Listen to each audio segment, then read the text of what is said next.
Yeah.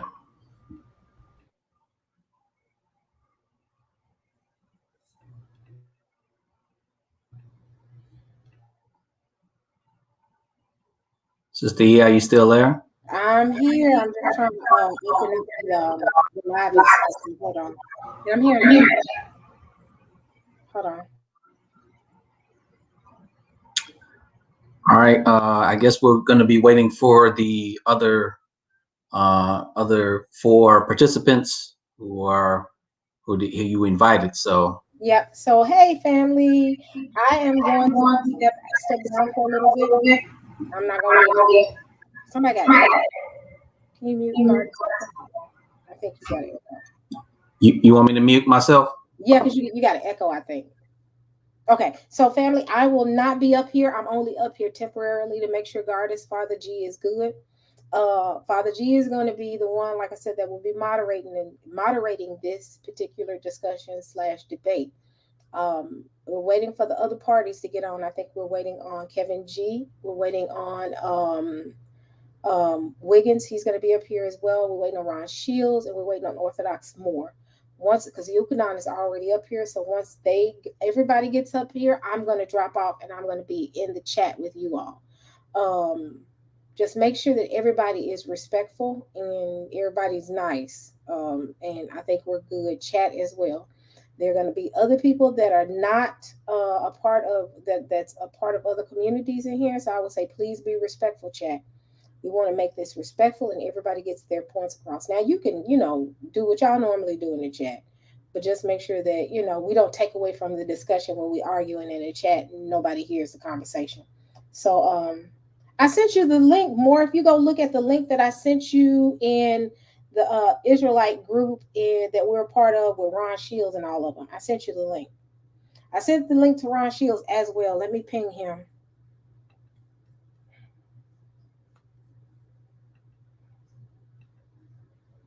Let me see.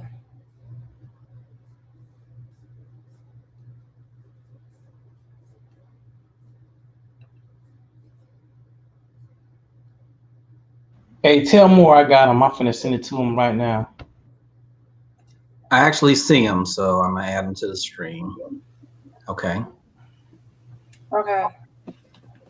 And then there's Yeshaya. Sister E. Hold on. Who's in here? Yeshaya. That's pull the person. Sontonio Wiggins. Yes, Sontonio Wiggins. Okay. All right. There you go. Oh, and there's Blacktastic. Okay. So that's Blacktastic. I forgot that he has to give the first 5 minutes. Oh yeah, okay. Yeah, I remember you telling me about that. Yeah, okay. So we're waiting for Ron Shields and we're waiting on Kevin G. And we're waiting on Sontonio. Those are the three. So family, bear with us. Did somebody say Sister E on time? I'm not, you know what? I try to act right. Normally I'm on my own time. I'm not bothered about y'all. But y'all, we gotta wait on a few more people. And then once we get started, like I said, I will be in the chat with you all. I will not troll, so that means y'all don't troll either. I'll troll Blacktastic. That's the only person I'm gonna troll this evening. So just so I'm clear, sis, what will be the format for the discussion / debate? So Gardis, you want to do the format? Okay, I was actually waiting for everybody to come in, but did you want me to explain it now? How about you hold on to that, like, since you wanted to say it once, and can I give a potential suggestion and we see how everyone feels about it? Yeah. So I think it would be good, like, because I'm all about methodology, just having like a decent discussion, just checking out what's being said. I think it would be good for both of us to be able to have the articles in question read, and then stating what we're saying that the articles say at some point in time. For me, I'm going to need a reader. I'm dyslexic, and I have it's kicking in quite hard right now. So I can read without talking, but if I talk and read, the words will jump off the page and turn backwards on me right now. So I'll be able to, like, I can function fine if I have someone read for me. I can stop them and make my point when I need to make my point. Father G, can you read? If Divine Prospect shows up, and he's okay with it, I would. What do you want me? What do you want me to read? So this discussion is based upon a prior discussion where we discussed two different papers talking about Lemba DNA and their connection to being Jewish. So there is an article that Kevin G has. There's an article that I have, then that's pretty much it. Well, I'll give you a preview of one part of the first format. So, well, I'm supposed to let Mr. Blacktastic talk for 5 minutes about a future debate. Then when we get started, I'm planning on giving. I was thinking about giving everybody 5 minutes, but apparently, you guys are because I don't know what the context of the conversation is. Like a 5 minute opening, Yes, a 5 minute opening. No worries, I got you. So, okay. What were you thinking about after the 5 minute opening? All right, so 5 minute opening.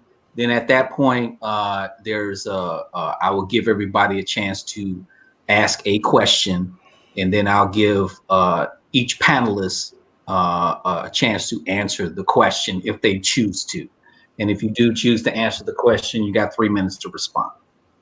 Can we potentially put a 2 minute grace period, like 5 to 7 minute opening? Because I have 5 points and I have 5 questions. So I just want to make sure I get my 5 points. Well, I want the opening just to introduce everybody and what is your position on whatever topic it is, and then at that point we're going to go to a round of questions. So okay, if you can just ask one question to the panel, and then we'll give everybody a chance to answer it in 3 minutes.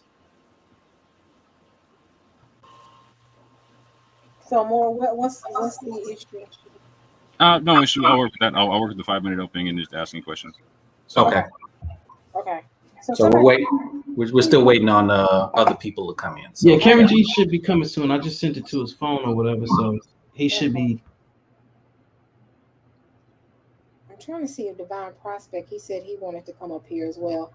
We can probably get started and we'll add him later.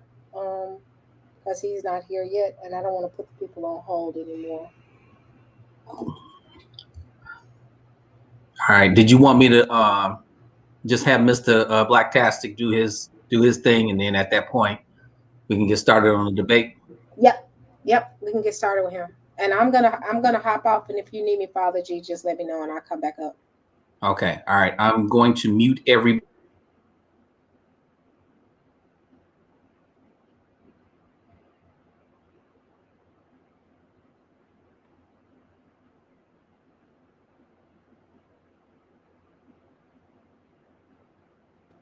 Hey, I unmuted myself for a second. Blacktastic can get started with his point, right? Father G muted himself, so I couldn't hear what he said. Oh no! Oh, I'm sorry. So I'm muting everybody, and then at this point right now, Mr. Blacktastic, you can go ahead and take it away. All right, shalom, everyone. On tonight, I have not been paying attention to any of the things that have been going on over the last few days because I have other things more important going on in my life that are a priority. However, I have been made aware of a few things. I have not watched the marathon lives that have taken place on our beloved brother Berean's channel. I have no idea what any of the content is other than what people have told me. Now, I was informed today that somehow or in some way, I canceled the debate or asked to get out of it. I made no such request. Now, what I did do is a few days ago, I gave Brother Berean an email concerning the debate. And I've also contacted Kevin G by way of DM through Clubhouse Messenger. And so I will go ahead and show those communications so that things can be reported honestly. All right. And if you don't mind, Father G, I would like to share my screen, and that way I can show exactly what it was that I did say to Brother Berean, as well as what I also said to Brother Kevin. Can we do that?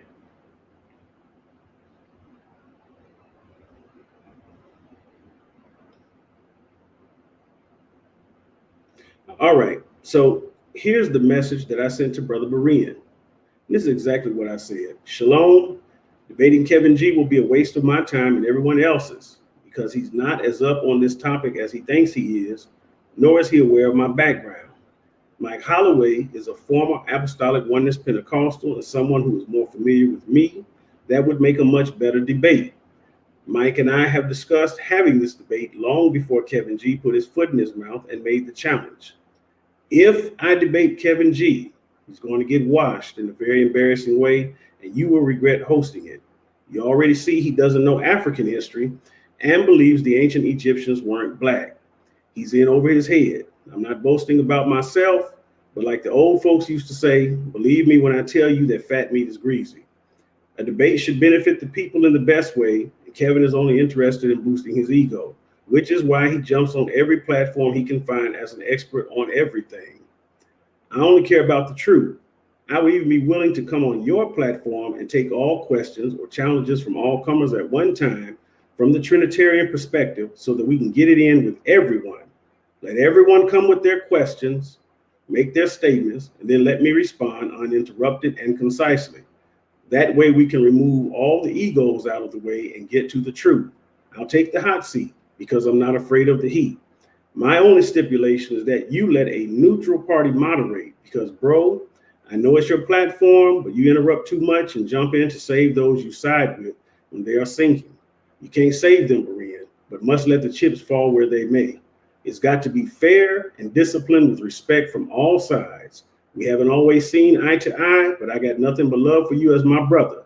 You are the P.T. Barnum, Don King of this. LOL. I'm available next Thursday or Saturday. Let me know. Shalom. Berean's only response to this was one word. He said, okay. Now, let me also show, I didn't even cut off my camera, but let me also share my DM with Kevin, and then I will further elaborate and explain. So let me know when you're ready to show that, Father G. All right. So Kevin had contacted me via Clubhouse, and I assumed this was about something else that they were discussing, but I was unaware of it. This was on August the 11th at 6:49 p.m. He said, we own it. Come into the room if you have a chance. August 13th, 11:19 is when I saw it. I said, get at me via blacktastic@mail.com so we can discuss this upcoming debate. We need to go over details to make sure it's fair and honorable for both sides. Kevin G also had one word response, and he said, okay. And this was yesterday at 3:16 a.m. Now, someone may say, well, I sound arrogant in what I'm saying. But my point for saying that is because I've been watching things for quite some time. And I'm not arrogant, neither am I confident in myself. I'm confident in the Most High because I believe this conversation is about truth. And I've been challenged, and I have challenged no one. And it reminded me of when Amaziah, who felt himself, got beside himself after he had struck down 10,000 Edomites, as it says in the book of 2 Kings chapter 14. And then he said to Jehoash, he said, come, let us look one another in the face. And Jehoash said to Amaziah, a thistle on Lebanon sent to a cedar on Lebanon, saying, give your daughter to my son for a wife. And a wild beast of Lebanon passed by and trampled down the thistle. He said, you have indeed struck down Edom, and your heart has lifted you up. Be content with your glory and stay at home. For why should you provoke trouble so that you fall, you and Judah with you? And again, my whole point about all of this is that while everybody else is doing block work, I'm trying to do kingdom work. And I feel that the oneness position has been misrepresented by those who are heavily Trinitarian. Now, Mike and I have talked for some time. We do not agree on this position. Mike believes because he was once a former Apostolic Oneness Pentecostal, he has a better grasp on the position and can articulate it in defense. I disagree with that position. I do not fear anyone. You can get Damon Richardson, Eric Mason. It doesn't matter to me who you get because I represent the truth. And the only thing I care about is that the truth is heard and not me being heard. Now, since Brother Berean, who I do love, understand something. I love Brother Berean, but since he's pulling the strings, perhaps the debate should be between me and Brother Berean on the oneness versus the Trinity instead of Kevin G or Mike. That way they can stand back and Brother Berean can step forward, because everybody is being put forth on his platform. And while I hear others talk about this is about dialogue, it seems like it's doing nothing more than causing division and dissension.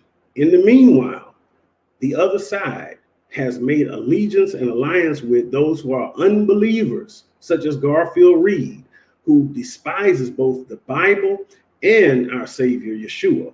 Mike made a statement that I didn't catch until recently when someone else reminded me of what he said. And what they said was, Mike said there's a bigger picture and we're not even paying attention. So I'm paying attention because we got unbelievers who don't believe the scriptures nor believe in the Lord. You have Garfield Reed asking Cherry how he can get his book, which basically diminishes, all right, and discredits the Savior. And yet you have Ahab and Jezebel calling him their brother. Now, I want to have a classy debate, one that gives the facts and that allows both positions to be represented fairly. All right. Now, when people always ask whether or not I believe the Trinity, no, I do not call the Godhead a Trinity. And we are discussing the Godhead. That's what the debate is about whether or not the oneness view is more accurate or the Trinitarian view is more accurate. I see a lot of people here feeling themselves because they've had debates with others and their side has said, oh, they're the ones who won. You got a group right now talking about having a victory party, but all the information hasn't been heard. I've heard a lot of slander going on both sides. And what I want to do is represent the truth. Now, Kevin, I love you. And I want everybody to understand, I have absolutely no animosity whatsoever against Kevin G. But I've watched and I've listened to him as well, even to my dear brother, Brother Mike, who's in the chat right now. And let me say this to everyone. No one is the designated corrector of everyone. I've heard other folks, even like my brother, talk to the entire community as if they are the designated corrector, or like as if they're the father over all of us and have to whip us bad children back into shape and make us align with their doctrine. And I totally disagree with that. And I believe that does betray us in some way because it does show some arrogance. Now, if anybody wants to debate with me or discuss with me civilly over this issue, I would be more than happy to do it. However, I am not a member of the circus. I am neither a clown nor a seal or a bear riding a bicycle or a tiger jumping through a fiery hoop. All right. If you want to talk to me, let's do it correctly. All right. And so, and my brother said the biblical text is the corrector. Well, brother, we're going to see who has the biblical text correct.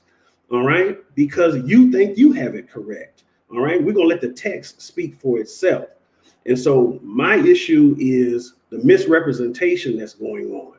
Now, that's my only thing with this debate. I want to be represented fairly. I want to be represented honestly, and I want to have an honorable discussion. Now, I'm looking at things. I've been doing this for a while, man. I'm not a novice and I'm not a child. And I've been watching how things have been going on. So people can say I'm running. I'm scared. Trust me, y'all.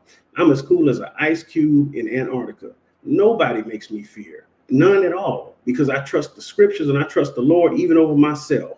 Because when he said, when they deliver you over, don't be anxious on how you are to speak or what you're to say. For what you are to say will be given to you in that hour. For it is not you who speak, but the spirit of your Father speaking through you. So I trust the Lord to use me in this regard and to let the spirit of the Most High speak through me. Now, I'm not into the ego jousting or any of those things. I'm into a fair debate in which both sides are represented fairly, and when it's all over and said and done, the people can decide for themselves and we can walk away without any of the dissension or division. If nobody wants to do that, then we won't do that. I have a whole series on this particular issue concerning the oneness and the Trinity with a lot of history as well as scripture, all prepared that I was ready to teach before all of this, but the Most High kept telling me to push it back, because he knew what was coming.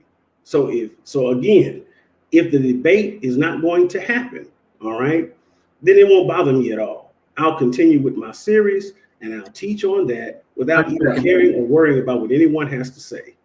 And that's my position on it. So if folks want to talk about it, we can talk about it. If we're going to have a circus, I'm not going to join it because I'm not a circus member. I don't fly on the trapeze. I don't do none of those tricks. All right. I'm a preacher. I believe in the gospel. You want to talk about the scriptures? Let's talk about the scriptures and let's do it honorably. And that's my position on all of this. Okay. Thank you, Mr. Blacktastic. All righty.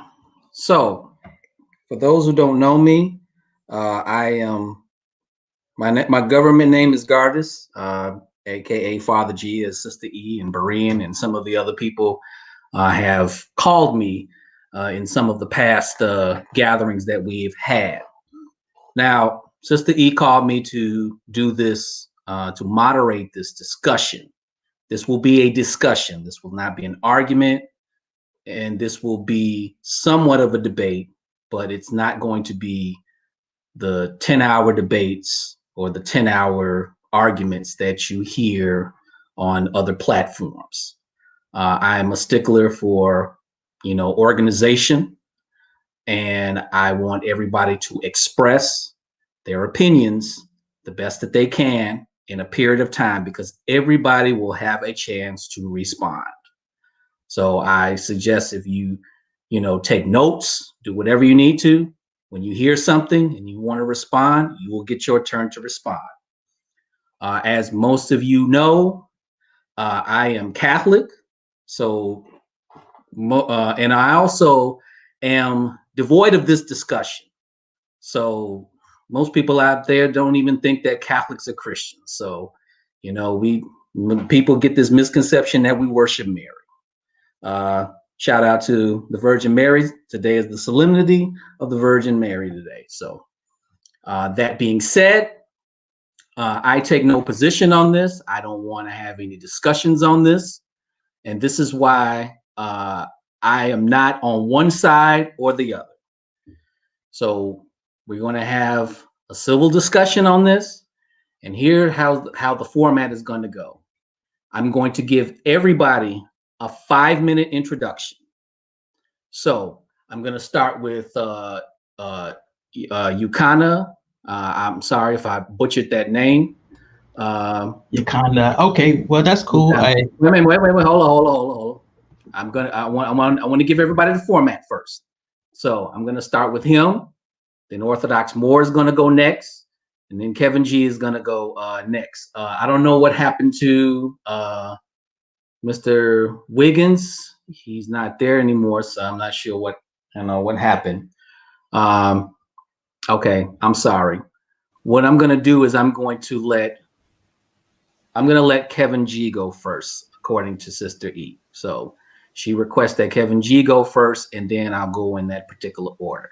So this is what the format's gonna be: 5-minute introduction for everybody. Then I'm gonna go back around and give everybody 4 minutes to respond to the introduction. Then I'm going to allow everybody to ask one question to the panel. If you want to answer the question, that's fine. You could just say, I'll pass. If you do want to answer it, I'm going to give you 3 minutes to respond. I am a stickler. Like I said, I'm a stickler for time in this one. So I will give you a 30-second warning. Listen to me when I say 30 seconds. Because after that, you will get muted, even if you don't finish your statement. So please respect the time. And also, two things that I don't tolerate. I don't tolerate shouting. That's one thing. You start shouting, you will get muted immediately. You continue to shout, I will kick you out of the stream. Also, too, I don't tolerate name calling. So there's no name calling people out of their names, whether it's listed there, whether their government name. I do not want people getting called out of their names. I don't even want theological name calling, like heretic or apostate or schismatic. None of that is allowed. Once you start name calling, I will mute you. So this will be a respectful debate. So as I said, we will get started. And like I said, per Sister E's request, I'll let Kevin G go first. Hold on, let me, Mr. Blacktastic, you had your hand up. What did you want to say? And I just want to say again, I have absolutely no animosity toward anybody that's on this panel, whether it be toward Kevin G or anyone else that I've mentioned. But I want to make sure that my position is represented accurately. Now, this debate that you all are about to have has nothing to do with me. So I'm going to remove myself from the panel because I just want to make my position known.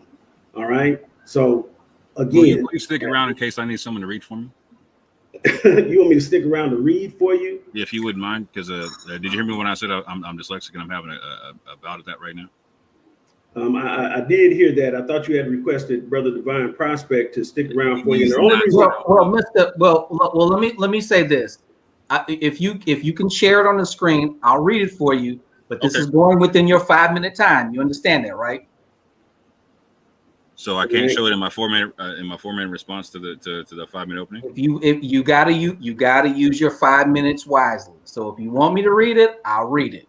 All right. And Kevin G, I will contact you again. You can call me and we can have an actual conversation. Because the one thing I don't like, Father G, is all of the back and forth that's been going on from people making accusations against other people's character, and they've never even had a conversation with them. I've reached out to a whole lot of people in the Israelite community and otherwise, and I've got no response. Okay, I understand.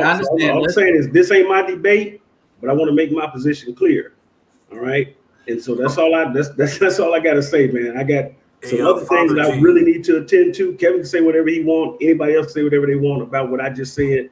Makes me no difference, man. Y'all that's call fine, me brother. when y'all ready. It shouldn't be an offense anyway. Father G, now the first 5 minutes that she wanted me to respond to, is it to respond to because it looks like this preliminary talk is about the debate. It's because I don't know, I don't got the context of it, but I'm giving everybody a response to everybody's introduction. So that's what I mean. Okay, right? So am I responding to Blacktastic's speech on our whatever? Matter of fact, what I'm going to do right now is I'm going to start the clock right now. You give your introduction on how you want to start this debate. So I'm going to hit the clock right now. You got 5 minutes. Go ahead. Real quick, how many rounds of questioning are we going to have? Because you got me for about an hour and a half at this juncture. After an hour and a half, I got to do. I'm only allowing four rounds of questions. So okay, thank you. Okay, Kevin G, go ahead. All right. First off, thank you, Father G, for participating and being a part of this. I'm so glad to see somebody who's going to moderate this correctly and actually bring some peace to this discussion. And I feel like it's going to be a very light discussion. It should be. Now, I'm going to spend probably a couple of minutes just responding to what Blacktastic said. And I really didn't see any point of showing any type of evidence of communication or anything like that because none of that was on the table. I was clear with my communication with you. The thing that I was surprised by was that me hearing one thing from you and another thing from Bareen. That's very clear. Bareen's put out something about you not wanting to debate me and this, that, and the other, which he actually freely admitted in the chat of this video presently. He actually admitted, well, brother, you did say you did not want to debate Kevin G. I think it came out of your mouth a few times that you didn't want to do that. However, if you did have any discrepancies about where we debated the format of the debate or Bareen butting in, we can easily have this on Debate Talk for You, hosted by Orthodox Moor. We can easily have this on Yeremiah's Debate League. We can either have this anywhere. So the place doesn't matter. I don't have to have it on Bareen TV. We can do it anywhere. Other than that, I am totally fine with having a debate. I look forward to it.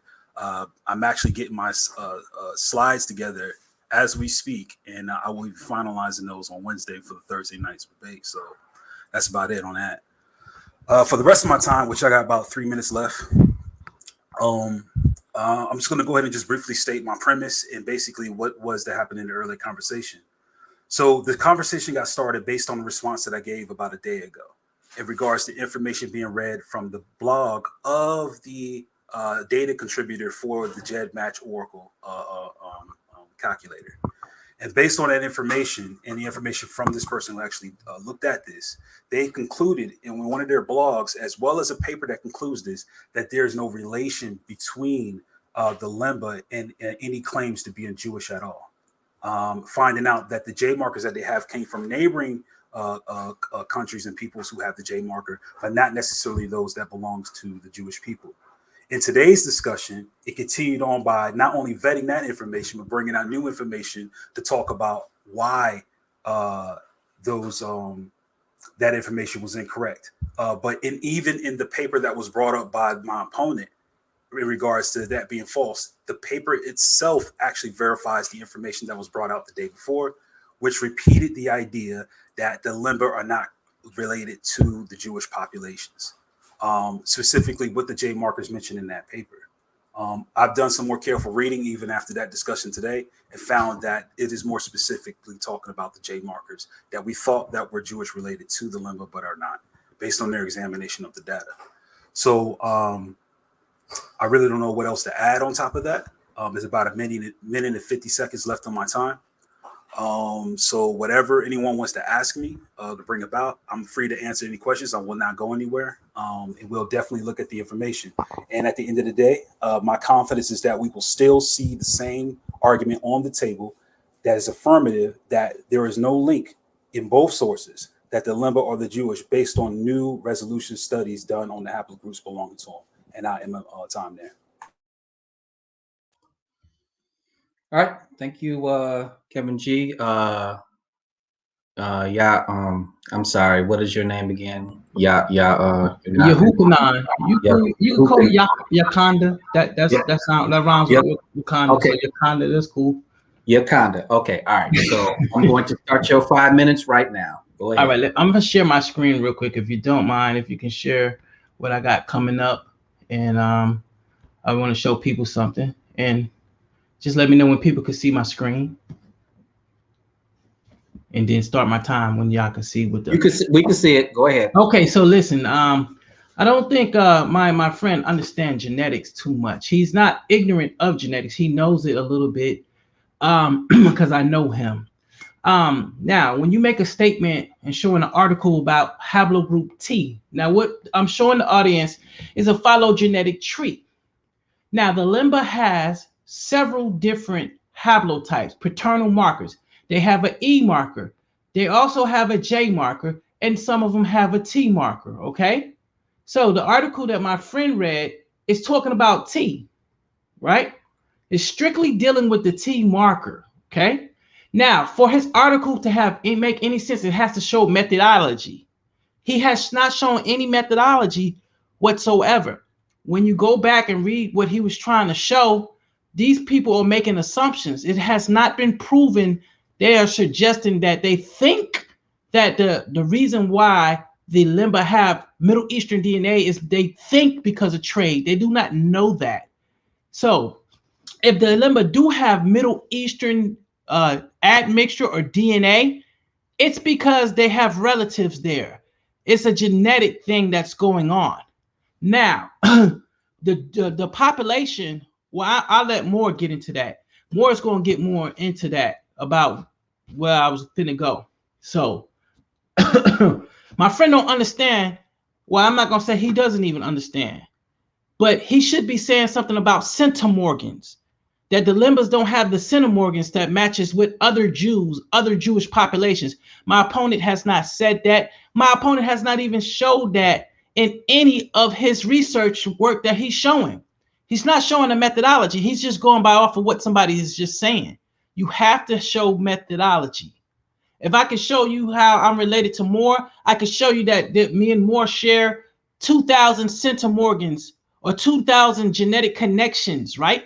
Of genetic crossings that we share to say that we're third or second cousins.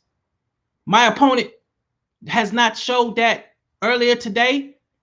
Maybe he'll show it tonight. Maybe he'll show a methodology of how the Lemba are not related to the Yemenite Jews, which has been confirmed that they are related to the Yemenite Jews. But with that, I'm not going to say too much because I'm going to let my brother do what he do. And he's my elder. So Orthodox Moor, I'll leave it on you.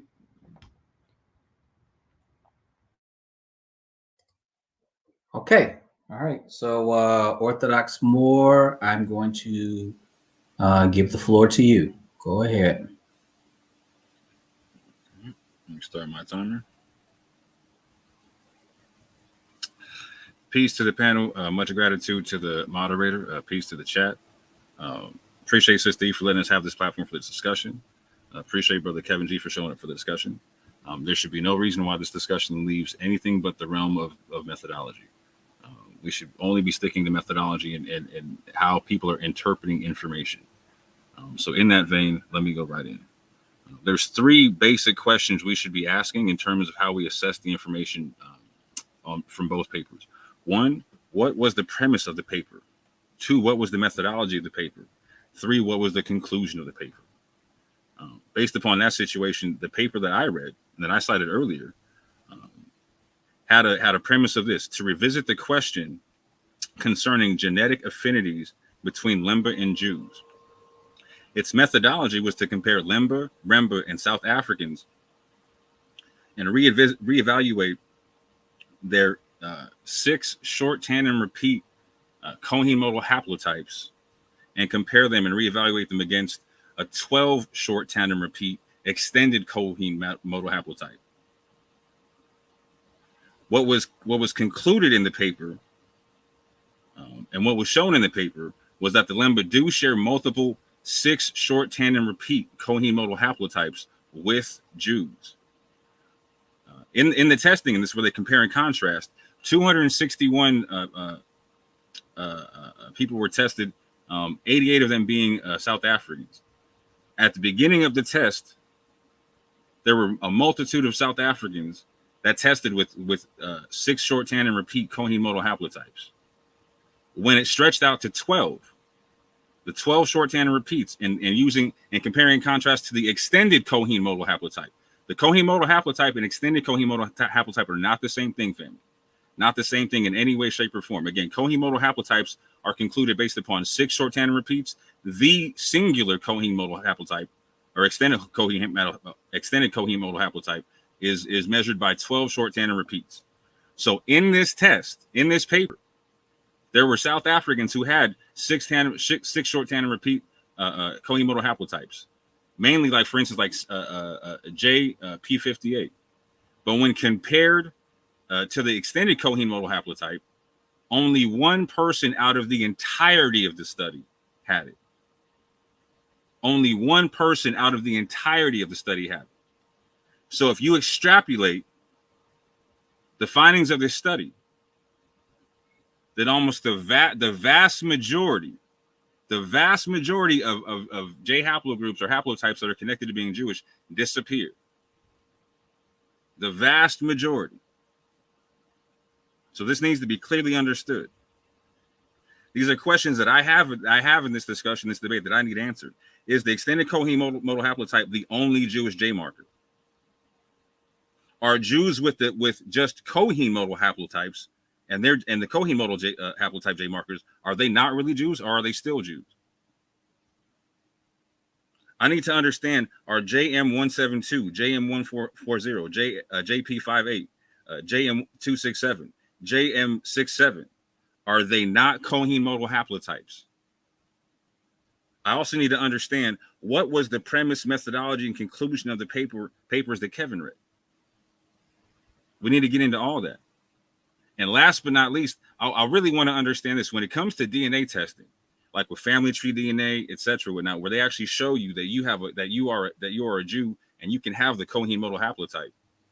Are they testing when they give you your results? Are they testing for the Cohen modal haplotypes using the 6 short tandem repeats, or are they testing for the extended Cohen modal haplotype using the 12 short tandem repeats? I need to understand this, family. I need to understand this all the way.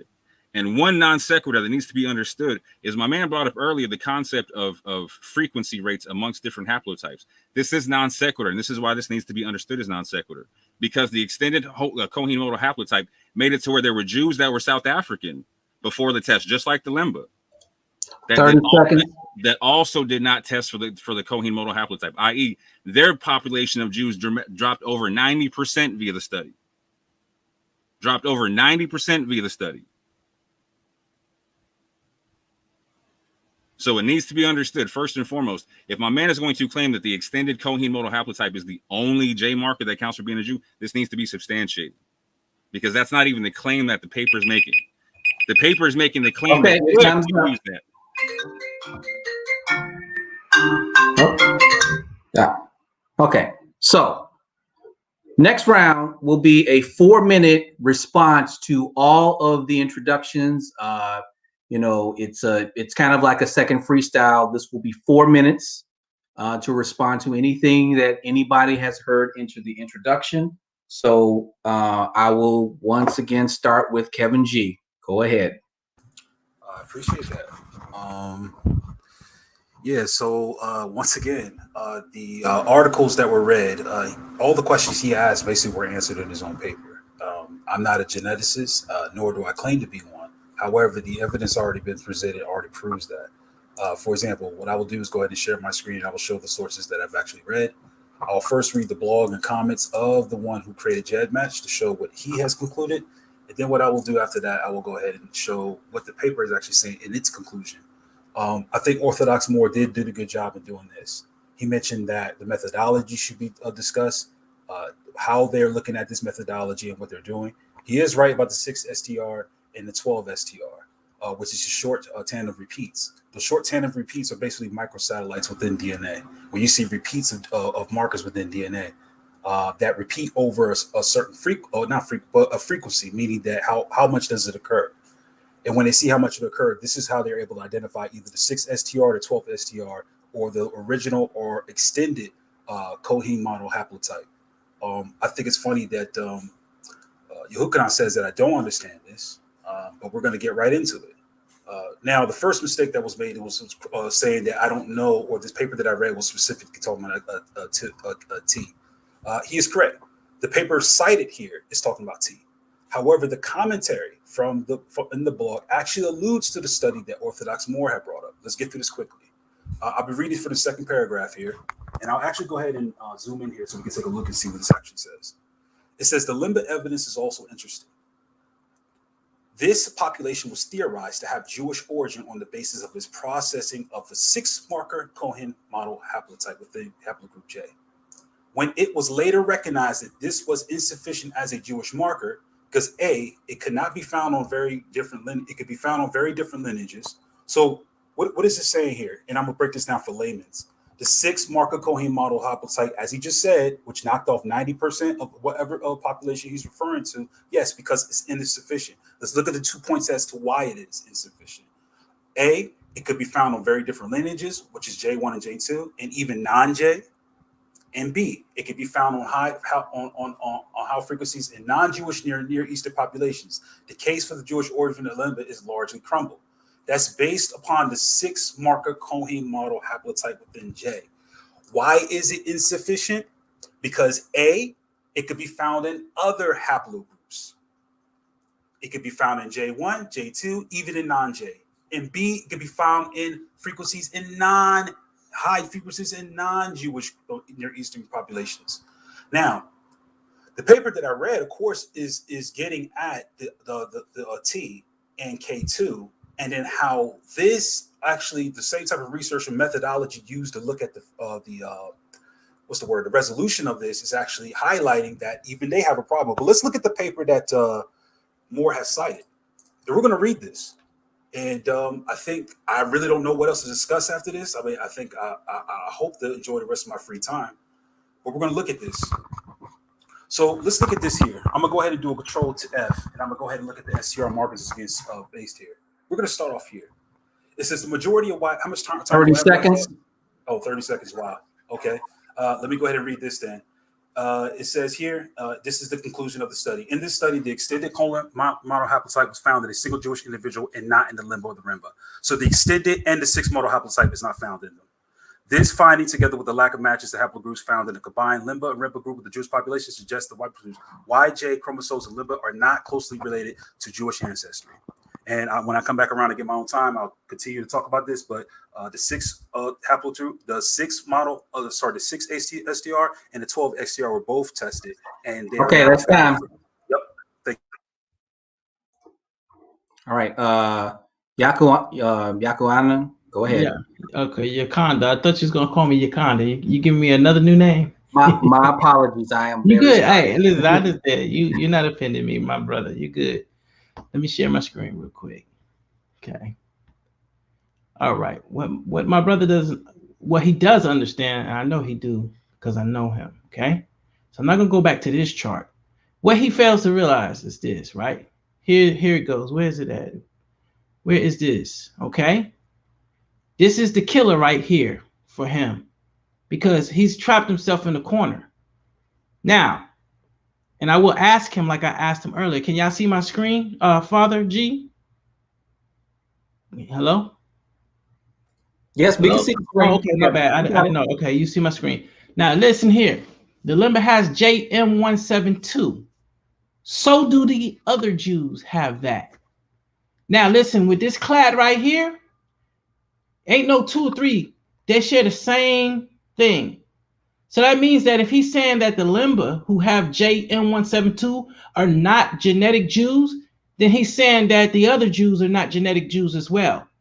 There's no, it's in these Jews, right? And it counts for them, but it doesn't count for the Lemba, like he said earlier. You're going to get one subclade. You understand what I'm saying? That's what this is. This is a subclade. You have the J marker, right? Which is here, which can cover many different it's just basically a J marker, right? But there's subclades, meaning there's mutations within mutations. And this here is a particular mutation. This is what you call a SNP right here. A single polymorphosis. This is what this is.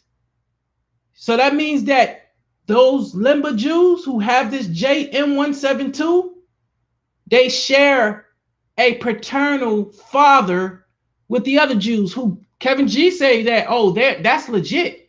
But the ones who are black, right? The ones who are heavily melanated, he's saying it's not legit with them. So you backed yourself in the corner. So either JM172 is a coenine Jewish haplotype or it's not. And J1, if you're saying J1 is not based off your article and you're going with that, then you're going against everything that you and LaRon has been saying for the past year and a half, that J is the Jewish haplo marker. With that, I yield. I'm gonna give the rest of my time. I'll let my brother Moore do his thing. I yield. Okay, thank you. And I will give Orthodox Moore the floor. Go ahead. All right. Let me start my timer. So, real quick, I would like to point out that the moderator stipulated that we could not read the article in the second round, that we had to do in the first round. And Kevin G read his article in the second round. I'm not going to break a code and read out my article in the second round. I'm going to continue with my rebuttal. Kevin G stated in his opening round there was no link in both articles to Jewish DNA. Again, that is patently false. The second article specifically states that there's multiple J coheme modal haplotypes that the Lemba do have. The second article, the one that I referenced, what it specifies is that they do not carry the extended coheme modal haplotype, and that neither do 99% of the other South Africans that were tested. Again, out of almost, there were 261 Lemba that were tested. There were 88 South Africans tested, etc. There were more even Remba tested, right? However, so when you go look at this study, out of the 88 South Africans that are tested, the ones that end up having the coheme modal haplotypes consistent with the Lemba, they lose their Jewishness too, according to Kevin G. Does the article comment on that? No. You have to extrapolate that to every other Jewish population, because the premise of the article is just focusing on the Lemba connection. It's not meant to focus on the South African connection or any other Jewish population. However, if you extrapolate the study to every other Jewish population, any Jew who is not, or any Jew who is JM172, JM140, JP58, JM267, JM67, etc., Any Jew who does not have the extended Kohen modal haplotype is also not a Jew. And just like how all the populations in the study, the Lemba, the Remba, and the South Africans lost 90 to 100% of their Jewish population when compared to the extended Kohen modal haplotype based upon the 12 short tandem repeats instead of the 6 short tandem repeats. Again, this is why the rate of in population is not sequitur, because all the Jews lose Jews when you compare them to the extended Kohen modal haplotype. So again, the question is the extended Kohen modal haplotype the only Jewish J marker, or are the Kohen modal haplotypes that, again, current modern DNA tests, DNA companies show people and tell them that you are Jewish based upon this? You have the Kohen modal haplotype based upon this. Again, Kohen modal haplotype, not extended Kohen modal haplotype. This is what we got to answer, fam. And again, so to be clear, he stipulated that nowhere in the studies do they show a link, but they show the link. They show the link with the Kohen modal haplotypes. Now check this out. The paper he cites is in 2011. The paper I cite is in 2013. In 2011, they hadn't tested for the 12 short tandem repeats yet. So on what basis is your paper, and by what methodology are they saying that there is no connection with the J1? And which J1 is there no connection with if they had not done the extended testing in 2011 that they did in 2013? I yield the balance of my time. All right, thank you, Orthodox Moor. We will now go into 4 rounds of questioning. So I'm going to allow everybody to ask a question to a specific person or the panel. How this is going to work is I'm going to actually start with Orthodox Moor to ask a question. Now, when you ask a question, ask a question. I am going to time you on asking this question. You have 1 minute to ask this question. And then I'm going to give whoever the question is directed to 3 minutes to respond.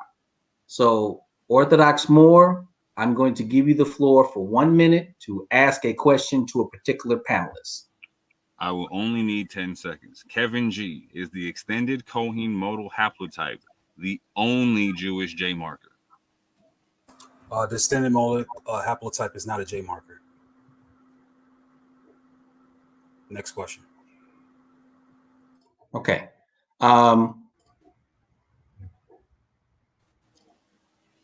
Sorry. Kevin G, go ahead and ask your question. Okay, that was an easy question. Yahuchanan, you claim that I don't understand anything about this haplogroup. The one that you mentioned was J. What was it again? JM. Hold up, let me give it to you. JM172, right? JM172. Yes. Okay. And you said that this is a Jewish marker, correct? It's a Cohen haplomodal type. It's supposed to be a Jewish marker. What populations hold this haplogroup? Is that your question? Yes, it is. Okay. Yeah, I would say the Ashkenazi Jews. I would say also the Lemba Jews hold this as well. Okay. You do know that 22. One question at a time. One question at a time. Yahuchanan, go ahead and ask your question. Okay. Now, earlier you made a statement saying that only the Ashkenazi Jews who have M. Let me get this right. You said earlier that only the Ashkenazi Jews who has the J mark or the JM172 are the real Jews, right? Or no. And that they let me finish. And that the Lemba, who also share this, are not genetic Jews. You still stand by that statement? I never made this statement.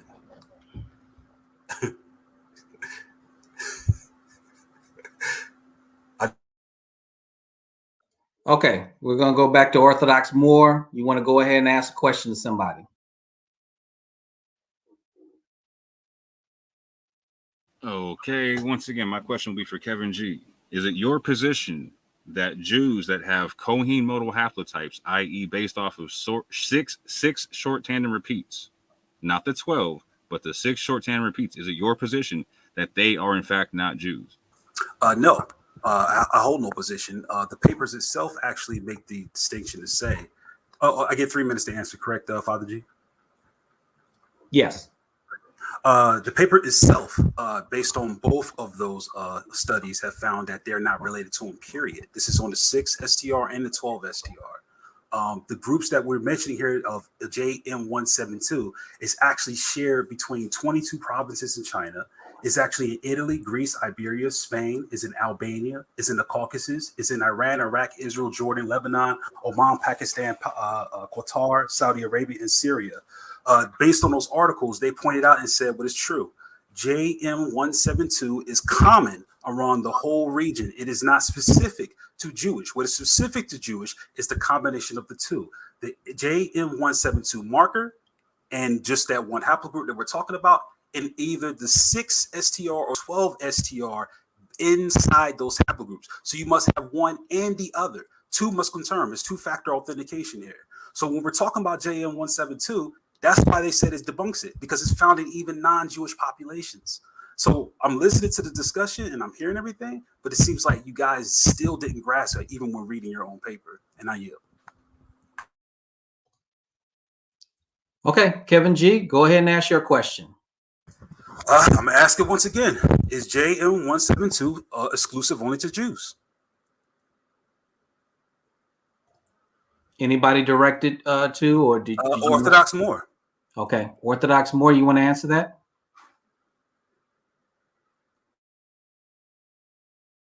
In short, no.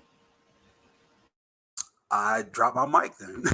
Well, let's give Brother Y a chance. Did you want to answer that? Okay, then. My question is this: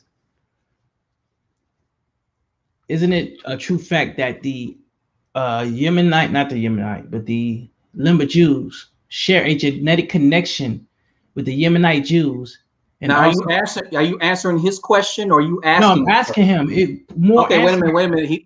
He needs an answer to his question. His question is on the floor right now. Do you want to answer? I thought Moore answered his question, and Moore said no, and I agree with Moore. He asked it, and I answered it. Oh, okay, all right. So you don't want to answer that question? No, I'm saying Moore answered the question, and I agree with Moore. He asked, was that particular subclad, was that strictly to Jews? Moore said no, and I agree with Moore. Okay, all right. Okay, so now it's your turn to answer question. Okay, then, Kevin G, isn't it a proven fact that the Lemba Jews, right, certain Lemba Jews, share a genetic connection with the Ethiopian Jews, the Yemenite Jews, and some Ashkenazi Jews? That is true based on autosomal DNA, not on haplogroup lineage. Next question. Okay, circle back around. Round 3. Orthodox Moor, go ahead and ask your question. Again, my question will be for Kevin G. So, Kevin G, you stipulated that neither paper shows a link to Jewish DNA. So, very simple question: Did the paper that I cited from the South African Medical Journal, did it stipulate that there was any links between Jews and the Lemba via the 6 short tandem repeat Cohen modal haplotypes? Yes or no? I got 3 minutes to answer, correct? Yes. Thank you, sir. No, and I will read my proof now. Previous Y chromosome data, particularly in the presence of Cohen model haplotype and SA Lemba, led to claims of genetic links between the Jewish priesthood Cohenim and the Lemba. However, higher resolution, meaning the 12 STR, genotyping of haplogroup J chromosomes that harbored the Cohen model haplotype led to the delineation in the extended Cohen model haplotype that was found at high frequency of the Cohenim and restricted to Jewish groups across the Jewish diaspora. In this study, the extended Cohen model haplotype was found in only a single Jewish individual and not in the Lemba or the Remba. This finding, together with the lack of matches of the haplogroups found in the combined Lemba and Remba group with the Jewish populations, suggests that haplogroup J, Y chromosome and the Lemba and Remba are not related to Jewish ancestry, but rather a stronger link to Middle Eastern populations, probably the result of trade in the Indian Ocean. And in result of that, that is why I said, is JM172 exclusive to Jews? Which you answered no, which means that they got this from surrounding populations and not from the Jews. I hope I answered your question. Okay. Kevin G, go ahead and ask your question. I don't have one. Well, I do. Is the paper wrong in this conclusion? I got that to Orthodox Moor. Are they incorrect? In no way, shape, or form are they incorrect in the conclusion that the Lemba, the Remba, and the vast majority of the South Africans, i.e. 99% of them, do not carry the extended Cohen modal haplotype. And it's not incorrect in the sense to understand that if you expand that concept to the rest of Jewry, the vast majority of J haplogroups that are considered Cohen modal haplotypes amongst all the Jews disappear. Very much. Okay, is that it? Okay. All right. Okay. And Brother Y, go ahead and ask your question. Okay, so it's clear. Do not put it like this. Do the Yemenite Jews, do the Ethiopian Jews, do the Ashkenazi Jews, and do the Lemba Jews, do they have a J marker? That's my question to you, Kevin G. Yeah, I said before, yes, they have a J marker, but the J marker is not exclusive to Jewish groups. It is also held by neighboring countries, including those countries that I named earlier. But none of this proves anything in regards to what the paper is actually saying, which Orthodox Moor set out his own admission that is not incorrect. Therefore, it is no relation between the Lemba and the Jews.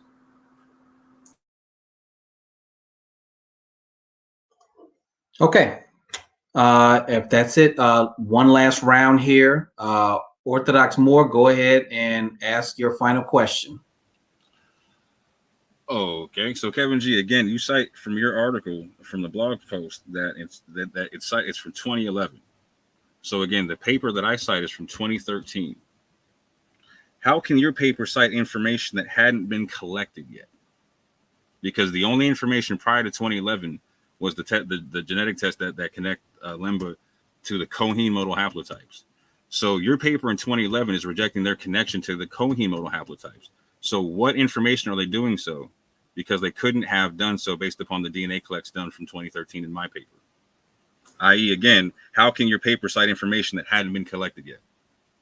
That's a very good question. And I think it's very simple. Just because a paper came out in 2013 doesn't mean that was the advent of this information. Clearly, the geneticist who wrote this on his blog and actually cited the extended or higher resolution study obviously came across studies that talk about this topic as well. Else he would not have made the claim. Now, if we're going to this 2013 paper and saying this is the first time they did this, that's something you have to prove. The burden of proof is not on me. However, from citing a paper from 2011, if it does indeed talk about this very same thing that this paper in 2013 is coming about, I think we can deduce that this information was already out. And I think we can even deduce it even more by the fact that he was correct and accurate based upon that your 2013 paper actually confirmed what he said. So I really don't care what came first, the chicken or the egg. The fact is we have a chicken.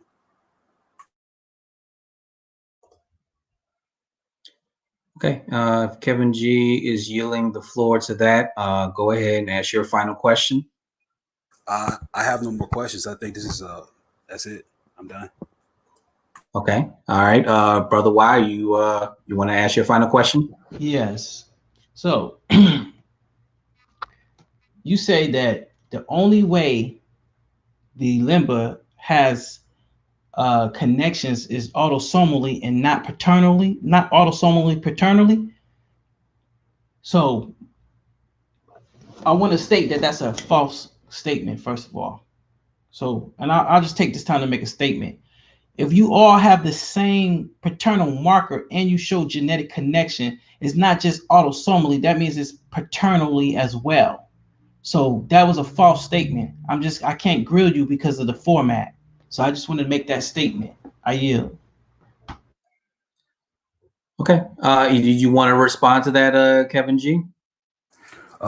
He must have forgot his question because he didn't ask anything about patrilineal or maternal DNA. He asked how are they related.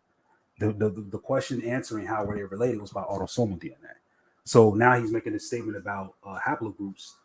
I don't know where that's coming from. If he can clarify and ask me another question, I will allow him to.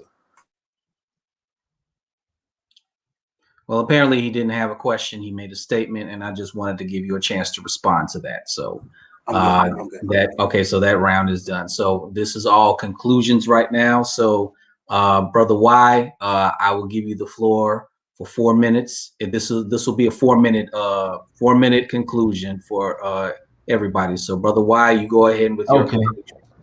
Thank you, everybody. Had to be nice due to the format, but autosomal DNA can be connected through mother or father. Okay, so it's clear that they have a paternal connection, which Kevin G tried to say they didn't have it. They share the groups that I named. They share the same paternal marker. Okay, and so they would have paternal autosomal DNA. The paternal alleles would match up, which you were trying to say they didn't. You only trying to say it's autosomal because he think it's trying to say through the mother. But no, it's actually patrilineal that they share. They have the same, they share the same genetic connection. They share the same haplotype. And that article he read, it assumed that the Lemba got their Middle Eastern DNA through trade. That's something that they're guessing. They do not know that for a fact. So with that, I yield. I give it to my brother.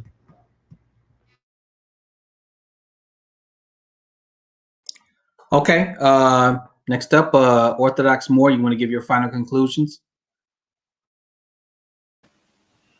Yeah, first and foremost, I would like to invite Kevin G to formally debate this topic in a fully expanded way on Debate Talk for You. We can have Brother Gabar or someone else moderate. I think we could have a really good, respectful debate on this topic. But beyond that, I would like to point this out. So he stipulated that Kevin G stipulated that the extended cohemodal haplotype is not a J marker. That is patently false. And please stay tuned because I will be running through on my show all the things that were done that were said incorrectly on this show. So that was patently false. It is a J marker. It is a derivative of the JP58, which is a derivative of the JM267. Secondly, I asked him, are Jews without or are Jews with the cohemodal haplotype or with their J markers that are based off the 6 short tandem repeats, are they really Jews or are they not? He said that he agreed that they're Jews. So then I went to go ask the question, does my paper cite that the Lemba, in fact, have cohemodal haplotypes based upon the 6 short tandem repeats? He says no, that's patently false. I can clearly show that, and we'll be able to do so. And again, fourth, he made an assumption. I asked the question, so in the prior conversation we had on Barin's channel, he was not able to cite any specific J1 markers or J2 markers that made the Lemba not Jewish. The paper that he cited or the blog that he cited was very, very, very general, citing citing J1, not the specific subclade, or J2, but not the specific subclade. Hence, I asked the question, how could his paper cite information that hadn't been collected yet? And so when you go over the information, his paper doesn't cite the specific subclades because that information hadn't been collected yet. And so everything he's saying is based off the assumption that the extended cohemodal haplogroup is the base standard for being a Jew. And that's not what the paper says. That's not what either paper says. And that's patently verifiable. Every claim he made against the Lemba is verifiably false. So I invite everyone to watch my channel to watch the clarifications. When I can actually read the article, I will go through it step by step and show everyone what I was saying. And again, I invite my brother to jump on for a proper debate on this matter, so we can finally end this nonsense of who's a Jew, who's not a Jew. How do you figure it out in the methodology they're in? But with that, family, I say peace and love, and I yield the rest of my time. All right, Kevin G, you got the floor. Appreciate it. So I'll consider your offer. You guys can have many shows as you like on this topic. This is the basis of it all, right? The basis is this. The foundation is, did they do this study thoroughly? That was agreed upon. Is the article correct? It has been agreed that it is correct. Then the conclusion of the article must be considered and taken seriously. And what is the conclusion of the article? The conclusion of the article says this. It's not my statement. We keep saying these things like Kevin G is asserting this, Kevin G is asserting that. No, all Kevin G did was just simply read the article. And it is your article that is the proof text in saying that these people aren't related to them. We can keep doing this thing over and over again where we got to say, hey, we got to find out and do another show so we can break this down even more. If you need to do that for your own sanity to convince yourself of whether or not they're related, go for it. If you're going to be one of science and actually deal with the information, then that's not my area. It will be this article. And this is article that tells us this. So that's it. So once again, if the article is to be considered and taken seriously, if this article is speaking the truth on what it's saying, it's the article that concluded and said that the Lemba and the Remba are not related to Jews. In fact, they say this, and I quote, rather, this study suggests a stronger link with Middle Eastern populations, probably the result of trade activity in the Indian Ocean. Now, like Yahuchanan said, they're guessing this. Well, hey, they can guess it all they want, but they already know what they confirmed, right? So what is confirmed, that you can say anything you want about the negative statement about, well, they're guessing this and this and the other, but what is it that they're not confirming, right?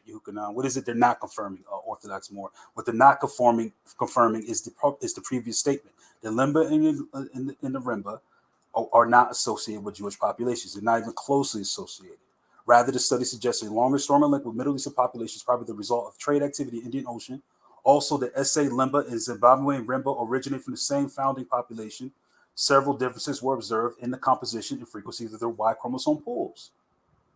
So they're giving guesses as to what else could have happened. For example, if I was in a murder trial and you found a murder weapon, and they found fingerprints on them, and you analyze my fingerprints, sure, you say, well, we know Kevin G's, we proved that Kevin G is not associated with the weapon. Why? Because his fingerprints aren't on it. So then, let's say they come up with other negative statements or about the fingerprints. Well, maybe somebody else came in and grabbed the gun. Maybe Mrs. Moore down the street had went and shot this person, and Orthodox Moore took the gun away from her. Maybe Yahuchanan did this and the other. That's fine. Guesses can be made. We could come up with all these other stories and everything else. But what's the primary thing that's been disproven? I did not have the gun. Same way with this article. You could talk about anything else that they're saying. They're not related. That's what this article says. So, I mean, I really don't know what we spent time sitting up here doing. That's why I say I'll come up here and I'll be with 10 of you at a time, because all I'm going to do is read the conclusion of this article over and over again, which proves the very point that it's making. Not my point, but it's his point. And that's it. Okay. One last format. I'm going to take 5 questions from the chat. Sister E put it out there to put questions out there. So I'm going to show this question. And apparently this is directly to Kevin G. You got 2 minutes to respond to that question. The question's on the screen right now? Yes. Kevin G, how can your article be authoritative when it says suggest? I don't remember anything about it suggesting anything. The study actually concluded. I'll read it again. In this study, and this is not my paper, by the way. This is Orthodox Moor's paper. It said this study of extended haplotype was only found in a single Jewish individual and not in the Lemba of the Remba. This finding, together with the lack of matches of haplogroups found in the combined Lemba and Remba group of Jewish population, suggests that JY chromosomes in the Lemba and Remba are not closely associated with Jewish ancestry. This is his article, not mine. So I don't know. Maybe you forgot that, but you may want to ask him that.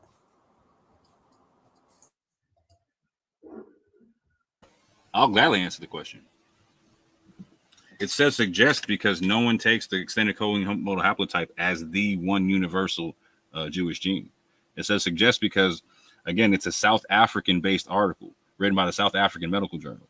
So again, it's asking the question of why and trying to raise the premise of re-examining the connection between the Lemba, right? Who's asking the question and why? Who's asking the question and why? Was there anybody in 2013 pounding the table saying, oh, we got to figure out if they're really Jews or not? No. These people willfully did their own study and told you how they did it and the certain bias within the study. So again, my man Yahuchanan taught me a great debate tactic in the sense where, like, if you can cite information to where your opponent agrees with you, then it strengthens your argument even more so. So again, this is why I raised the question. Like, so this is why I even cite the article, because opponents of people claiming that the Jews are the Lemba are Jews confirm the fact that they have Cohen modal haplotypes based upon 6 short tandem repeats in this study. And again, Kevin tried to say it wasn't there. Brother Y, you want to respond to this? Yeah, exactly. It suggests because, like he said, they don't know. Bottom line, the Lemba faced so much racism when they did say, hey, we are the original Hebrews, that they put them through so much scrutiny to prove themselves. So that's why they would suggest, instead of just telling the truth, if those guys are related to Middle Eastern people, it's because there's a genetic connection there. My opponent already admit that they are genetically connected to Ethiopian Jews and Yemenite Jews. He says autosomally, but the only reason that is because they share grandparents. So with that, I yield. Okay. Let's see. I don't see any other. Oh, here's another one. Okay. So I guess since this is directed to you, Kevin G, you want to respond to this first? Yeah, Jay Cash is a very respectful individual. I appreciate you asking the question, brother. Kevin G, I think that you used the claim that Lemba were Jews. Did your position change solely based on the article, or was there other corroborating evidence? There was other corroborating evidence, bro. And I appreciate you, Jay Cash, for showing up. So here's the other corroborating evidence.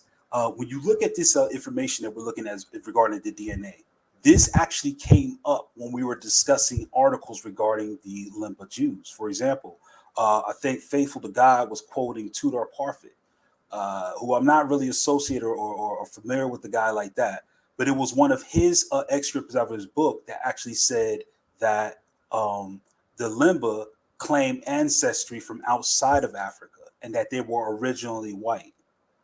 That was their claim. Now, I'm not sure how valid it is, but that's what Tudor Parfit said. There was another source that 93 had brought up. If you pay attention to Faithful to God's channel, it shows that the Lemba actually claim there's two different claims about where they actually came from. So I think that with that, and then looking at that evidence and to see what will similarly happen with the European Jews that ended up in Africa, that came from Portugal and Spain, that's when I looked at this and I looked at this information and saw, okay, yeah, this is kind of heavy on the idea that the Lemba are Jews. This is not my opinion. This is what they wrote. And that's what it is. So to answer your question, brother, yeah, it was this and a couple of other things that kind of lead me towards the direction that I don't think they're Jews.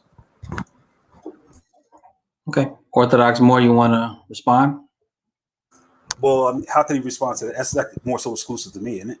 Because I changed my position. Well, I want this. I want this to be like a discussion, because I know people want to respond to the question, even though the question is direct. I actually can respond because me and Kevin didn't do it for years, and I know for a fact that you and LeRon both used to say that the Lemba were Jews. We've had that conversation, Kevin. What was that now? I said we've had that conversation. You, LeRon, and I have had that conversation, and there was a point in time when you did, in fact, claim the Lemba were Jews. Yeah, there was a point in time. Yeah, you're right. So I can't answer the question. Okay, so you're answering based on my experience? No, I'm answering based upon my experience with you, which you just confirmed. Right. So I already answered it. Yes, I changed my position. I don't get it. So what would you like to offer based on my experience that I clearly nothing? The moderator just asked if I could answer the question. I answered the question. I don't want to interrupt it. Go ahead. All right. No, well, you don't necessarily have to answer the question, but any response that you can confirm the response. Yeah, that's all I'm saying. Okay. I confirm the response. Okay. With my own experience and history. Okay. All right, Brother Y, any response to just what was said? No response. Okay. Okay. All right. So let's get another question here. Okay. So yeah, Kevin G, you're very popular here. All right. Kevin G?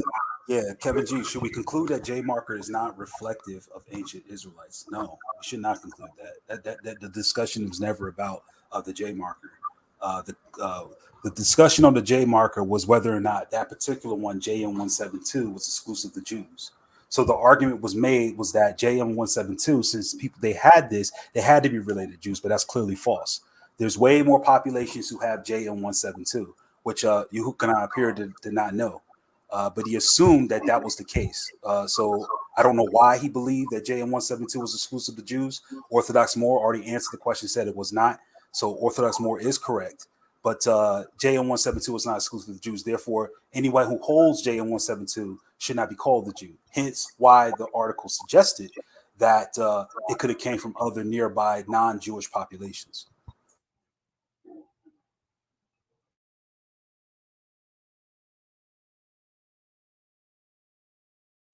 Orthodox Moor, you want to respond to that or address the question? Whichever one you want to do. Yeah, I think there are three arguments on the table that you can make for who are the Israelites anciently. You can make the argument for J, you can make the argument for E, you can make the argument for R1. I think personally, I had this conversation with the Boo. Like I asked the Boo if he had to bet the rent on it, what would he put it on? He said he put it on J reluctantly, and then secondarily E, or E1B1B in particular for him. For me, I told him if I had to pick one, I would put the rent money on E, specifically E1B1B being the haplogroup. However, until we find a body that verifies such with DNA, nobody can make a definitive claim.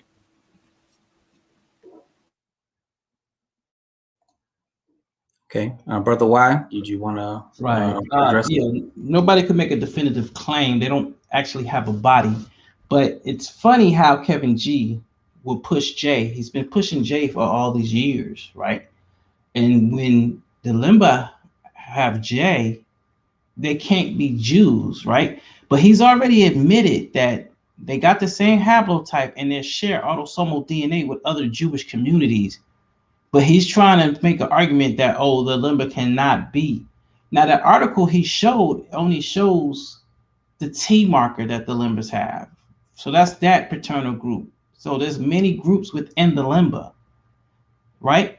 But it's funny how he's trying to exclude the J, the Lembas with the J. So my only thing would be is because they're heavily melanated. But with that, I yield. Okay, let me post this next question here. Good, Kevin G, go ahead and address that question. Kevin G, what is your source of the original reference panel that confirms the Cohen model haplotype? I don't have a particular source. There's just a lot of there's a lot of places you can get it. So I don't have a particular one that I go to. I have to look and see which ones I do have. But yeah. But that will just be basis information anyway, to understand what the Cohen model haplotype is. I mean, we talked about the 6 STR, we're talking about the 12 STR, right? And the short tandem repeats basically talks about the frequencies and how random this thing shows up in the genome. So, I mean, you can get it from anywhere, but I don't have a particular one that I use. I mean, I reference it from anywhere, but they're pretty much consistent across the board.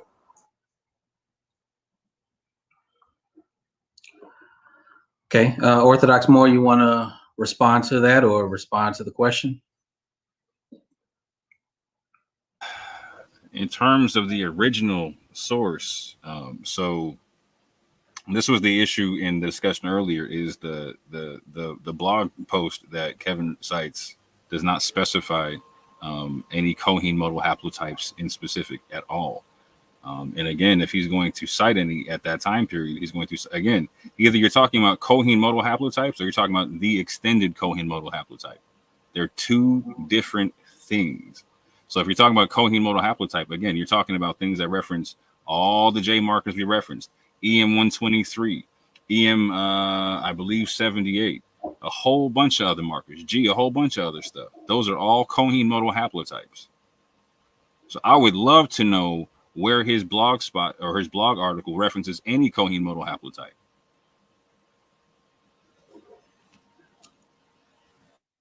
Okay, Brother Y, did you want to respond to the responses or the question? No, I won't respond to that one. That's cool. I'll pass on that one. Okay, all right. Last question here that I'm going to show. Go ahead, Kevin G. I think I answered this already, but it's the evidence that was shown. What people have to understand with this, with evidence and with situations, things can still change your position based on what's available. Like Orthodox Moor said, if they were to dig up a body from some source that shows DNA from a particular individual related to any of the 12 tribes of Israel, like some confirmed hard history on it, then that, of course, that would be a game changer. I think it's silly for anybody in the face of evidence to be like, well, I'm gonna reject this because I don't want the ID to be true. That's not what I'm doing. I really don't. I'm not saying I don't care. I care about the doctrine. I care about the scriptures, period. That's what I argue more hard on. But when it comes to DNA evidence, we have no choice but to rely and believe the experts at hand that's actually dealing with this stuff. And all we could do is accept their conclusions. I think to try to insert our own points and insert our own ideas into these papers is a waste of time. Like, why are we doing that? Let's just accept the conclusion, what they're saying. Let's listen to the experts. Like, for instance, we're talking about the blogger. That blogger is a geneticist who offered all the material for JetMatch Oracle.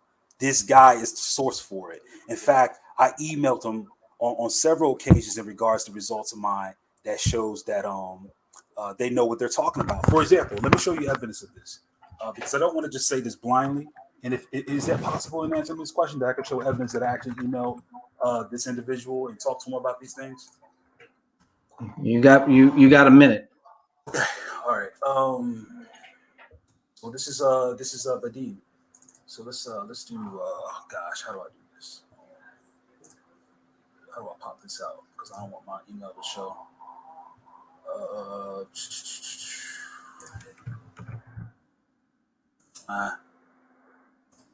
Okay, so I'm going to share here. Share screen. It's just show I'm not messing around with this. I'm not playing or trying to play games. So this is the project, the MDLP World project, and I sent the email to this individual. I let him know my results and what it's showing in there, and I asked him my 30 seconds. Okay, so pretty much I asked him, hey, just follow him, see if you see my email. He didn't even. This is all he had to say about it. I asked him, I said, here's my kid. He says, clarify JetMatch African American. I asked him, why do I have Middle Eastern DNA in my stuff? This is the guy from JetMatch. He actually said, must be random noise.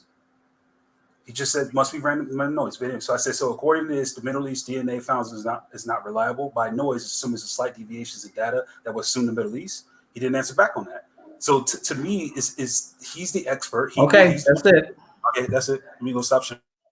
Okay. All right. Orthodox Moor, you want to respond to that? I would love to. So why in particular have I not changed my position?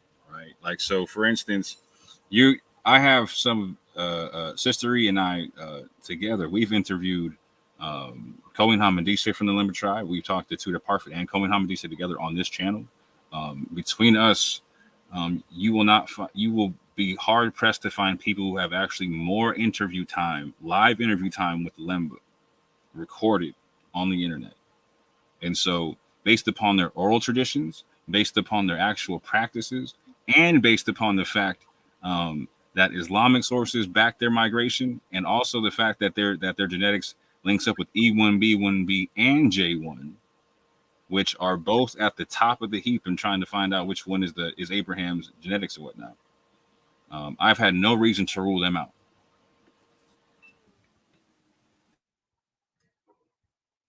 Is that it? Is it possible? No.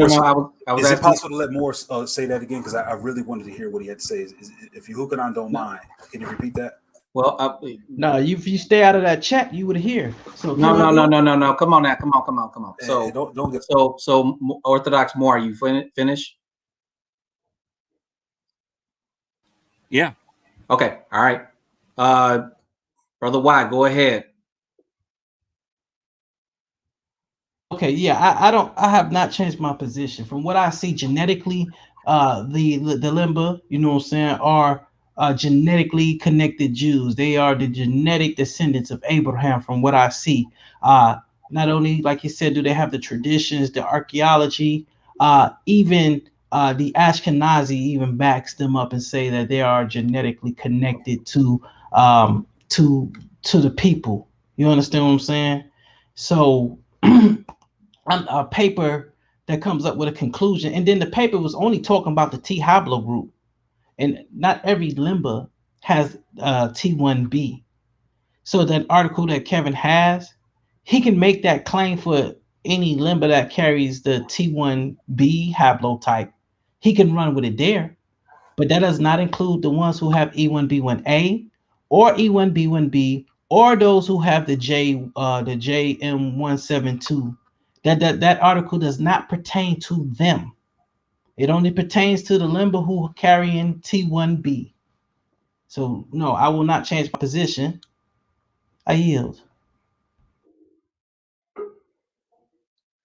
Okay. All right. That is actually it for me. I'm going to add Sister E into this. And I did my job. If you liked it, I don't care. If you didn't like it, I don't care. So you have rights to mute and stuff, so I don't. So okay. Well, how do you want me to do this? So I will say this much. I want to make sure that everybody gets an opportunity to have any open discussion. I know you did, Gardis. But if we did do open discussion, I want to make sure that everybody kind of sticks to the timeline because we still have enough time and everybody's still open. What I'm going to do is I'm not going to jump in. I'm not going to intercede. I just want to see that anybody have any open questions that they want to bring about and they want to talk about. Or is everybody there? Well, I just like to say, you know, I was listening to Kevin G say we should accept the conclusion of what the science is saying, but why should we when we don't have a body of the Israelites to compare the Cohen theory to? Why should we accept it? That's one of my questions. Well, I mean, that will be up to if you find a body or not. I agree with you if we do find a body. That's if we find a body. But in this paper, if we're going to accept and argue about the knowledge that's in this paper, then we have to accept what they say. And it's not my opinion. That's why I'm hearing repeatedly people saying, Kevin G, your position is X, Y, and Z about the paper. But I'm saying, no, it's what the paper says. If you read the paper, it says exactly not what I'm saying, but just simply what I'm reading. I don't think you understand what I'm saying. Why should we even accept the Cohen theory? What would make us accept that when we don't have a body to compare it to? That's backwards to me, for real. Well, I mean, that's your opinion. I mean, I don't have a say in that. If you don't want to accept it, you don't have to accept it. But for those who accept the information in this article and use it in the first place, then they will have to accept what the article is saying. Like, for instance, if you don't accept that, if you don't like what's in the what the article is saying, if we don't have a body, then that's fine. And I kind of agree with you.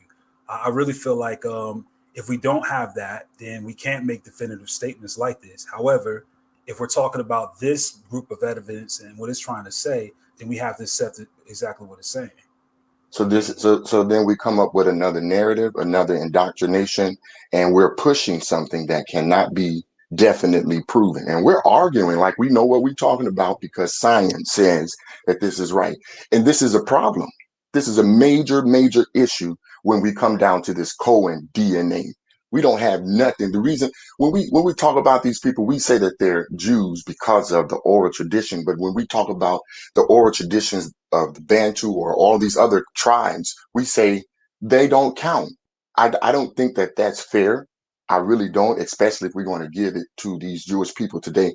And let me say this too, when we're talking about the Jewish people, science says, and I know this is going to be a hard one, okay, because we're talking about who are the Israelites. And I heard Brother Brian today say, let's not talk about the European Jews today. Let's not talk about them. Why not?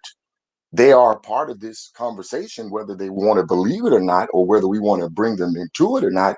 They belong here because they're over in the land of Israel, where the Bible says, if you be Christ, then are you Abraham's seed and heirs according to the promise, that land over there.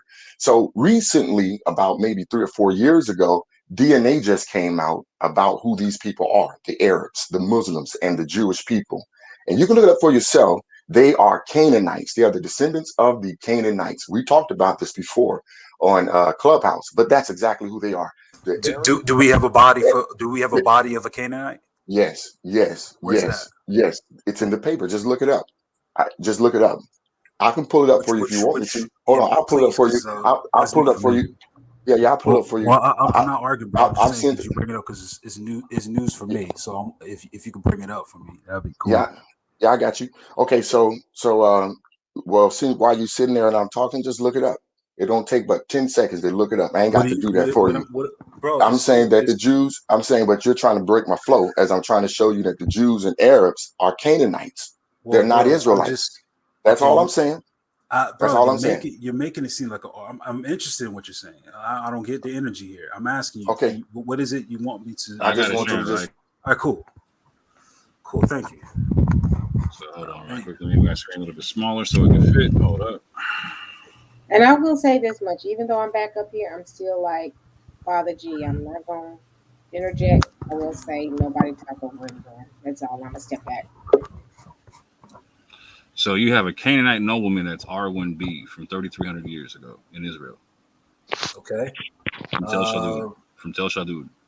Okay, cool. Now, Yahuchanan, are you an Israelite? Say what now? Are you an Israelite? On my mother's side, from my maternal side, yeah. What's the haplogroup? My mother's haplogroup is L2B something, I believe. And what's your father's? My father's R1B. Okay. Thank you. I appreciate that. And so Yahuchanan has always believed for the longest time that he's an Israelite based on that haplogroup. So, Well, here's my point. But I said, hold on, San Antonio. I said on my mother's side. I didn't say nothing on my paternal side. My paternal side is R1B. Oh, so you changed your position too. But I've never made the claim that R1B is the paternal haplogroup of the Israelites. Don't do that. I can call G-Con right now. No, please call him, brother. I've never made the claim that R1B is. Yeah, because that's a lot of people making that false claim on it. No, wait a minute. So please prove it. Please prove it. No, it's not.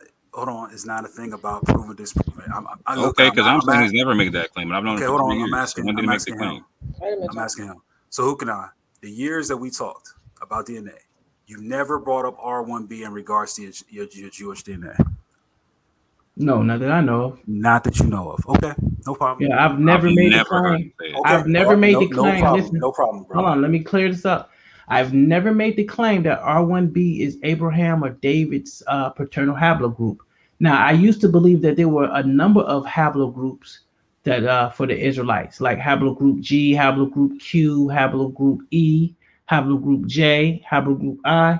I used to believe all of those were basically like Israelite haplogroups, but I've never made a definitive claim that one particular haplogroup is that haplogroup. With that, I yield. Yeah, you did that back in 2017. Pull the video up, please. Okay. Pull the video up of me saying that R1B is definitively the haplogroup of Abraham, Isaac, and Jacob. I didn't say anything about you definitively saying anything. I'm asking you because remember R1B kept coming up. Remember we was joking about rib. I said, here you come with your rib. And I can't believe you forgot about this. But then when we talked about it, you kept saying, my haplogroup shows R1B. And you showed that R1B came from the interior of Africa, was around Jewish populations. Now, G-Con spent years debating with you about R1B. So when we read that, and then that's why you came to mind. And I said, do you recall this? And you saying you never did it? That's crazy, bro. Because maybe you genuinely forgot. Show the video because the UA community always make these false accusations. Facts. Say that people are everybody racist. In the War Machine vouched for the fact that he never made them claims amongst you and Laurent when we were there. Yeah, and we got 6, 7, like Kevin G. You forget these conversations we had, fam. You forget LeBron was actually on the call when Anonymous was showing the pews. Bro, we used to build real thick and heavy. G-Con used to be part of the War Machine, fam. Stop playing. Someone wants Elder Wiggins also to continue since he's just got up here. So okay, so what we're saying here is, okay, so we know as we talk, because I'm a believer in Jesus Christ. I'm saved, sanctified, and filled with the precious gift of the Holy Ghost, and I am a Hebrew Israelite from the remnant of the election of grace. So I believe with the promise that Jesus Christ died to give Israel and all those who believe. Now, when we look at the promise today, you look at the land, we see Canaanites in the land of Israel claiming that they are Israelites. And here's the issue here, because we have oral tradition that many still going to claim to and say, well, this is what we know. This is what they told us, this, that, and the third. But now we got the DNA. Which one, what are we going to do here? Are we going to continue to look at the oral tradition and say that these people are who they say they are? Or are we going to look at the DNA and say, you know what? You really are Canaanites. that's really who you are. Now, we'll talk about them more. Now, so we know that Israel is not in the land of Israel. So where are the scattered 12 tribes of Israel? Where are the scattered 12 tribes of Israel? We didn't remove them people over there out the way. Now, I did my haplogroup. I went and did my DNA too. And my haplogroup says I'm haplogroup L3. Now, I'm going to give you guys the numbers, right? I don't believe, 50, 70,000 years ago is what they're going to say. Haplogroup L3 migrated from Asia into Africa 50 to 70,000 years ago. Now, when you talk about African Americans, they don't tell us that we come from. I'm talking about my haplogroup. You can't tell me my haplogroup. No, bro. I didn't tell you that. Just that I saw the chat said I missed something, and I was away with my daughter, and I was wondering, did I miss something that was directed towards me? Oh, no. Okay. All right, I'll let you go. All right. I'm going back to my daughter, so I won't be hearing y'all for a little bit. Okay, and I'll digress after this, but hold on a second. So he's did you have something to him? Because I thought this was a panel discussion. I think if Kevin G is done, he needs to tell us, or he's coming back.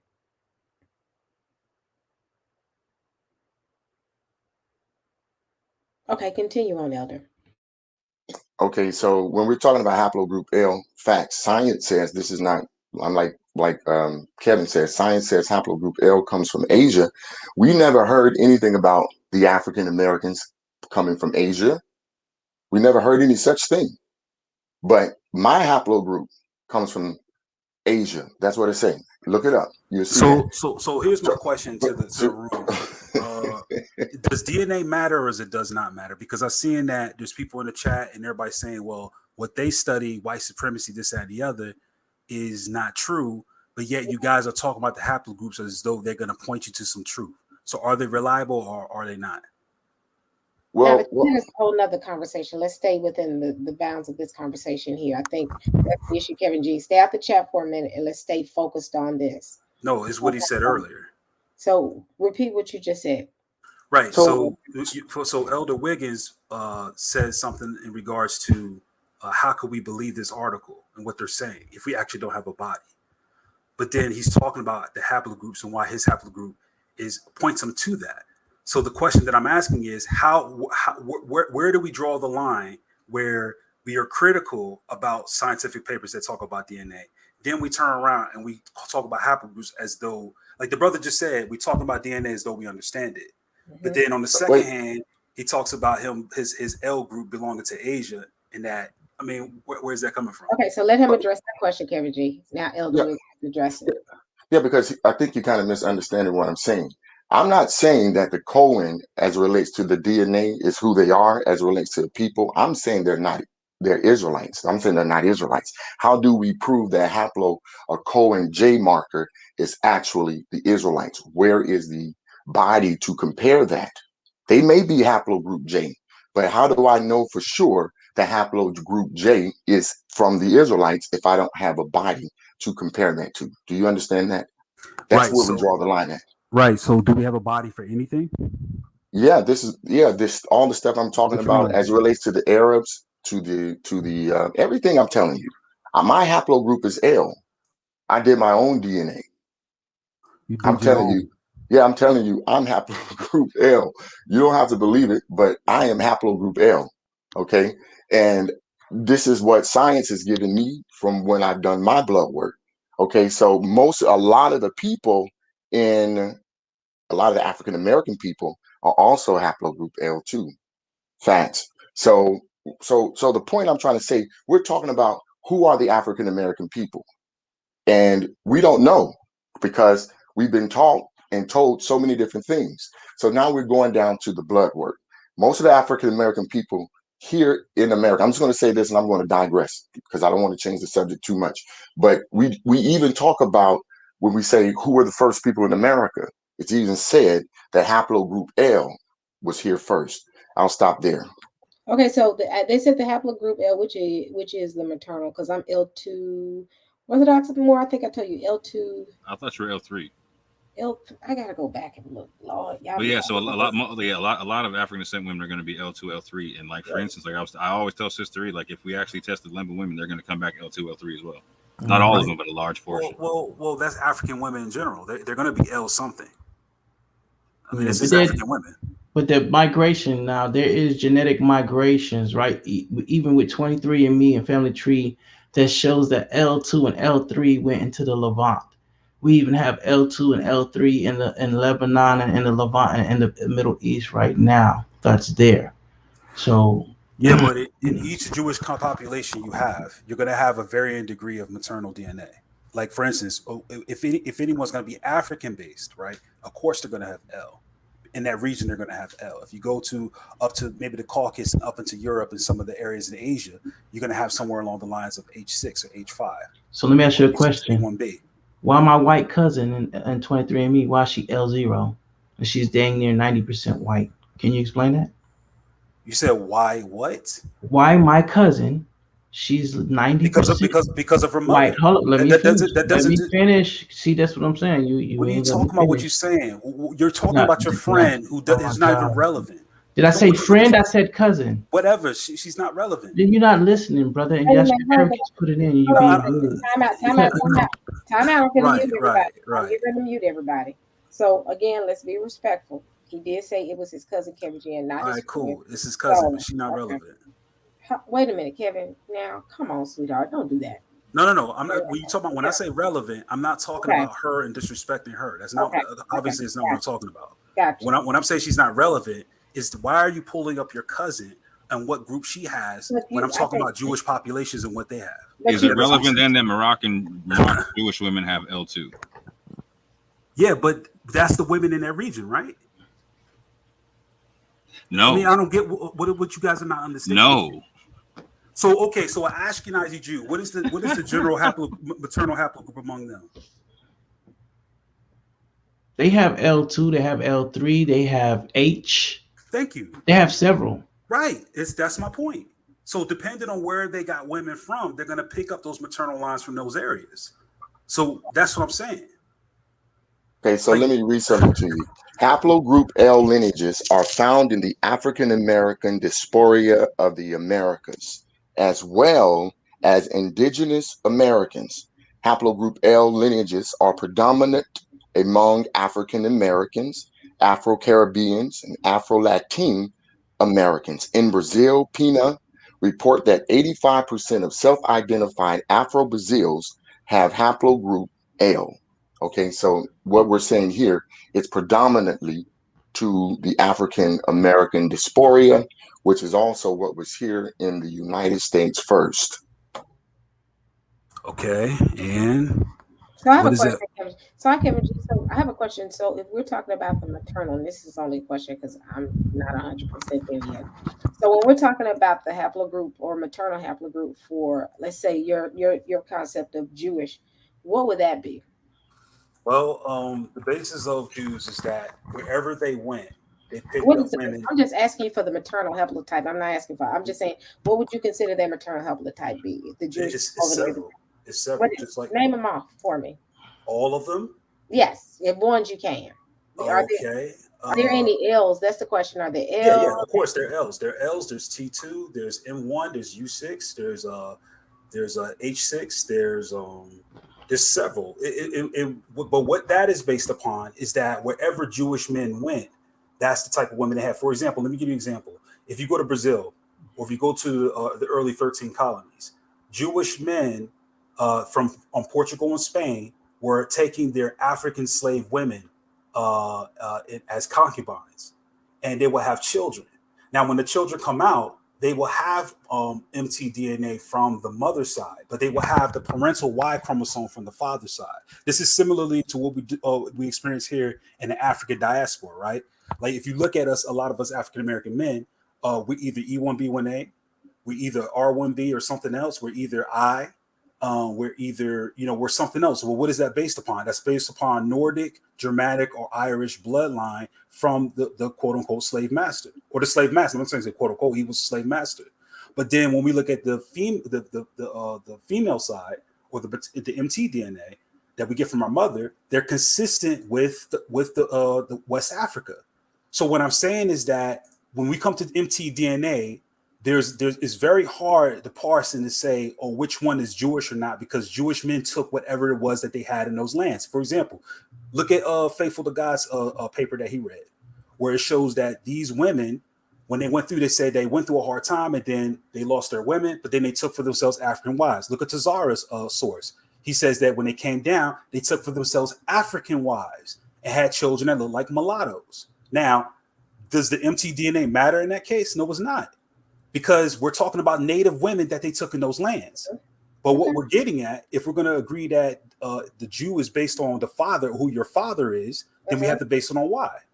So I have a question. So what is the predominant Y haplotype for the Jewish people, which you would consider Kevin G to be Jewish? That's just a question I have. The predominant will be J, J1. I have to look and get specific, but it will be J. That'll be the predominant among so you're saying that the Lemba that have the J, that's just my question, because I'm trying to clarify. So what you're saying is the Lemba, even though they have the J, they don't have the Jewish haplotype. Right. That's what the study says. So to say that J doesn't define Jewish, but Jewish defines J. Let me give you an example. So back to my question. So if I was going to answer the first one. One part. Okay, go on, finish. I'll let you finish. I'll be quiet. Right. So just because one has J does not make them a Jew. But the Jews, based on the marker, they're shown to have J in various other haplogroups. So, for example, JM172 does not define Jews. Why? Because JM172 is shared among a lot of populations in that area. In fact, it goes up as far as Europe. You find it in Europe. You find it in Pakistan. You find it in Qatar, UAE, Yemen, Turkey, Syria, Israel itself. You can find it in the Caucasus. You can find it in Italy, Portugal, Sardinia, which is an island off of Italy. You find it everywhere. So just because JM172 you have it doesn't make you a Jew. So I have a question. I'm confused. Yeah, so what makes them a Jew? If let's say that someone here has that same marker, let's say Moor has the same marker as what you consider to be the J marker for the Jews. What would make him different from all the rest of them? Right, so it's not the J marker for the Jews. That's what I keep saying. It's not a J marker for the Jews. It's what we're finding. Is what we're finding in the Y haplogroup. So what is the J marker for the Jews? That's my question. There is no J marker for the Jews. So what's the haplotype that will be considered the paternal haplotype? That will it'll be those haplotypes that have a frequency of either the 6 STR or the 12 STR, which is that Cohen model haplotype. That the study, what it was talking about, it couldn't find any of those. Or it doesn't show no relation in those markers that the Hey Kevin, can I ask a real quick clarification question just to make sure I understand what you're saying? Yep, go ahead. Is it your understanding that the paper that I read from the South African Medical Journal that is stipulating that the Lemba do not share any of even the 6 STR co-hemotal haplotypes? No, my stance on the paper is that I agree with it based on this study's analysis that the Lemba are not associated with the base. I'm asking you for your stance on something that the paper states, because I thought I just heard you stipulate that the paper is saying that the Lemba don't have the 6 that they don't have the 6 STR co-hemotal haplotypes. No, what the paper defined is that the 6 STR was not sufficient.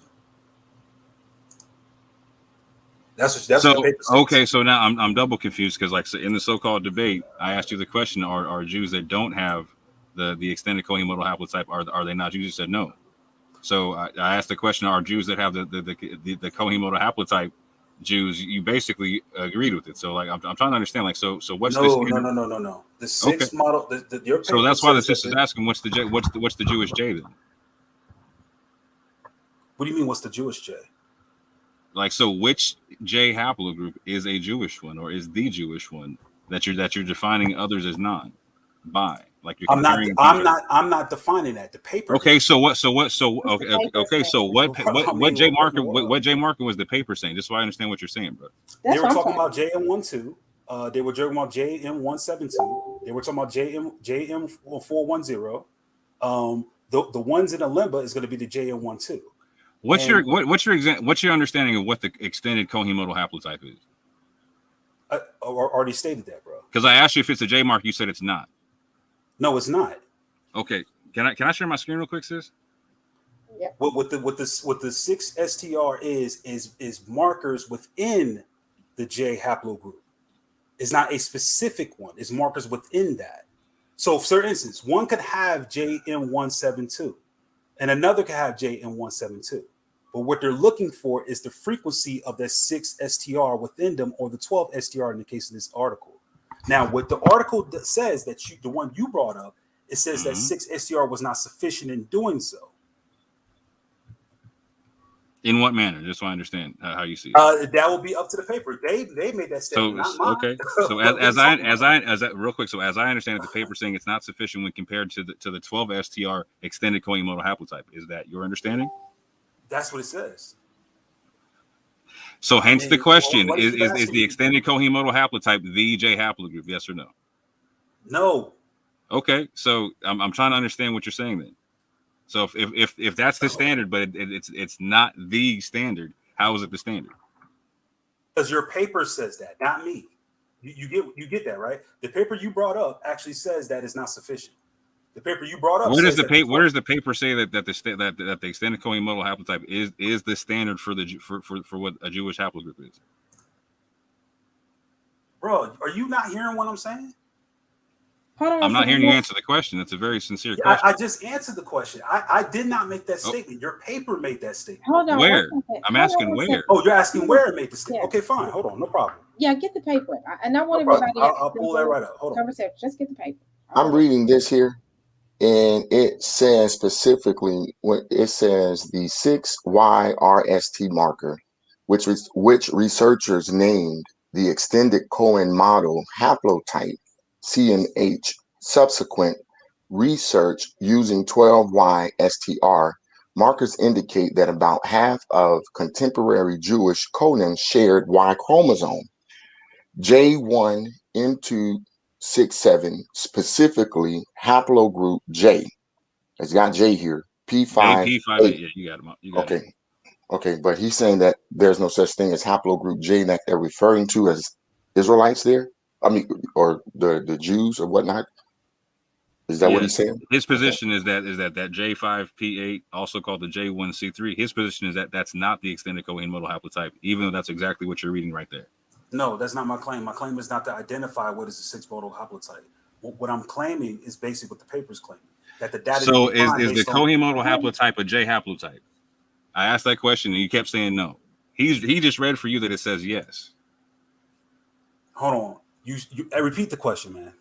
Because now you for the third and fourth time.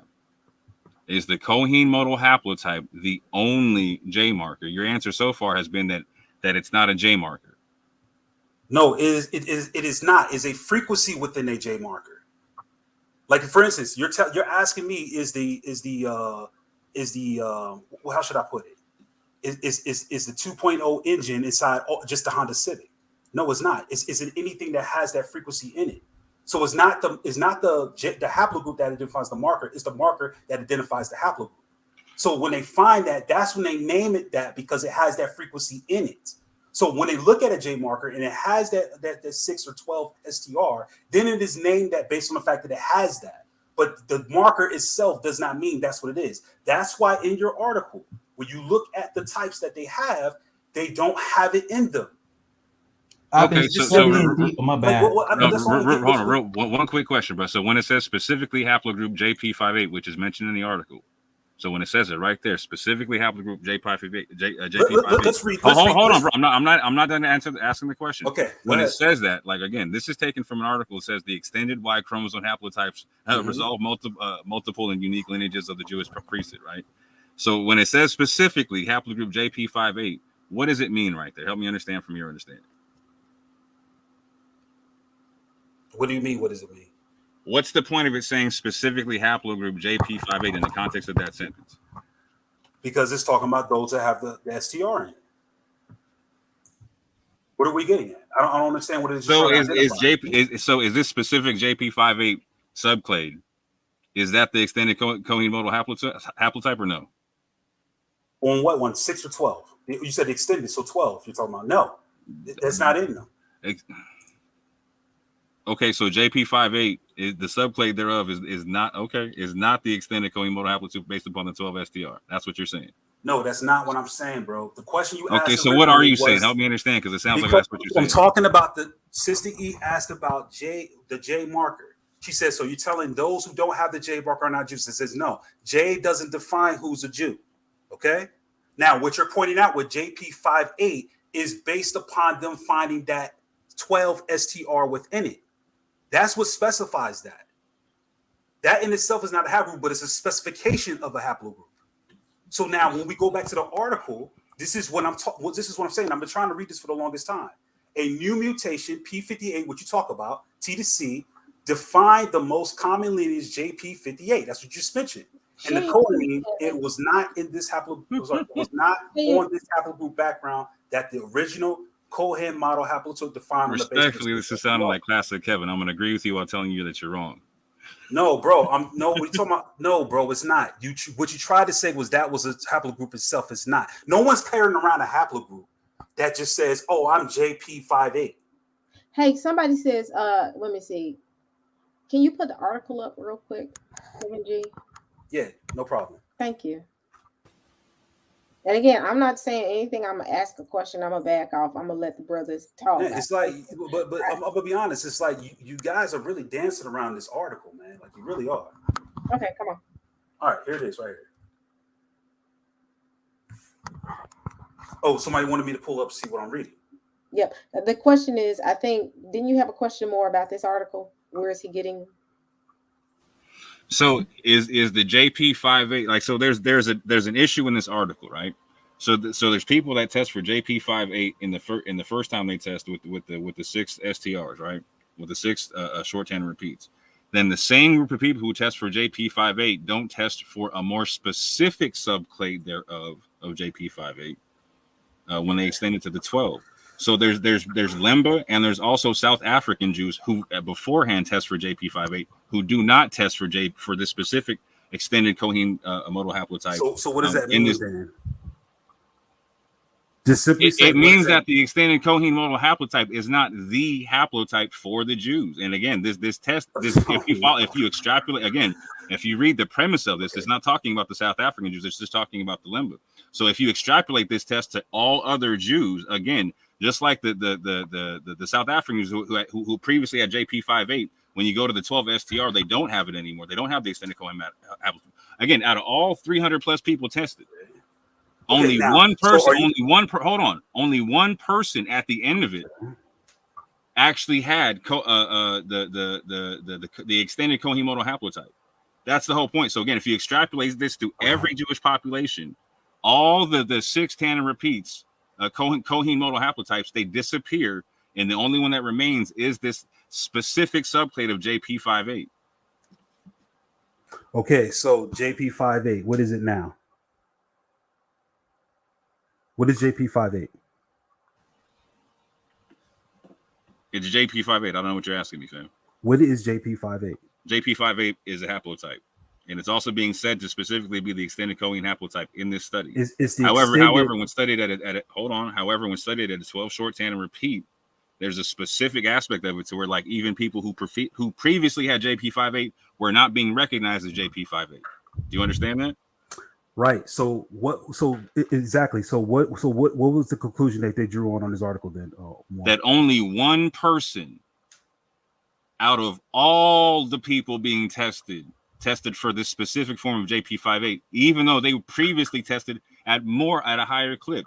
Now, you specifically want to cherry pick the aspect about the Lemba not being confirmed or whatever, but the suggestion is being made based upon the premise or the question. The question of this study has nothing to do about trying to confirm or reject South African Jews. It's based upon the Lemba, hence it's referencing the Lemba here. But when you actually look at the information and extrapolate it, again, over 90+%, hold on, over 90+%, I'm sure you do. No, bro, because I'm going to finish my statement, Kevin. I've been on mute for a long time letting you talk. I know you have. Got beat up early. I'm going to finish my statement. So over 90+% of the South African Jews that were tested, again, they also lost 90+% of their Jewishness based upon this study. But that's not in the conclusion worded like that, because the premise is not based upon answering a question about the South African Jews. The premise is based upon answering a question about the Lemba. It's that simple, fam. Okay, Kevin, you can go. Hold on. What was our discussion about? Was it about the Lemba? Yes or no? Was it about the Lemba? No answer, huh? No, wait a minute, Kevin. Hold on. Okay. What did you say? Was this discussion about the Lemba? 100%. Okay. So let's talk about what 100% is about, right? Because yes, that none of the Lemba have the extended Cohen modal haplotype based upon the 12 SDR. Okay, just like 90+% of the South Africans do not. I want you just to like read, the vast majority. Again, only 46% of Jewry, only 46% of the Jews that have J have that particular haplotype. Can you read what's highlighted on the screen, please? No, I can't. How about you read it? You can't read it. You know, he said that right now he's dealing with his dyslexia. Kevin, please. I just had somebody read for me, fam. Okay, no, bro, then that's fine, bro. I'm not gonna get that's cool. You don't have to do it. I'll read it. Thank you. In this study, and I can't find my glasses, so go ahead. Okay, no problem, sister. In this study, the extended Cohen model haplotype was only found in a single Jewish individual and not in the Lemba or the Remba. Now, you made that point, and that's cool. But what was this finding? What did it conclude? Let's keep reading. This finding, together with the lack of matches of haplotypes found in the combined Lemba-Remba group with Jewish populations, suggests that the haplogroup J Y chromosomes in the Lemba and Remba are not related or not closely related to Jewish ancestors. Simple question. Is this conclusion based upon the extended Cohen modal haplotype or the 6 STR Cohen modal haplotypes? It's based on the extended. Okay. No issue. Right, exactly. No issue whatsoever. Right. So can you go to the top? Can you read the first Right, paragraph? bro. Hold on. Can you do me a favor and please read the first paragraph? No problem. It says previous Y chromosome, particularly with the presence of the first paragraph of the paper, not the conclusion. Of the whole paper? Yes.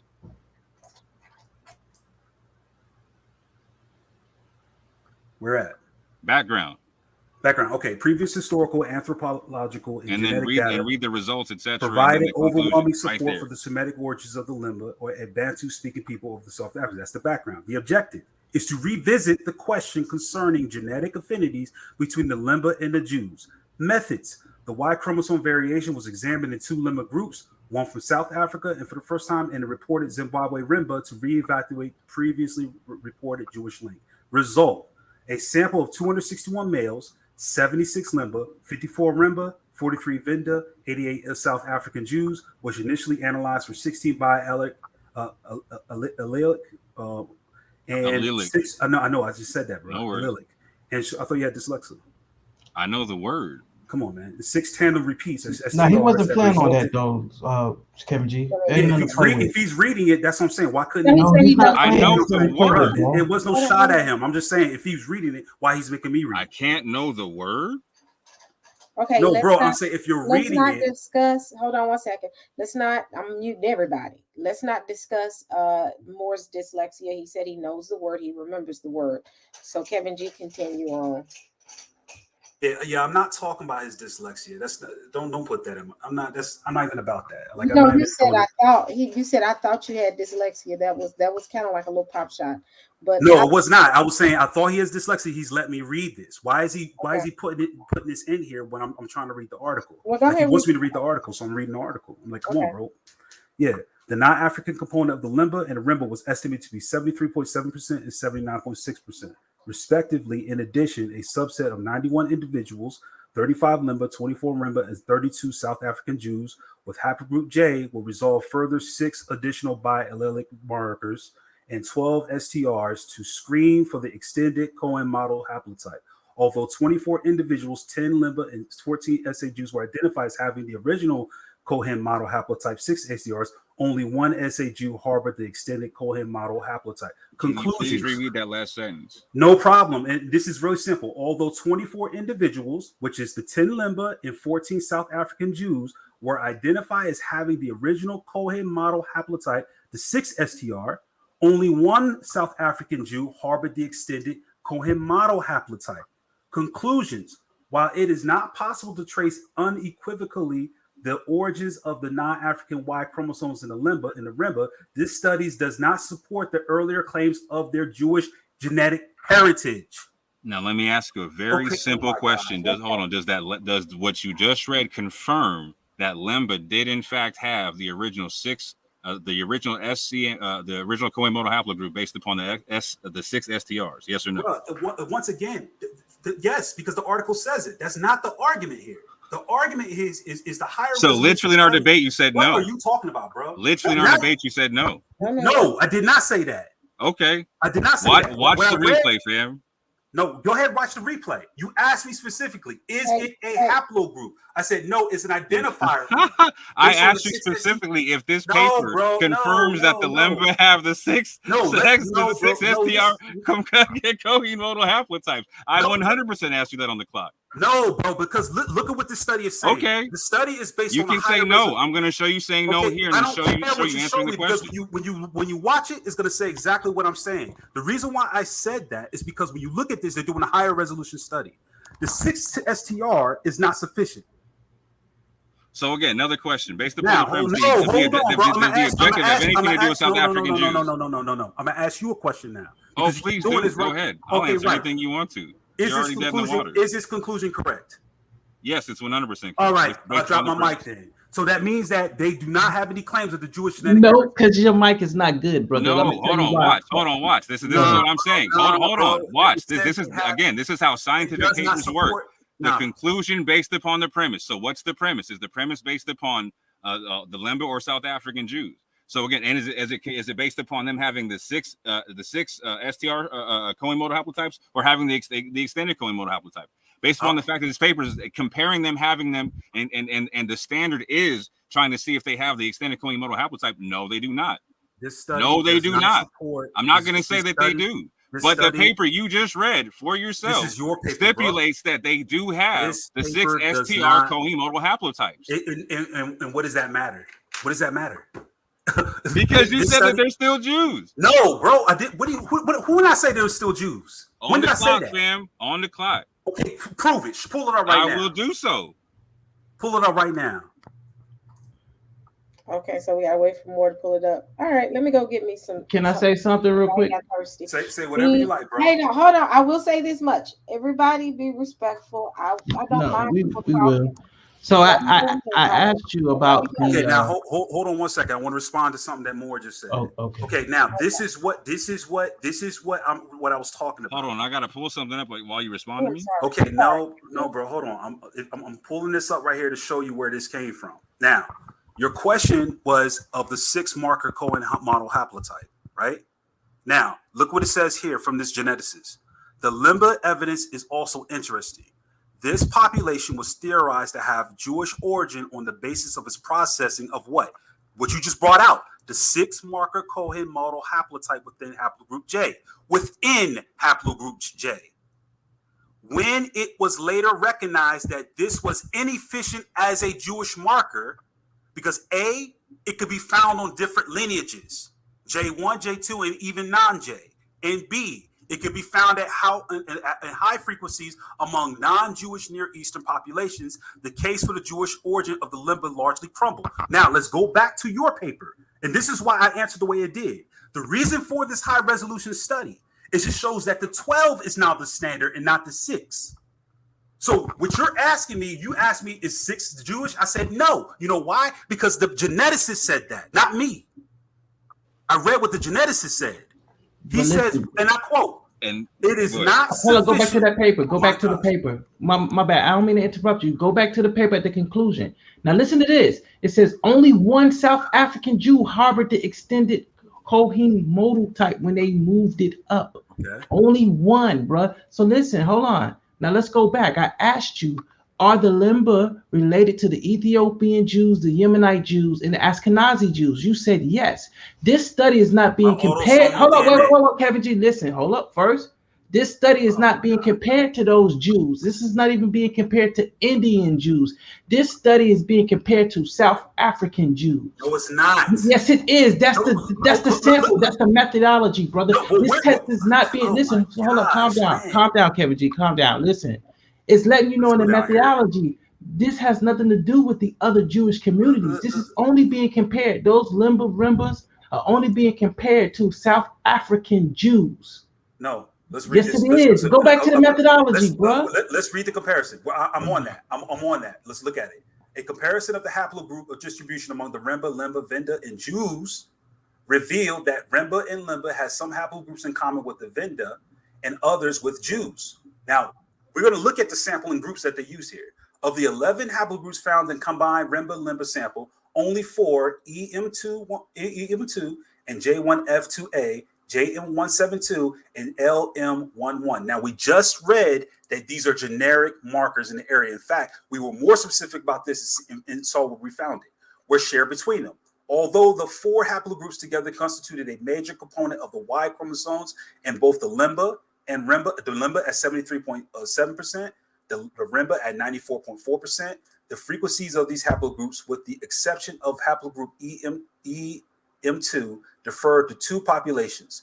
The most common haplogroup of the Remba was JM172. All right, we read about that. A lot of people have this, not just Jews. Non-Jews has this as well. We know. Well, keep reading. Which accounted for 42.6% of their Y chromosomes, whereas J1F2A was most common in the Lemba at 39.5%. Both J haplogroups was observed in Jews at frequencies of 18% and 22.7% respectively. The Cohen model haplotype, right? These are the 6, right? Which was resolved on the haplogroup J12FF2A, was only found in the Lemba and Jewish at 15.9% groups. So it also tested group. So it was found in the Lemba at 13.2%. What was found? What was found? The 6, CMH, right? The CMH. CMH what? Which one? 6 or 12?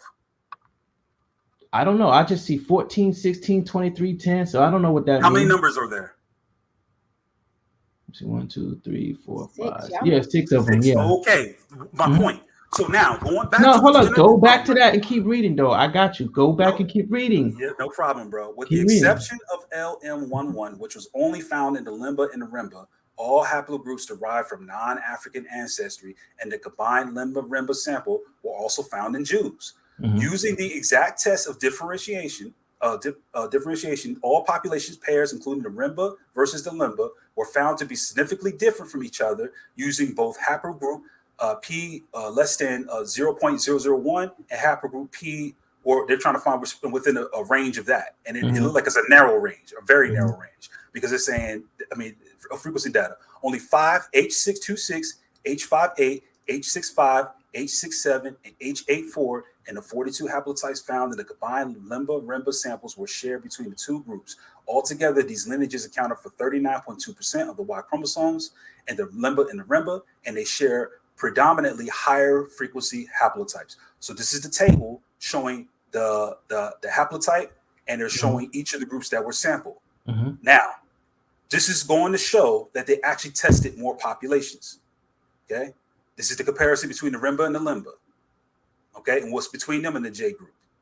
Okay, now screening for the 6 binary markers within the J in 35 Lemba and 24 Remba and 32 South African Jews resolved haplogroup J into 4 sub haplogroups. So after they compared and got the information all based on other Jewish groups and them to see what was common, then they're doing the comparison between the 3 here to find out among them what exists here based on the 12, which we see it here, and notice there are 12 numbers here.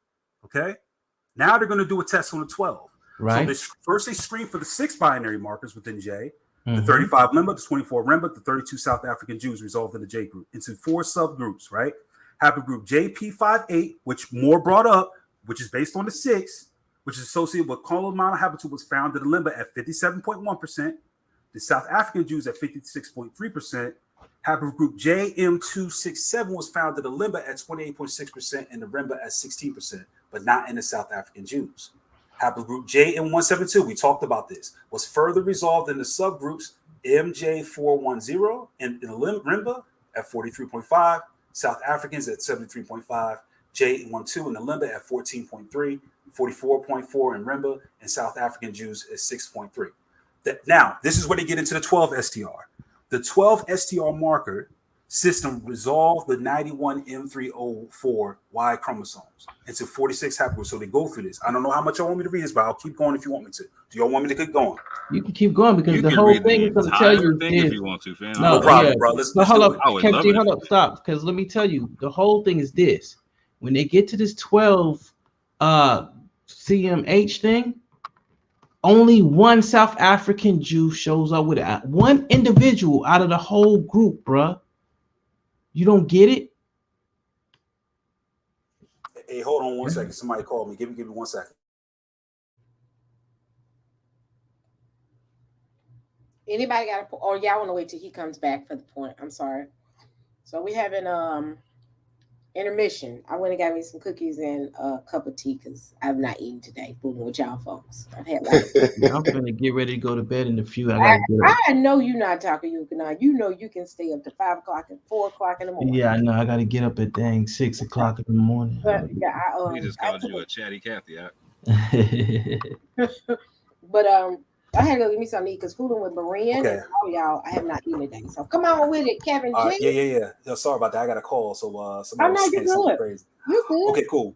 All right, so the 12 STR system resolved the 91M304 Y chromosomes, that's a Fig 1b, into 46 haplotypes, that's Appendix 2. The extended Cohen model haplotype, which is the 14, 13, 12, we see the 12 numbers here, obviously, right? On the JP58 group haplogroup background was only found in 1 in 14 Jewish individuals who were found to have the original Cohen model haplotype, 6 STR. None of the 10 Lemba who were found to have the original CMH, which is the 6, had the extended. So what they're saying is that this, now that they're doing this higher resolution study, nobody who had the 6 had the 12 out of the Lemba. Okay, none of them had it. Okay, the most common haplotype, 14, 13, we see the 12 numbers here, found in 8 Lemba differ from the extended model haplogroup of the 5 mutational steps. 4 at the DYS385B locus and 1 at the DYS3892 locus. The closest haplotype in the Lemba to the extended model haplotype differ from 4 mutational steps. So it missed it about 4 mutational steps. So 3 at that, which is this right here is actually identifying a gene, I believe. It is. It's a protein, bro. It's a protein, right? It's a protein, right? So these are actually identified, those specific ones, and where the mutation was missed. So because it didn't contain those same mutations at all, that's why they said they didn't have this extended one. Now they're saying, yeah, they had the 6, but they don't have the 12. And this is a higher, right? So at this higher level of resolution, so this is what the paper is talking about. It's talking about, let's go from 1080p to 4K. We're going to look at a higher resolution to see, are they really related to them? Because in 1080p, it looked that way. But now we're looking at 4K, it don't seem that way. Now, at both haplogroups and haplotype level, the Lemba and Remba only share 3 haplotypes, 1 on JM267 background and 2 on L1M12 background. None of the combined Lemba-Remba haplotypes were shared with the Jews. And guess what, though? If you keep reading, because listen, because I'm just gonna kill it. Chill, Kevin G. Calm down, bro. No, I'm not. Listen. Okay, calm down. Let me finish my statement. Right. When you get to the end of this whole thing, even with the high resolution, right? Like the Lemba and also the South African Jews, they all had it at a 6, right? But when they went to that higher level, that extended level, only one individual out of the South African group even showed up or passed this extended thing. That's what I'm telling you. So a lot of people, over 90% of the people who are taking it, this new thing is basically, they're not showing up as basically having this extended Cohen modal haplotype, bro. How old is this extended Cohen? Oh, hold on. How old is this extended Cohen haplotype? Because it sounds like this is something new. Is this new, or is this something they've always done? Apparently, this, based on the information that we have, it looks like it's been out since, to the best of my recollection, 2011. Okay, so it's because okay. It 2009, I believe, off the top of my head. Well, yeah, that's cool. That's cool. Yeah, probably around that time. But here's the thing, though. So I have a quick question here. When it's talking about South African Jews, who are we talking about? Who are these South African Jews? They are Dutch and English based. Wow. Okay, so wait a minute. So you're telling me, Yahuchanan, that the one person they found this in comes from a group of Jews that are Dutch and European based? Not a group, bro. Just one person. Out of what type of Jew? Was it the South African Jews? Right, and the rest of them were excluded. Okay, hold on. I'm just asking the question. The one individual they found with this extended model haplotype, was he a South African Jew? 100%. Okay, and who are the South African Jews? What is their base? What is their racial base? Honestly, I don't have any clue on that one. Or you just said it. Could you repeat it? Yeah, I literally just said again, they're Dutch and English. So they're Dutch and English. Okay. Are we seeing a problem here? So are we saying that only the white ones have that haplotype? That's what you're saying? Correct. Okay. Is that what we're saying? Is no, that the conclusion? That's no, not I'm asking more. Okay. Is the only one who has this extended model haplotype, is it, or are they white? Okay. Yes, it's 100%.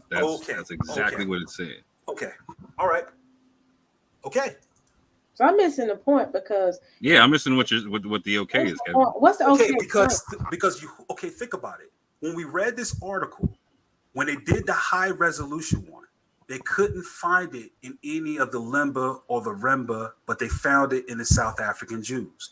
Mm-hmm. The South African Jews, the racial base for them is what? No, stop saying Jews as in plural. No, singular. Right. So real quick, Kevin, do you understand that? This is important. This is important, Kevin. Do you understand that the study or that this paper stipulated that out of the 14 South African Jews that previously had the JP58 that was recognized under the 6 STRs, that only one out of the 14 had it under the 12, i.e., the extended Kohinomoto haplotype. What percent is that? 1 out of 14. Well, let's take. Just take.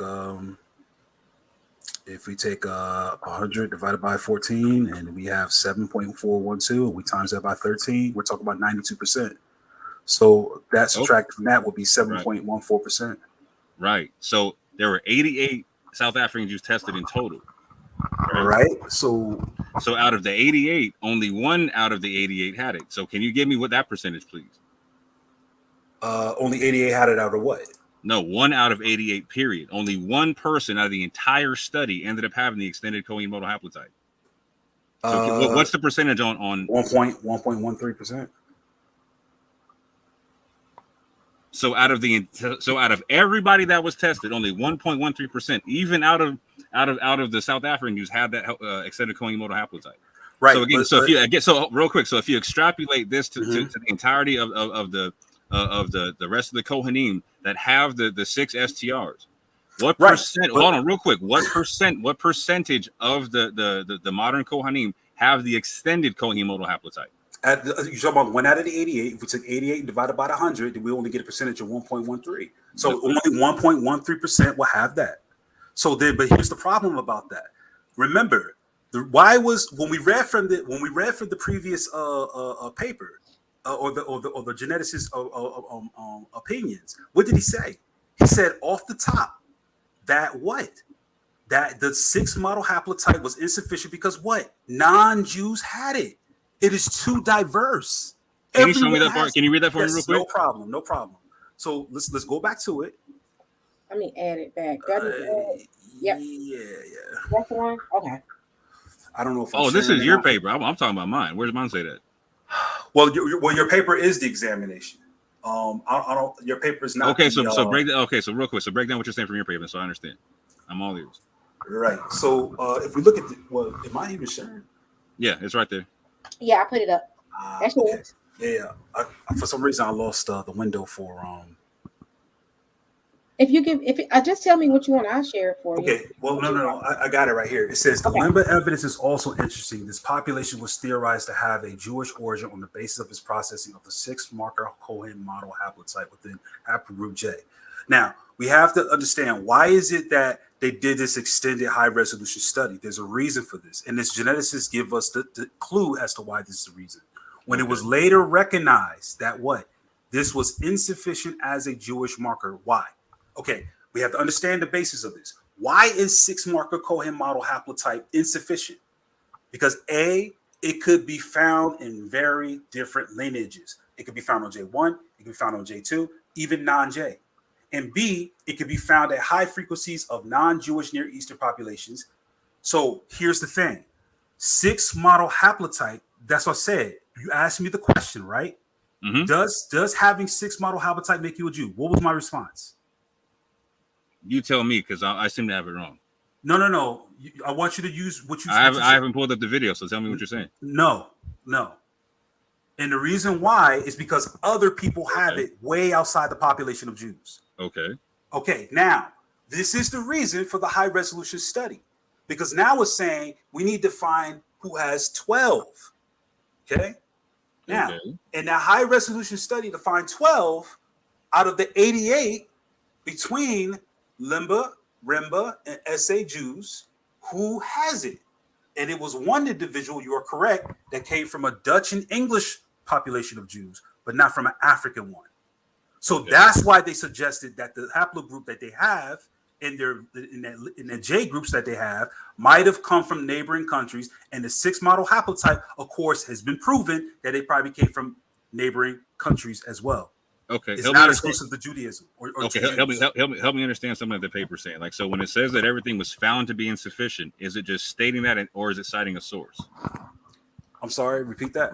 When the paper says that things were found to be insufficient, is it just stating it, or is it citing? Is it pulling from a source? Is there like a hyperlink, or is there something leading to another study where it states what was being made, why things were insufficient, etc., and what premise, what methodology, etc., or is it just stating that they were made insufficient? Right. So, well, I mean, I would say that we could find where these geneticists is getting that information. That's no problem. But let's look back at the paper. Where's that? No, where's your paper saying it? No, where's your paper? I have a geneticist that's saying it. No, where's your paper? No, where's your paper citing that the insufficiency from? That's what I'm trying to understand. I could find one. That's not a problem. No, where's your paper citing? Is your paper citing or not citing? That's all I'm asking, bro. No, what I'm saying is that when I'm it's a simple question, bro. I can't read the paper, otherwise I wouldn't ask you.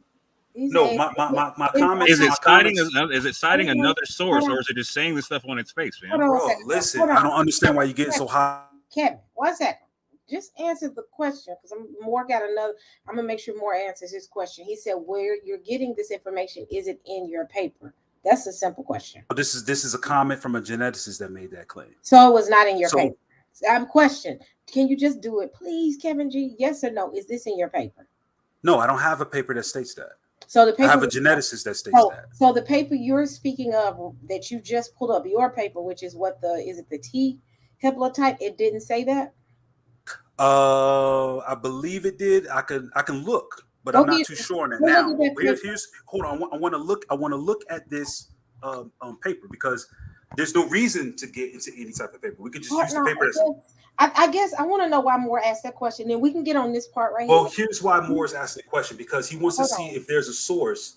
Why I'm if there's a source to my claim of this being insufficient, but it's not my claim. So who said the question is? We got to stop saying stuff and not having the sources. So the question is the insufficiency. Listen. The insufficiency that you spoke of just here a second ago, is this coming from your paper? Yes or no? I don't have no paper that states that. I have a geneticist that states that. Can I explain why I asked the question? Is that okay? Yeah. Now more. Go ahead. That's not a problem. So I asked the question because in the debate I pointed out the fact that the blog that you're citing is from 2011, and that the paper that I'm citing from the South African Medical Journal is from 2013. And so I asked, how is it that your paper is citing information from a test that had not been done yet? And, hold on real quick. So if it's citing insufficiency, I'm asking for the source of the insufficiency it's citing. Does that make sense? Right. That does make sense. Now, here's how easy that question is. Now, when Sister E asked the question, when did this information about the 12 STR come about? I said, well, based on the information that I have, it was 2011. What did you say? I didn't say STR. No. I said 2009. Okay, Oh, you see the point now. So no, I don't. I don't see any reference to any testing from Moor, 2009 to 2013. Let me explain it to you why that's a problem. Because you're saying that the geneticists that I used to make this comment is not good because it came before. It was a 2011 paper that came before your 2013 paper. But the evidence or the discussion about this extended Cohen model haplotype was in 2009. So that would be the reason. Hold on, no. The extended Cohen model haplotype was established in 2009. The Lemba weren't tested until 2013. So in 2011, there's no way that paper could be citing information from. No, they okay. So you're saying this is the only test. The question remains. Well, let's pull it up. Via what genetic test is your 2011 paper citing insufficiency? It's a real simple question. Yes, I'll if that's all I got to pull up, that's not a problem. I have a question. I'm confused, Saints. Did he say that his paper said it had that it was insufficient, or he said the geneticist said it? I said the geneticist said that. I always said the geneticist said it. So it's not in your paper.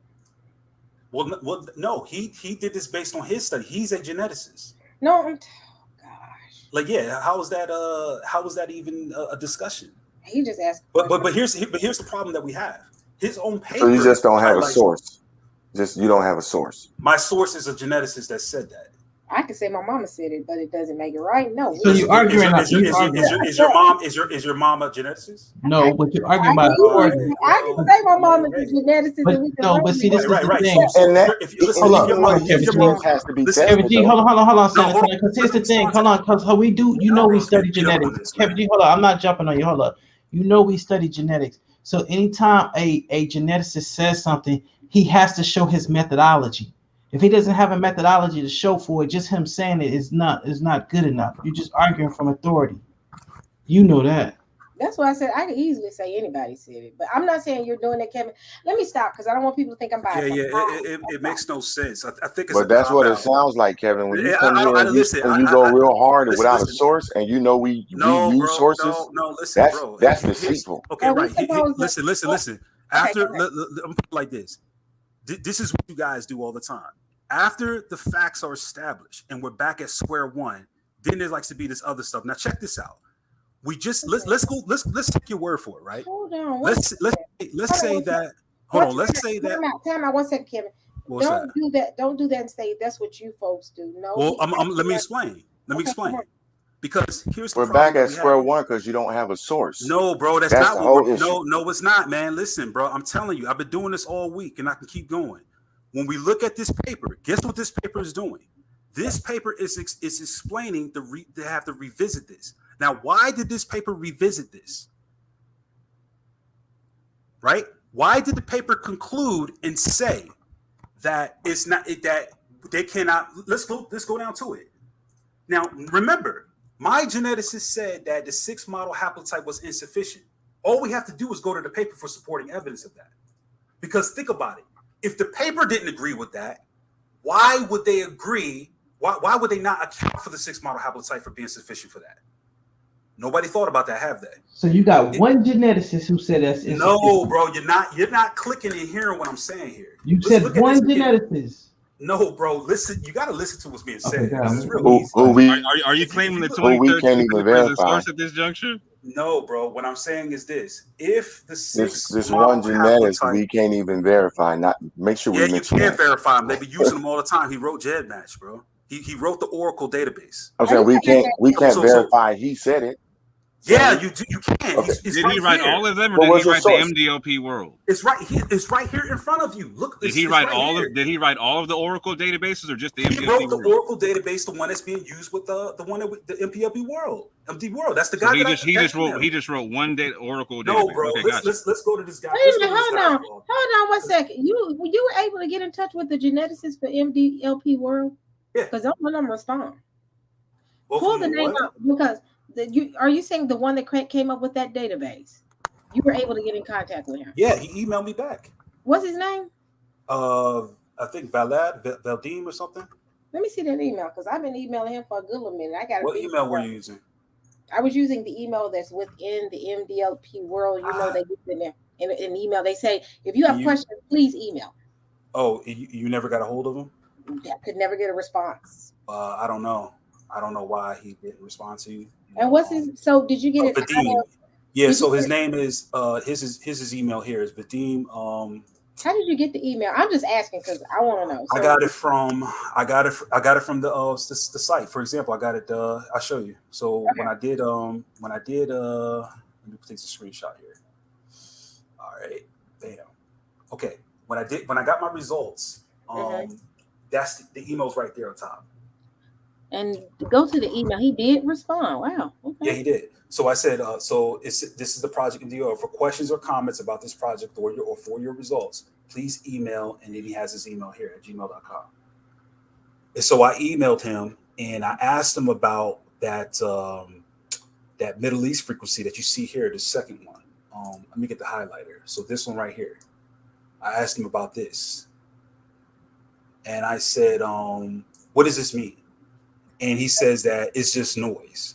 That's what he said. Everybody said, show your email. Please show them the email again, Kevin G, so they won't think you telling that you ain't. No, I don't need to do that. I mean, you showed the email. It's already in the video. I mean, they can look at it for themselves. But yeah, he just said it must be random noise. You can't show the email again? Yeah, I can show it right now. 1 second. Okay. I'm just trying to save you, bro. No problem. I'm not a liar. I don't lie. No, we're not. Just trying to make sure we all on the same page. Yep. I don't feel like I'm like Loren. I don't feel like the emails today or tomorrow. And then we can go back to your point. Yep. Give me 1 second. Okay.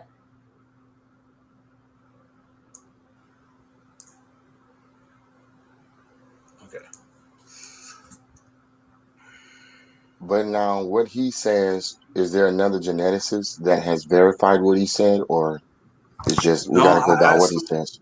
I asked him and then he didn't email back, and then I followed up and I just said, hey, just follow up to see if you see my email. And because Sister E's right, this guy, he takes a lot of time responding back. And so he just responded back here. He says, good evening. Must be random noise. Best, Vadim. Is that the original email, or you copied? I copied it because I'm taking my name out of it in my email because I want people. I want to see the whole email string. No, I'm not obligated to do that. That's my email right there. My no, I mean I'm just saying what that whole email string looks like. But I'm gonna be quiet. Yeah, I just sent him an email about this, and I asked him if he could follow up, and then he said must be random noise, and I said so according to this, and he never responded to that last part, which is why that's kind of like I think they have poor communication, but anyway, so this is the geneticist who this is his blog here. So this is, if you look up the Lemba, he actually has several studies on this. In fact, he has another study that he's done, which he titled was really Aaron's lineage, the Cohen model haplotype. We don't know it, so which he goes into this extensively. I mean, in this here. It might be some hard evidence about what it is that he's concluding to. So I didn't bring up any of his previous blogs about this, nor the articles he cited on this. But here's the thing that we can draw from this. If we look at his comment here, where he says that it's insufficient to be recognized. Let's say, for instance, we accept that the 6 model haplotype was acceptable. Why then does the study that we just read not support the 6 model haplotype? That's a good question. In other words, if the 12 wasn't sufficient, they couldn't find them in any of those. Why did they say that they're, quote, what does it say? That it said that this finding, together with the lack of matches in the haplogroups found in the combined Lemba groups of the Jewish population, suggests that JY chromosomes in the Lemba are not closely associated with the Jewish ancestry. But honestly, is not closely related. I feel what you're saying, but that CM is only for trying to detect who is the lineage of the priest. To be honest with you, first of all, hold on, listen to what I'm saying. Because you can be connected or related or have Jewish ancestry and not even have a CMH. Okay, so people still. So that's what they were looking for. They was looking to see who had the Cohenine gene for as the priestly gene. Okay. I mean, that's fine if you want to say that, but the problem that I have is that if that's the case, then everyone in that region are Jews then. Think about it. If we accept that, then that means that everybody No, in you that region. That's what I just said. And I got what you said. Mm-hmm. Right? You said that line that only defines the priestly line, so it shouldn't matter. But remember, it was already previously accepted that them having a 6 model haplotype, they were Jews. Off that alone, we all agree with that. I agree with that. But when now that new evidence popped up that other populations have this as well, then we have to ask the question, okay, does that make them all Jews? What specifies as Jews? So they did this higher resolution study to show, okay. So let's look at how I clarify. What's my methodology for saying that somebody is Israelite? Because we didn't really get into it because of the format, and that's what I was saying. So this goes like this. I look at haplotype, and I also look at genetic connections to other Jewish population. Okay, so it's like we already discussed and talked about how the Yemenite Jews and the Lemba Jews and the Ethiopian Jews and even Ashkenazi Jews, they're all genetically related. It's been proven scientifically. They all share genetic relationships. Not only that, they share the same markers. You have the E marker in the Ethiopians as well as Ashkenazis, as well as the Yemenites. You have the J marker as well in all 3 groups as well. So there's a genetic connection there. That's what I'm saying. You're showing me as far as make you change your mind. It's not making me change my mind because science is still on the side of the Lemba. Are you? I mean, like I said, if science was still on the side of the Lemba, then this paper wouldn't have concluded what it concluded with. You talking about one geneticist, bro? Like, do you understand the consensus of how? I'm not talking about one geneticist. I'm talking about this paper. This paper right here. It's based off of one geneticist. This paper right here. You see this paper on the screen? Mm-hmm. Yeah. This ain't my one geneticist. This is the paper that was pulled up earlier. This is actually done by Division of Human Genetics, School of Pathology, Faculty of Health Sciences, University of Witwatersrand, and National Health Laboratory. Oh, you talking about this paper? I got what you're saying. Yeah, this paper right here, right? So this paper right here, which is actually done by. Right, my bad. I'm sorry. I was conflating between this paper and your other paper. So let me get that straight. I was conflating. I thought I was really talking about your other paper. So I apologize. Well, no. So yeah. So this guy here, this paper right here, the one he brought up. Notice that the background, previous historical. What is that talking about? The 6 model haplotype. Anthropological and genetic data provided overwhelming support for the Shemitic origins of the Lemba, the Bantu speaking people in Africa. Objective: to revisit the question concerning the genetic affinities between the Lemba and the Jews. Now look at the method. Yeah. Y chromosome variation was examined in 2 Lemba groups, one from South Africa, and for the first time, a group of Zimbabwe Rimba to reevaluate the previously reported Jewish link. And guess what? Hold up before you even go on. The Buba clan ain't even in this study right here, bro. Just remember that. The Buba clan, the Lemba, you know there's many different Lembas. The Buba clan is not even in this study. They didn't even take the example, bro. So keep going. Yeah, Major said in the comment section, this paper is killing me. Somebody deleted this message. Why? Hold on. Ain't nobody delete message. Ain't nobody worried about the paper. I'm gonna be honest. Never mind. I'll be quiet. Continue on. No, the paper is a scholastic shotgun. You know what I'm saying? Because again, so when your opponents confirm something about you, when they confirm something you're saying, it typically makes it more true. So again, the paper is not stipulating that the Lemba. Nowhere does it stipulate that the Lemba do not have the six short tandem repeats Cohen modal haplotypes. It specifies that they do not have the extended. So anywhere if he wants to, he can show me in the conclusion where it stipulates they don't have the 6 short tandem repeats, but he can't. Right, but that's not even the problem here. The problem is not them having the 6 model haplotypes. That's not the problem. The problem is they're doing a revisiting on this topic. Why? Because they want to see they had the 12. Now the question to be asked is why. Now let's say, for instance, exactly. That's a fantastic question. Why? Right, bro. I don't know if y'all grasping it here. Think about it. If they concluded that that is proven that they have no relation to Jews, right? Then what are they doing considering the 6 model haplotype? You get what I'm saying? So okay, out of 261 people, one person had so again, this is where they cut their nose to spite their face, and this is why this is a fantastic, fantastic source. Hold on, real quick. This is why this is a fantastic source, because the South African people here in this journal are cutting their nose to spite their face. Out of the 261 males that were tested, 88 being South African Jews, only 1 out of the 260 came out with the extended Kohinomoto haplotype. So again, out of 88, only they were. Again, 14 of them had the JP58 at the 6 short tandem repeat concept. One tested at the 12 short tandem repeat.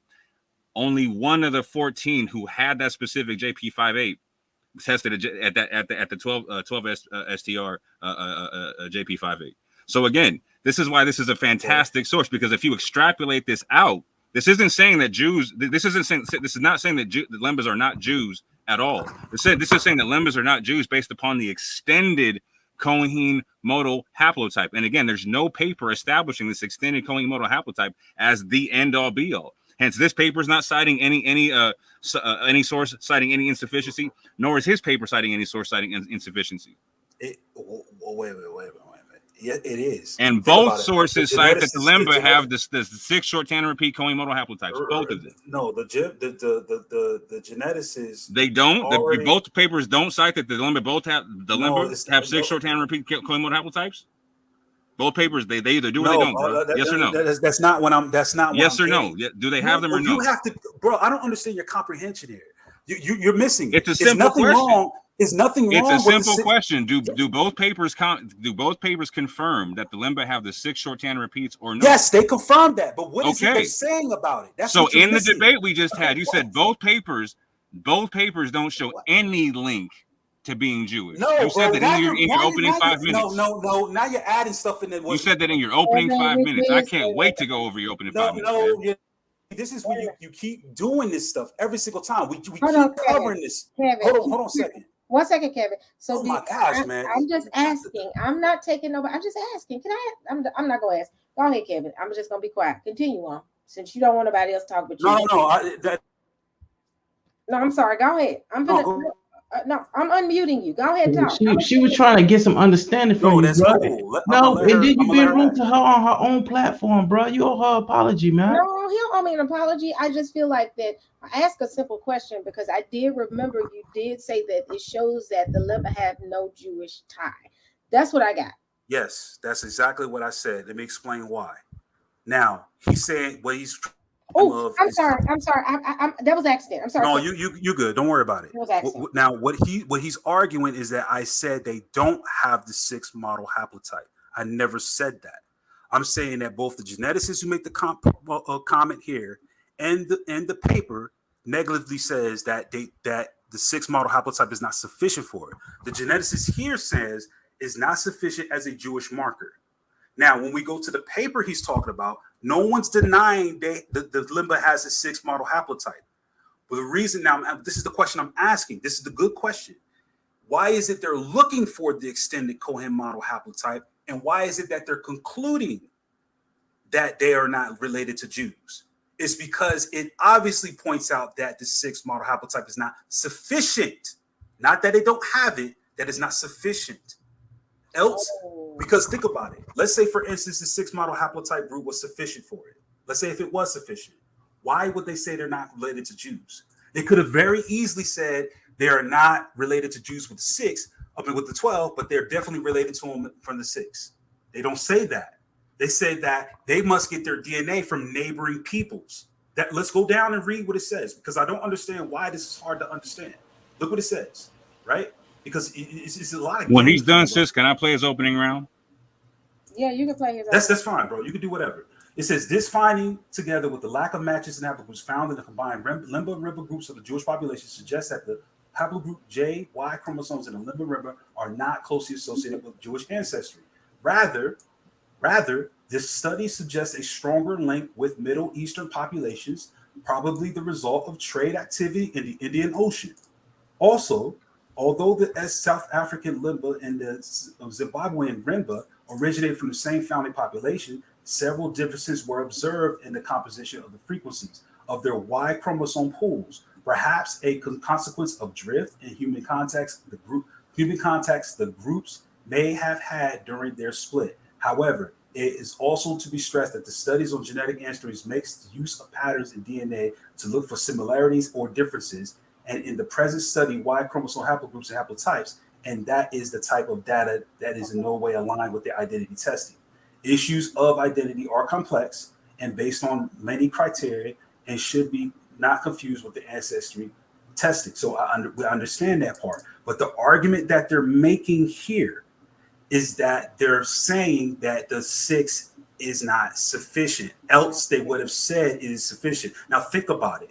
If we look at this, look at this statement here that they make. Look at this statement. It says, hold on, let's get to the beginning of this statement here. Where's this statement? It says here, rather, this study suggests a stronger link with Middle Eastern populations. Where do we get that from? Now, if we look at the geneticist, let's look at his comment. The Lemba evidence is interesting. This population was theorized, right? Let's look at the beginning of this article. Right here. All right, take a look. Previous historical, anthropological, and genetic data provided an overwhelming support of Semitic origins of the Lemba. Okay, now let's look at this. The Lemba evidence is interesting. This population was theorized. There it is. They're talking about this theory here. Okay, now look what it says. To have Jewish origin on the basis of this what? 6 marker Cohen haplotype. No one's denying they had it. Now, when it was later recognized that this was insufficient, as a Jewish marker, because A, it could be found in different lineages, and B, it could be found on high frequencies of non-Jewish Near Eastern populations. Now, let's go back to the article, because I don't get why this is hard to understand. If you simply look at this, look what it says. It says here. Look what it says here. It says what? Rather, this study suggests stronger link to Middle Eastern populations, probably the result of trade in the Indian Ocean. But that's not legit. That's a suggestion there. That's not concrete right there. That part is okay. Not. But bro, listen, it don't have to be concrete. The fact is this: the other people have that 6 model haplotype. It is not exclusive to Jews. Okay, cool. I got something for you. I got a new study. Hold on. Trust me, Sister E. Trust me on this one. Because we know that DNA is a new thing, right? And there's always new information coming out. We do know that, right, Kevin? Hold on, real quick, Yahuchanan. Before we introduce new information, right?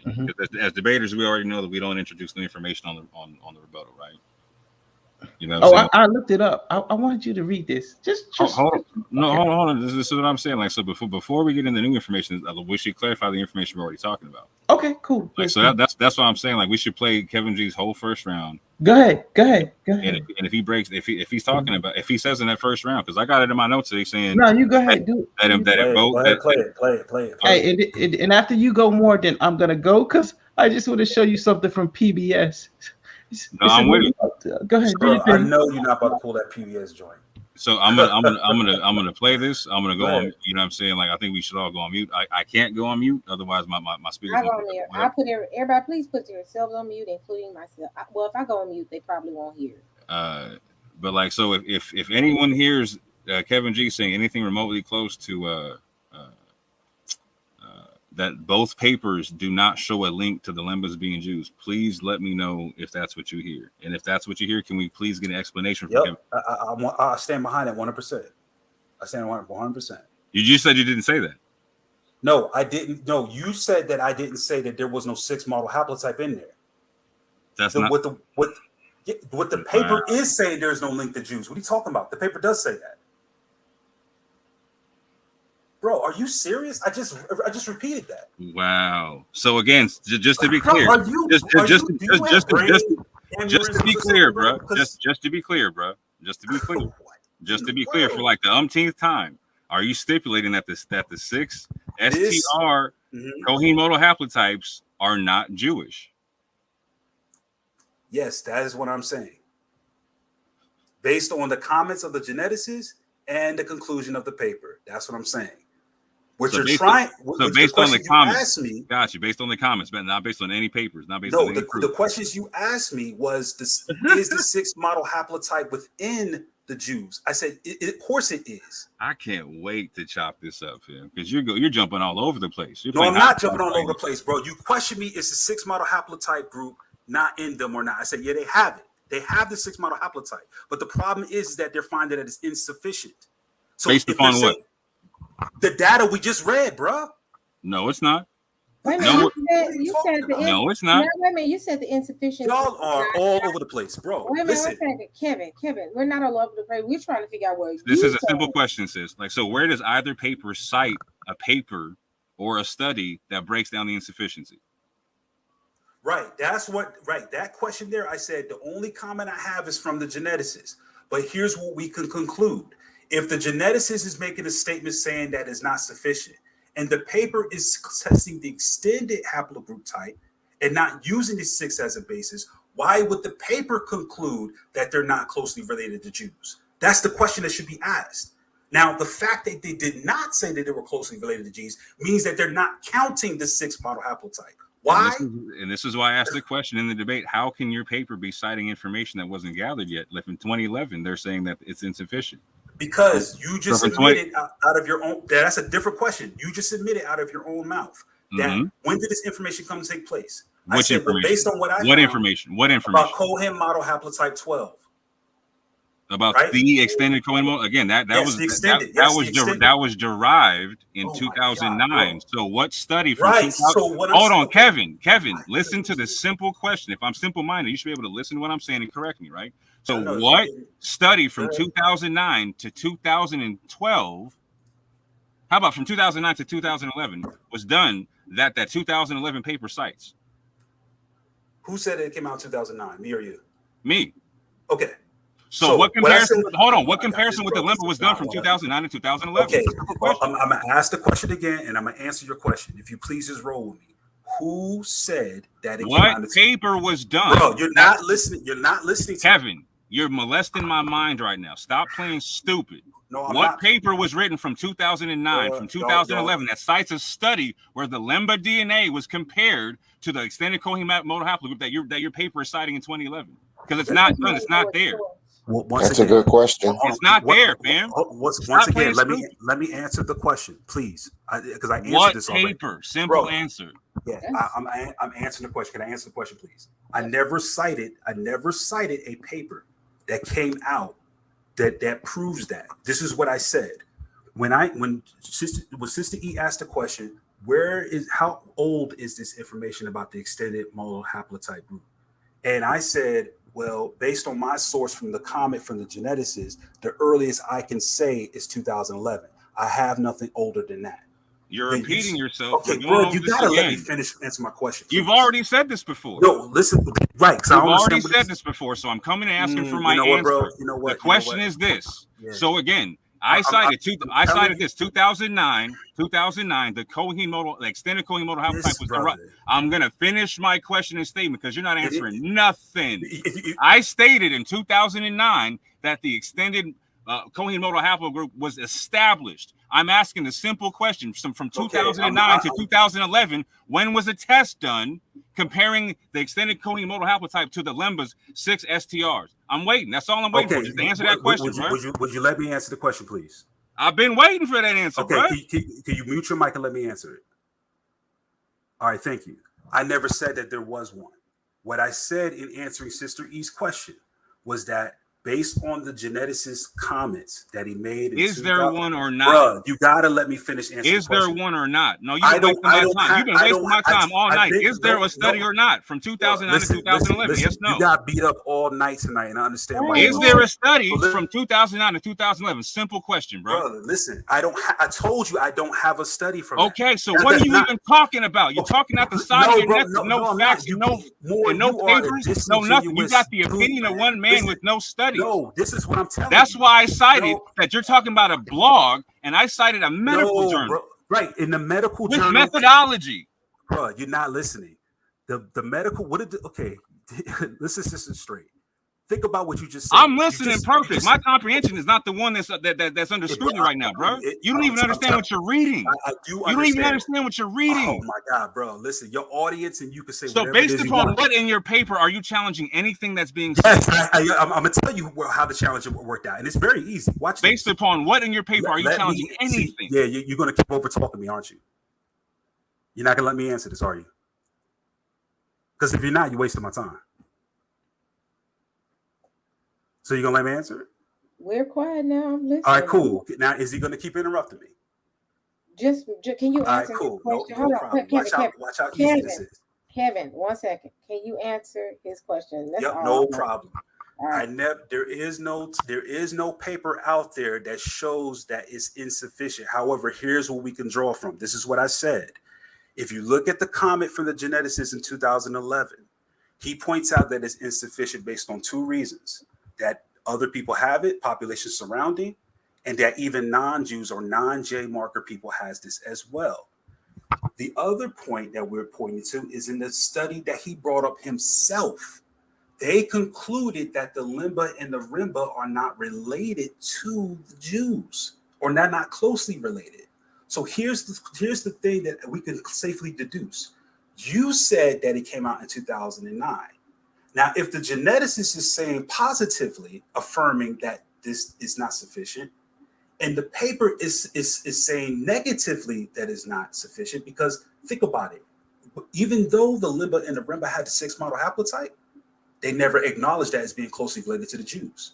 So I said the good question to ask is this: if the Lemba, which they do, have the 6 model haplotype, why is the paper concluding that they're not related to Jews? The reason why they're not doing that, because they must not looking at it as being sufficient enough to prove that they're closely related to Jews. It is that easy, bro. Watch how simple this is. Okay. Watch how simple this is. How come the 2013 paper doesn't cite any previous studies to the same effect? I don't know.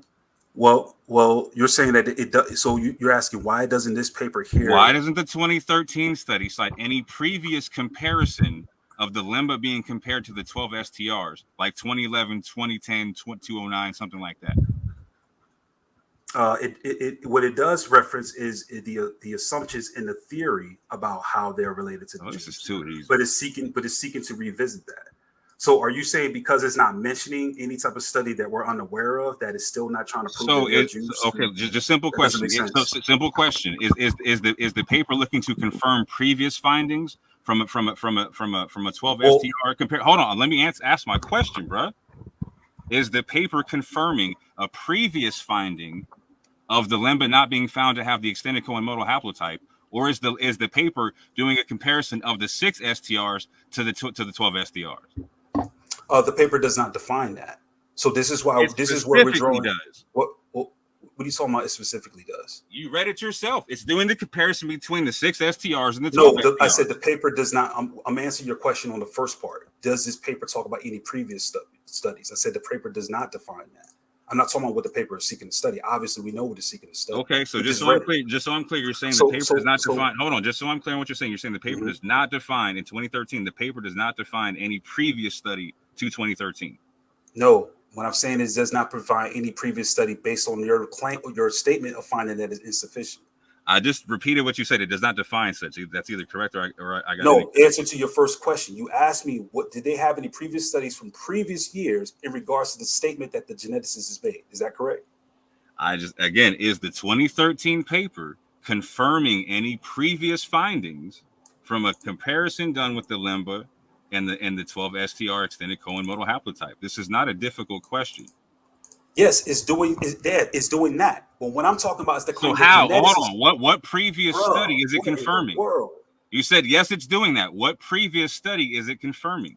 Because you just said it does not define any previous study in the paper. No, bro. What you're doing, you're playing games because we're talking about the statement that my geneticist made. No, I'm calling BS is what I'm doing, and I'm really good at doing it. You know what? Yeah, I know that, but you need to look in the mirror when you do that because the whole paper does not support your.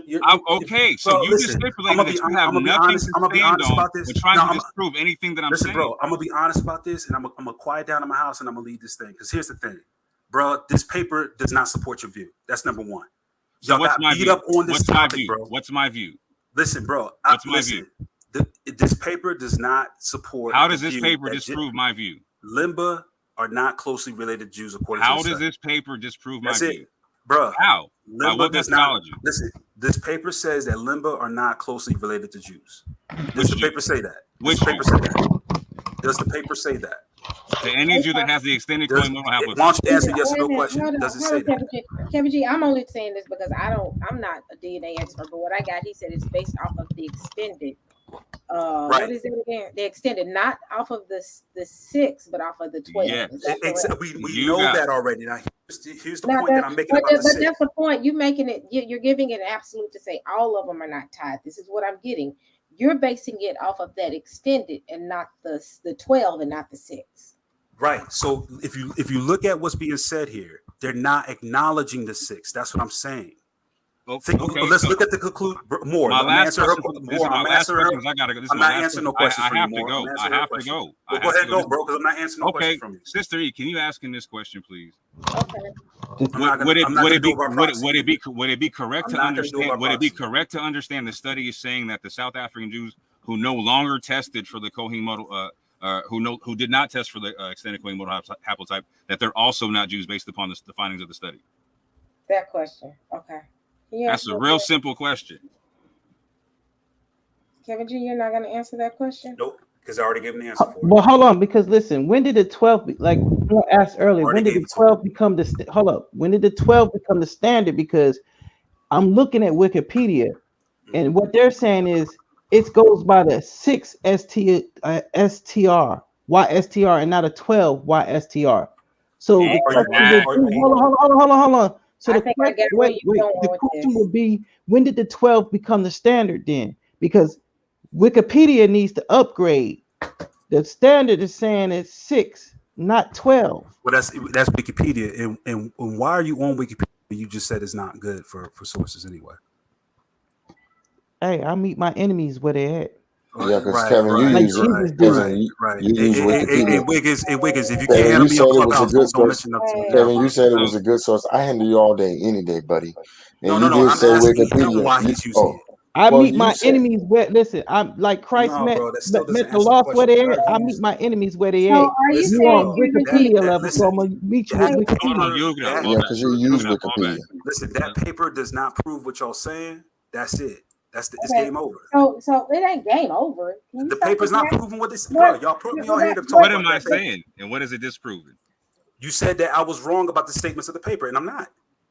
It's about the extended. That's it. Wow. Yeah, I know, bro. Listen. Wow.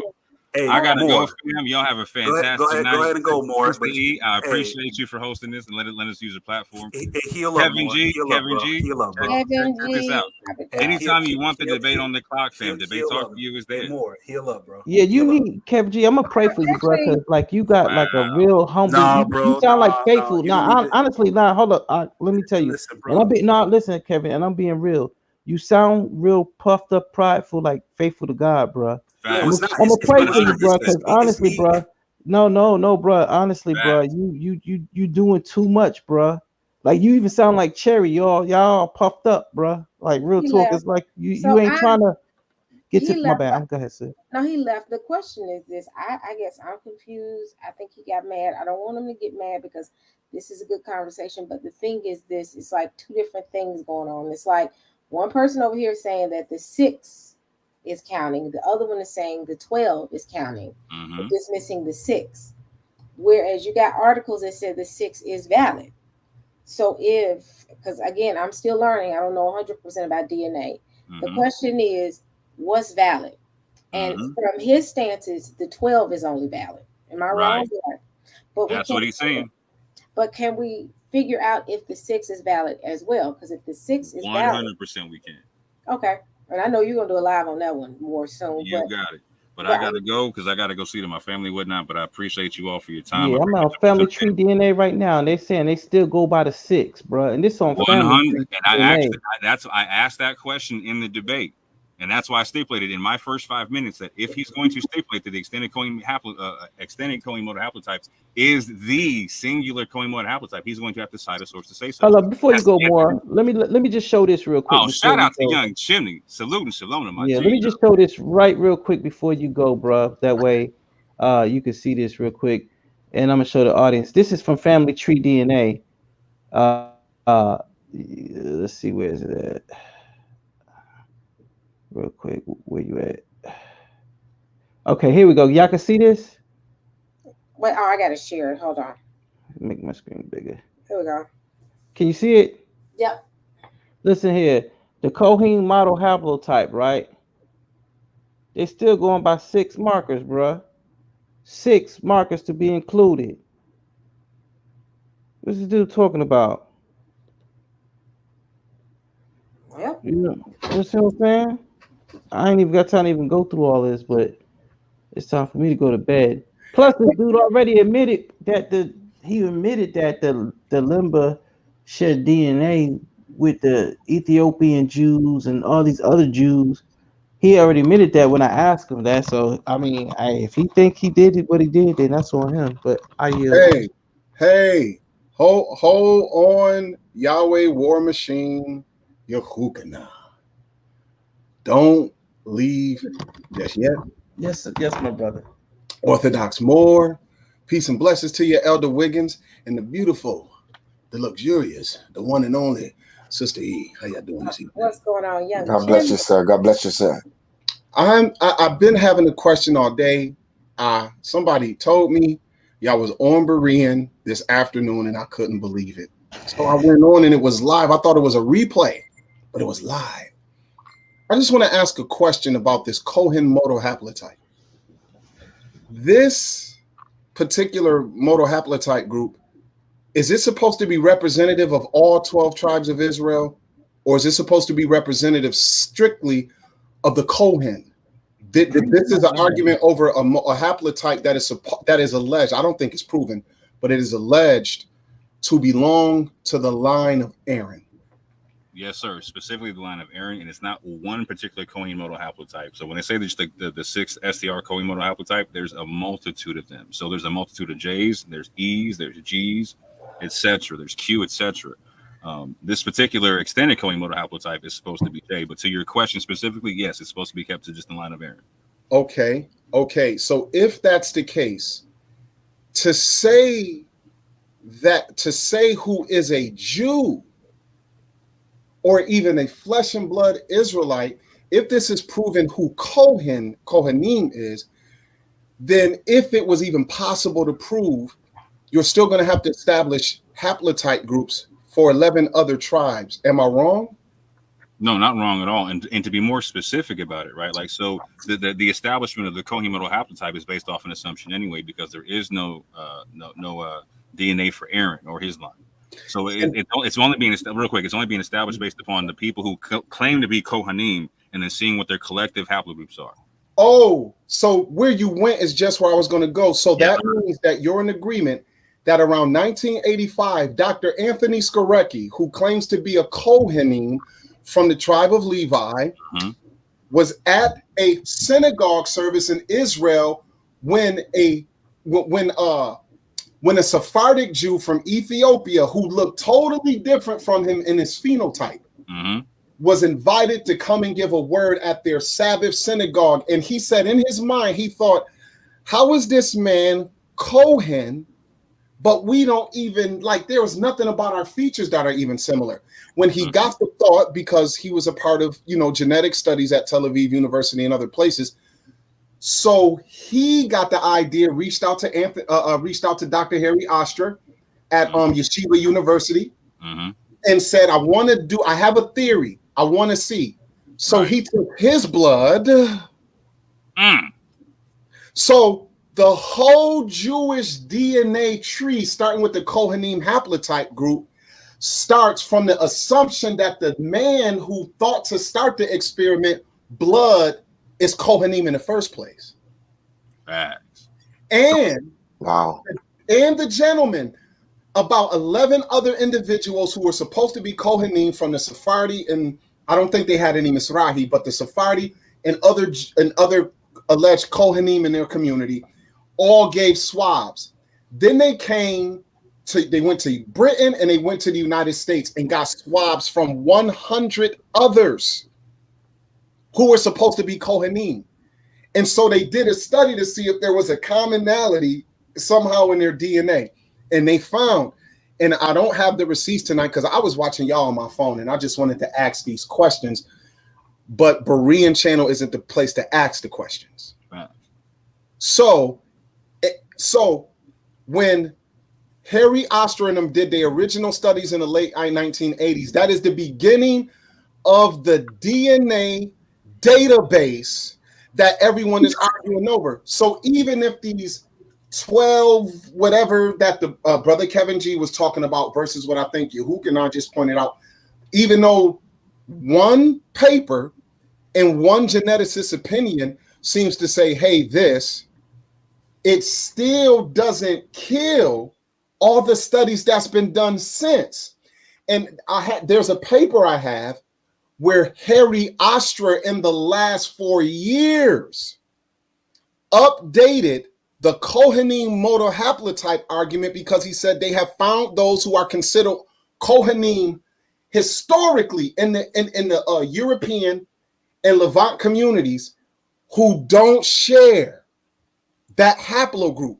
And at least the Lemba and the Remba do share more traces of those J markers in the so-called Kohen modal haplotype than other groups who have at least for 1,000 years been accepted as Kohanim all throughout the alleged Jewish diaspora. This is updated by Harry Oster himself. So they said there are more haplogroups that don't even have the J marker that are recognized as Kohanim, but they're questioning if they come from Aaron. They could come from another Levite group because Aaron is not the father of Levi.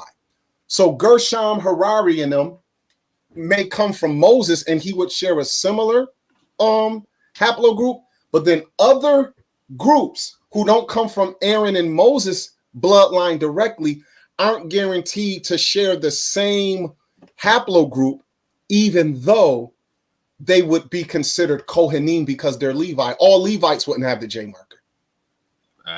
Let me. If the J marker is if, and that's, and remember, this is if the first drop of blood given to this research in 1985.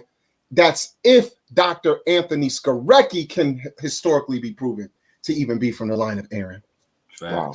And so if they're deriving this concept also based upon the people who are identifying as Kohanim as well, I mean, getting the Kohanim modal haplotypes from that, the question has to be asked, like, so where's the line getting drawn and why is it getting drawn? Because, for instance, like in the last verifiable Lemba test with the Buba clan, only 50. This is the priestly clan amongst the Lemba, right? The Buba clan, right? That 50% of them have the J markers, etc. But what do the rest of them have, and why are they not considered part of the Kohanim modal haplotypes if they're the priests amongst the Jewish people or people who claim to be Jewish, etc. So this needs to be understood. So, for instance, this becomes important to understand because, for instance, amongst the Kohanim modal haplotypes that are being accepted, one of them is an E1B1B that's a subclade of EM123. So when you look at those subclades or whatnot, in that whole branch, for instance, Dante comes from that branch. So when they're testing the Lemba at a 6 STR or 12 STR, they're only going to come up EM35, right? So to get more specific, you got to test like 22 or something bigger than that, right? So for instance, Family Tree tested a minimum. The regular test is 6 STR. 23andMe tested like 22 on a minimum, right? So they get way more specific. So the tests that were done on the Lemba just say EM35. But for all we know, they could be the exact same haplogroup that Dante has, and also be amongst their Kohanim or their priestly clan. So this could be the same thing for every other African group in or African group of Israelites that's waking up to be in Israel. Why are their Kohanim not being recognized amongst the Kohanim modal haplotypes? We got to understand the biases. Hence, when Kevin kept asking the question, so why are they asking the question? I was like, yeah, why are they asking the question? What's the basis for it? Who is complaining? Why do we so again, the situation seemed to be like, okay, like these pesky Lembas seem to have these same J markers with us, so we got to do something to make sure that we find a J marker they don't have. So in doing so, they erase the vast majority of Jews that the Kohanim that have J markers, not just regular Jews, the Kohanim. And that's what Kevin wasn't recognizing the entire night. Wow. So literally off of his argument, ultimately, or the paper's argument, because he say it's the paper, it's not him. The paper is trying to X out the Lemba community with the J marker, but ultimately they almost annihilated their point as well. Right, and that's why I was saying they were cutting their nose to spite their face. Gotcha. You're muted, Young Chimney, because I thought you were saying something. Hey, Sister E. Hey, thank you for that, Orthodox Moor. I want to ask you and Yahuchanan, any of you who would notice, because just as Sister E said, and I heard that woman who I can't stand, who I could never have a conversation with. Y'all patience is, I'm a patient person, but that woman named Cherry Love, yo, I could probably never really talk to her because I can't argue with a man's wife, and ain't no woman gonna slick talk me and not get business. So because I know I wouldn't be coming in peace toward her because of how she's handled herself thus far, I just applaud y'all for y'all had to stand Berean. He be letting her in like she's somebody to damn listen to. It be irking the heck out of me. But I just had to get that off my chest. And you don't get irked too fast. That's what's crazy. Yeah, but no. It's like Donald Trump. I already didn't like him because of who I thought he was before he ever was president. Like, I never liked him. It's people who I'm in the streets. I came to hoods and was like, yeah, I don't rock with him because the reputation that's been established by me watching the person. I just think that the woman she don't have the spirit of Christ in her. And because of that, she don't perceive how bad she is in doctrine. And that wouldn't even be bad if she had any hint of damn humility. Yep, she's in a reprobate state, and that's what's that is bad. There was hardly not too many people I couldn't talk to face or even on the phone. One time in my debate talk for you history, was it one dude who I had to tell, I'm only debating because Sal asked me to, but I'm telling you as we start, I don't like you. And that was Black Jesus Minister. I had to tell him, like, it's in the beginning of the debate. Oh. So, look, okay. So look, has there been any DNA study? Now, this is for Bible believers, and this is why I tell unfaithful to God and anyone else who would want to overly argue about this, and I don't want us to get in trouble in the endless debate about genealogy. Is there any DNA study thus far that follows the Bible claim that the children of Ham were the original rulers and settlers from modern day Iran to Northern Africa, and that whatever their alleged modal haplotype group would be? So first of all, what are individuals saying they believe today scientifically is the established modal haplotype group for people they would consider to truly be Hamites, descendants of Ham. And if this is established, because like the Nubians, we believe, were direct descendants of Ham, from Babel all the way to Nubia, the Bible establishes from Genesis and 11 on that all that was ruled by by Ham. Israel was given the particular sliver of land between Mesopotamia and Egypt that today we call Palestine. Mm-hmm. Is there any scientific, because I'll be hearing G-Con and them talk about you can follow migration patterns and mutations in DNA and blah, blah, blah, blah. Okay, cool. You think you can. I don't think it's as established as science when it's only like 3 decades old. But when it's talking about going back so far, has there been any studies that Christians would accept that would say, hey, you know, we have found the Bible to be true because whatever we understand the true Hamitic haplotype group to be that all other variations will come off of, mm-hmm. We follow the migration pattern from at one time they populated the entire region. And then something happened where they were migrated out of the region, and now the J marker or other markers that are claimed to be the ones that they use to prove a Levant narrative come in, and now it establishes a Shemitic dominance of haplogroups. Has there been any DNA study that even begins to hint at that? Is what I'm asking making sense? 100%. The only DNA studies that would even hint to that concept, or they really need to be looked at, family, are DNA studies talking about the Natufians, which are seen to be like the basal population of the Middle East, East Africa, and North Africa. So they had a haplogroup EP2 and haplogroup E1B1B, and there was another one as well. But again, EP2 splits off and is the parent of E1B1B and E1B1A. Both of them. So EP2 is the parent of both of them, right? And so the E1B1B that's also found in the Levant, in this Natufian find, where again these people are being found to be the basal population of the Levant, North Africa, East Africa, the Middle East, etc., whatnot. Again, anywhere you find J1, you find an E marker. It's just how it works. You're not going to find them separated. Even all the way in India, the Cochin Jews got an E marker, right? So there's no DNA test that's linking this whole concept in terms of being like Israelite or whatnot. However, in terms of understanding who's the basal population of the Levant, Middle East, North Africa, East Africa, that is most definitely E. And you can find this with the Natufians having DNA of EP2 and E1B1B, and this is back going like 11 to 15,000 years ago. Wow, really?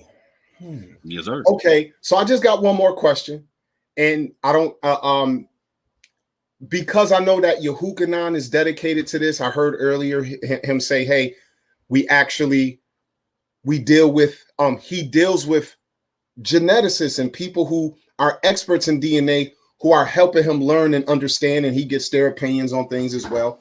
And it's clear that many of you are studying in a way that I may not be as in depth. So forgive me if my questions and conclusions might be kind of rudimentary, but I want to show you all something, and I want to ask: is this a source that Yahuchanan, Orthodox Moor, anyone else in here who might be into this, and even if the brother Kevin G was here, I would ask him: is this a source to be accepted?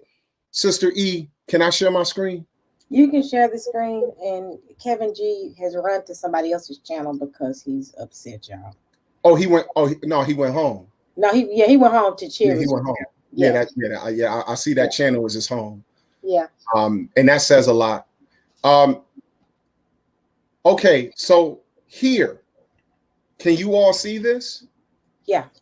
Now, this is from a teaching I did about almost 3 months ago, and I did Ethnic Israelites Part 1, 2, and 3. Are you guys familiar with Family Tree magazine.com? Are you guys familiar with this source? I actually watched that show you did a few months ago, but I'm not personally familiar, but I'm familiar with a little bit of what you're about to talk about.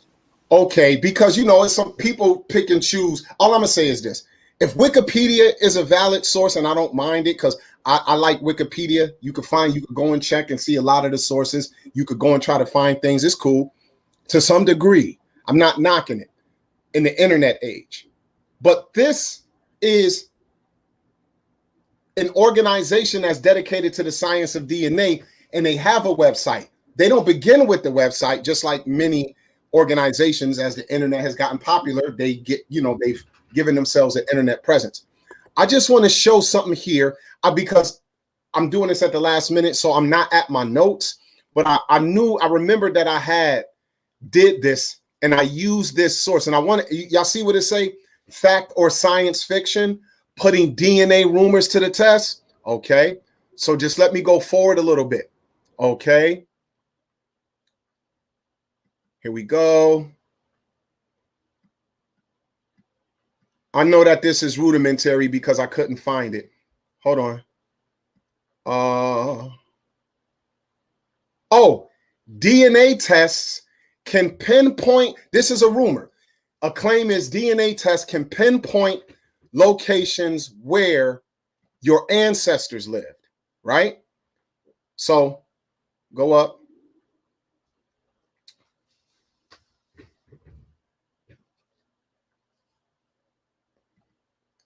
They say busted. Scientists can make inferences about your ancestry based on trends among populations, but they currently can't say for sure that your ancestors lived in a specific country, much less a specific town. Now, hold on. As a result of a handful of factors standing in the way of ethnicity estimates being able to reveal where your ancestors lived in detail, scientists can make inferences. So these are educated guesses in the scientific field. Just like in that Southern African medical journal thing that you brought out earlier, Brother Orthodox Moor, they made a conclusion and there was a lot of perhapses because they're inferring. None of this stuff is all just 100% on point as some are trying to make it seem, to the point that we should argue with one another to any just 100% conclusion. So here we go. Hold on, keep going. If your ancestors and their offspring has stayed in one geographic region and never allowed outsiders to enter, we could easily distinguish their DNA and yours from the DNA of other people living in other regions. Over time, all the inhabitants of your region would come to share specific genetic mutations, usually harmless changes in DNA. This would identify them as a distinct population in much the same way as a surname for members of a family would, right? Now, hold on for a second. Let me back up here. Come on, and forgive me, y'all, for having to go this route, but because I didn't expect y'all to be on. So somebody said, your sister E and them on late. And so I just clicked, looking for smoke. Okay, so look at this.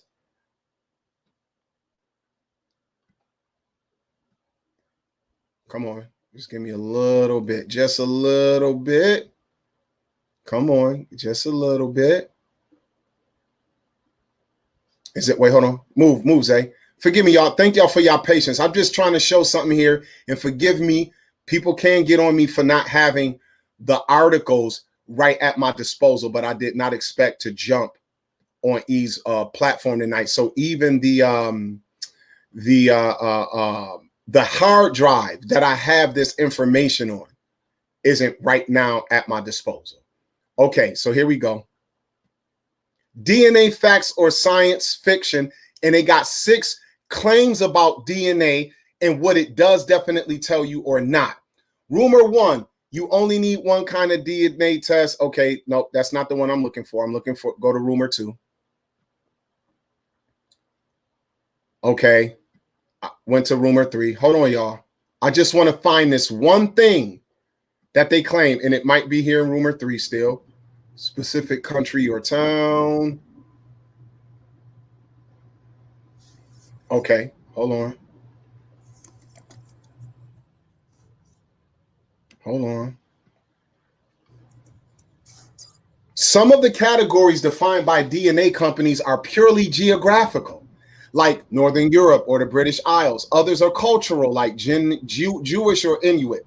As Shannon Combs-Bennett points out in her webinar, What's Up With My Ethnicity Estimates, ethnicity reports are based on a modern interpretation of ethnicity and culture.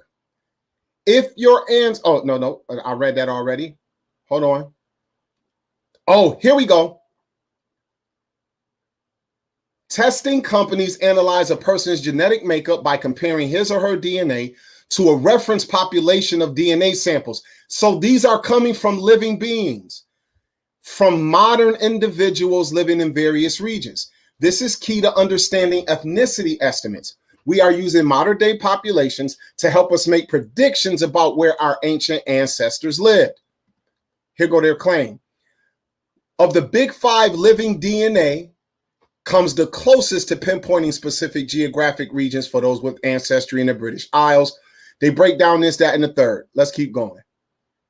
And I'll be done here, y'all, because I'm, all I can do is go to sources and read too. So as long as cats not claiming to be genetic experts, but are claiming to be studiers of various information out here, then I believe that that would be more honest to this conversation.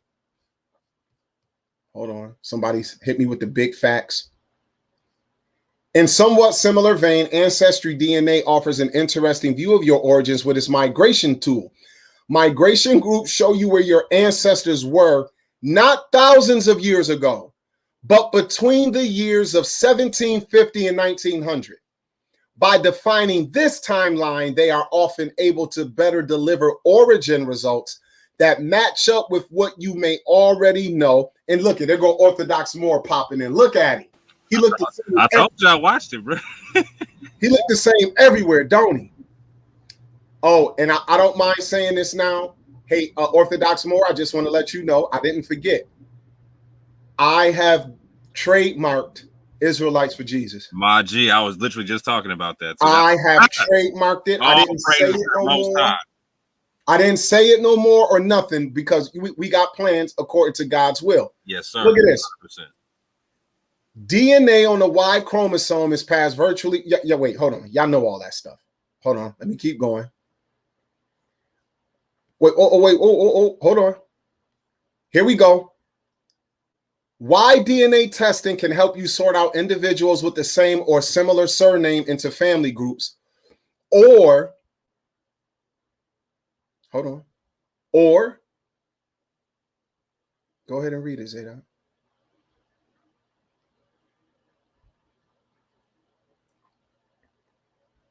Oh, I still got Orthodox Moor name up there. That's why. Or help you find a foundling or an adoptee. Better still, why DNA can help you answer family history questions back at least 10 generations. How long is 10 generations, brothers? Oh, that has they're using modern standards, Sister E. In this editorial, they claimed that it can only take you back about 300 years with any accuracy. A family generation lasts about 20 to 30 years, right? And they say it down there, and forgive me, y'all, because I had people in the group, so I'm going in and out of this article here. So I just wanted to point out that they're claiming that trying to say with any accuracy what someone did to 1,000 years ago, 2,000 years ago, 3,000 years ago, it's not possible. Those are inferences and educated guesses, but can't be taken as pure fact. So know that out of all the ones most people use, like when they use Ancestry DNA and 23andMe too, they said something about them. Their databases, the closest they can get to lining you up with actual people that lived, who they might have traces of their DNA, goes back the latest to 1790. So when you look at these modern groups and you're measuring their DNA against one another, that's all I need. Let me get my face off the screen here. And you're measuring them with one another. The idea is that if you look at these groups over the last 300 years or so, then you're making an educated guess based upon things that you have found where you're comparing climate. When people are talking about DNA mutations because of climate and diet and stuff, they're doing all of these things. But what's so interesting was in that article that Kevin G was citing, as I heard him and Orthodox Moor going back and forth, correct me if I'm wrong, but didn't I hear in that article the person at least admit, while they said that the way they were looking at this thing made it kind of unclear and questionable if they were truly related to the Jews as far as the Lemba and the Rimba or whatever it was in that article he was citing before Moore brought up his article. The person still said, but because of the markers you do find, the theory was in that paper that their DNA belongs to another Shemitic group and just not the Jews. What was that not said? Did not hear Kevin G read that earlier? Yes, he did read that. But he read he also read that out of my paper. Oh, and your paper. So if the argument is, so first of all, I'm saying if this person say they're not, it's kind of some doubt that they're closely related to the Jews, then that don't mean that they're not Israelites. You saying that they're not closely related to those people that y'all just blindly are saying are the Jews. But secondly, I heard some people say that, no, you can't, like you guys aren't even Shemitic.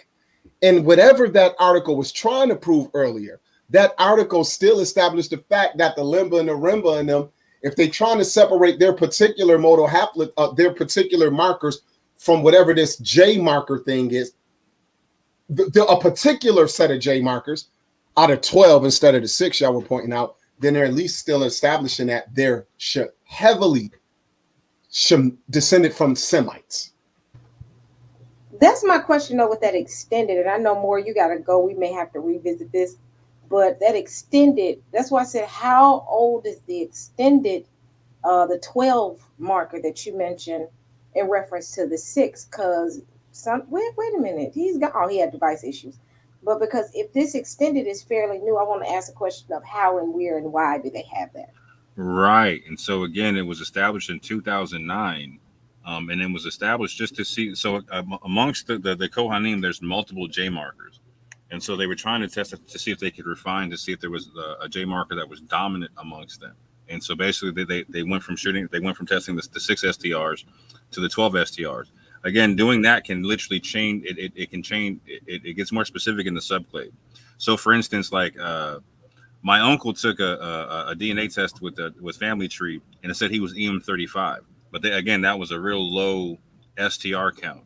When he did it with 23andMe, they had a higher STR count, so they were more specific with the subclade and let him know that he was EM34. Again, related to the same haplogroup that Dante has, which is also related to the same haplogroup that's found amongst the Natufians in the Levant 11 to 15,000 years ago. Okay, that's interesting. I think ZaydoK has some issues. I'll download this more if you want me to and send it. I have a hard time sending videos for some reason. My email is the size of it. Do you need me to download it for you? Because I know you don't want to use it. No, if you'll let me, I'll be able to get it. Okay. How do you want me to do it? No, I'll get it my own.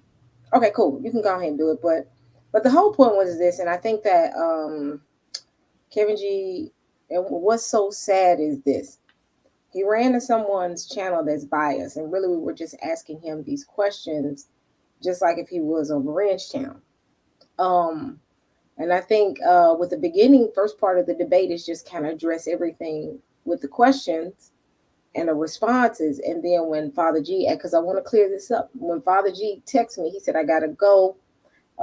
This is it. Do you want to take it? I said, okay, I'll take it because I know people want to hear some more information. The conversation just kind of touched on the surface. And I said, let me let the brothers have a deeper dive. That's why I tried my best not to constantly mute Kevin G, let him say what he wanted to say. I kept Kevin G out of the chat though, because my problem is this: you're listening to a debate and you're arguing in the chat. You can't do that. There's just like being at a physical debate and you arguing with the audience while you're trying to debate with the person. Mm-hmm. That's not good. So I guess he feels like someone has beat him up, so he's ran to Cherry's channel, which is not cool. It's just your point was not clear, and people want clarification of your point, especially me, because when I figured out you meant extended in reference to the normal, which is the 6, I said, okay, so that's why I said, wait a minute, when did the 12 come out? Mm-hmm. And when did it become the standard? Like he's claiming that it did. Correct. And he pushed it as if it's the standard. That means that everybody on down before the standard, they needed to get retested. That was my question. Exactly. But we didn't get to that point because he got mad, and now he's saying, I read Moor's article. Well, let's read all the articles and let's see where we stand. And then he kept saying, my point is, you said you have an email, but you don't want anybody to get your email address and email you all the time. What happens if somebody emails you all the time? You can send them to spam, or you can just block them. You don't have to just not. That's my whole thing. You can't copy and paste segments of an email without showing the entire email string. I want to see the whole string. And that was kind of suspect that he said, oh, I can't show it to you because I don't want people emailing me. Well, you can block them, because I block people all the time on my Sister E email address, unless it's your work email. And getting someone's email address is not that hard. Now I can understand if it was a phone number, it was just the email address, and he did not want to show it. So I would love to see the entire email stream, but he's not going to allow us to see it. So that's fine. So I just hate that he had to leave like that, but hey, it comes along with the territory. Young Chimney, we getting ready to close up. What you got to say, sir?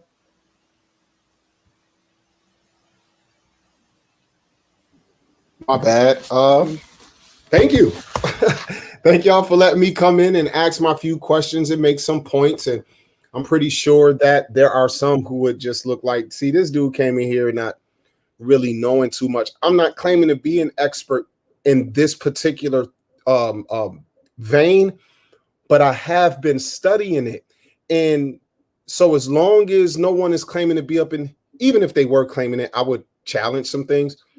But if Orthodox Moor and Yahuchanan aren't claiming to have PhDs or BAs or MDs in ethnogenetics and all of this, and if Kevin G can't claim that, then we're all on the same level. It's just about how much information can we bring to the table as individuals to show why we look at things a certain way. This dude been arguing over one article all day, and what had me puzzled was, bro, so if ZaydoK, who might be looked at as not an authority on this, if I could bring up 3 sources between 2014 and 2017 that establishes the opposite of what that particular article and whoever that geneticist is came to a conclusion as, do they count? Do they count? Because if Orthodox Moor is claiming that the article that was being read was from around 2009 and 2011, was that what 2011? It wasn't even an article; it was a blog. But his was. It was a blog in 2011. Right. Mine was from 2013. So then, if we come with something from 2015, and it says the total opposite, it says there is no doubt that more data shows us unequivocally that these cats are Kohanim from geneticists like Harry Ostra. Would that count? Because that's really what it's about. We're not geneticists even on here arguing. We're readers of geneticists' work and arguments with each other. There's something happening with the climate, and you got PhDs saying, we don't believe mankind really got too much to do with what's happening with the climate. And you got PhDs saying mankind is a big reason why the planet is heating up the way it is right now. So we can choose to pick what side we want and then get our 3 PhDs versus your 3 PhDs. Who comes out winning? No one really. It's just about who, from what you've heard, what are you convinced makes the most sense to your sensibilities. So if anything, Sister E, that's what I want to say to the audience. Out of everything you all have heard, what makes sense to your sensibilities is a question you have to ask yourself. And then I would recommend going doing some research on your own so that you just don't rely on a blog from 2011 or Orthodox Moor who got a whole bunch of resources saying, hey, man, let me share this article from 2015 and show you this is a peer-reviewed source here. Does that thing he spent all day thinking he washed somebody on, Kevin G, does a younger source, because his source is older. So when you get a source 3 years later that say, hey, man, this right here is that, then what do you do with it?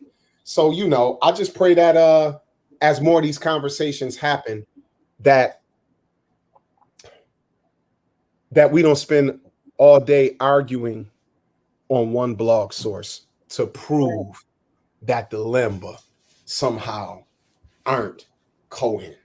And that's it. Everybody wants to question the source because it ended on brands like, this is what his article said.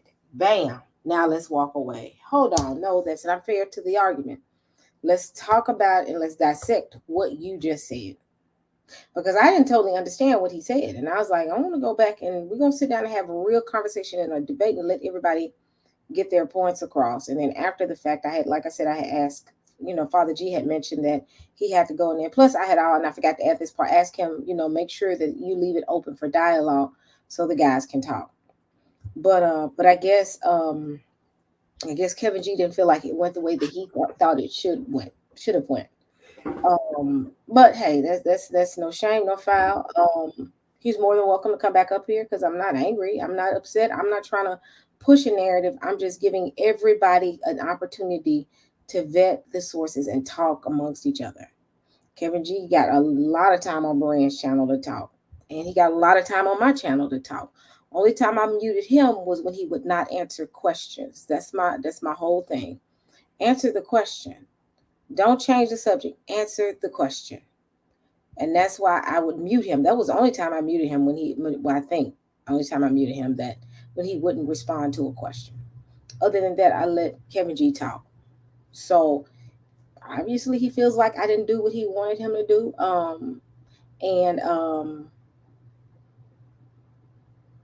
And I guess he ran over there. But hopefully the next conversation will be on Brian's channel, or whoever's channel will be Blacktastic with Kevin G talking about oneness doctrine. He might say he don't want to do it now because he and his feelings, but come on, we got to be grown people about it. I even admitted today when I kept saying that the paternal, the bloodline comes only through the father. I was thinking more so of lineage and not bloodline. I was thinking more of lineage, but I had to go backtrack, and I said, wait, chromosomes are, when you look at DNA, it's two. It's the mother and the father. So I misconstrued and said something incorrect, and let me go back and clean it up and be very respectful in what I say. Not necessarily clean it up, but apologize for what I said. So I had to go back, and I did that. And it was humbling for me. That was very humbling to say I was wrong. Blood is mixed with the mother and the father. So I apologize and move on. We all got to do that. We got to all do that. We got to come to the source and say, look, let me be quiet for a minute. Let me go back and look at something to make sure I'm right. So I mean, I'm good with how they're acting, because I do expect that out of them.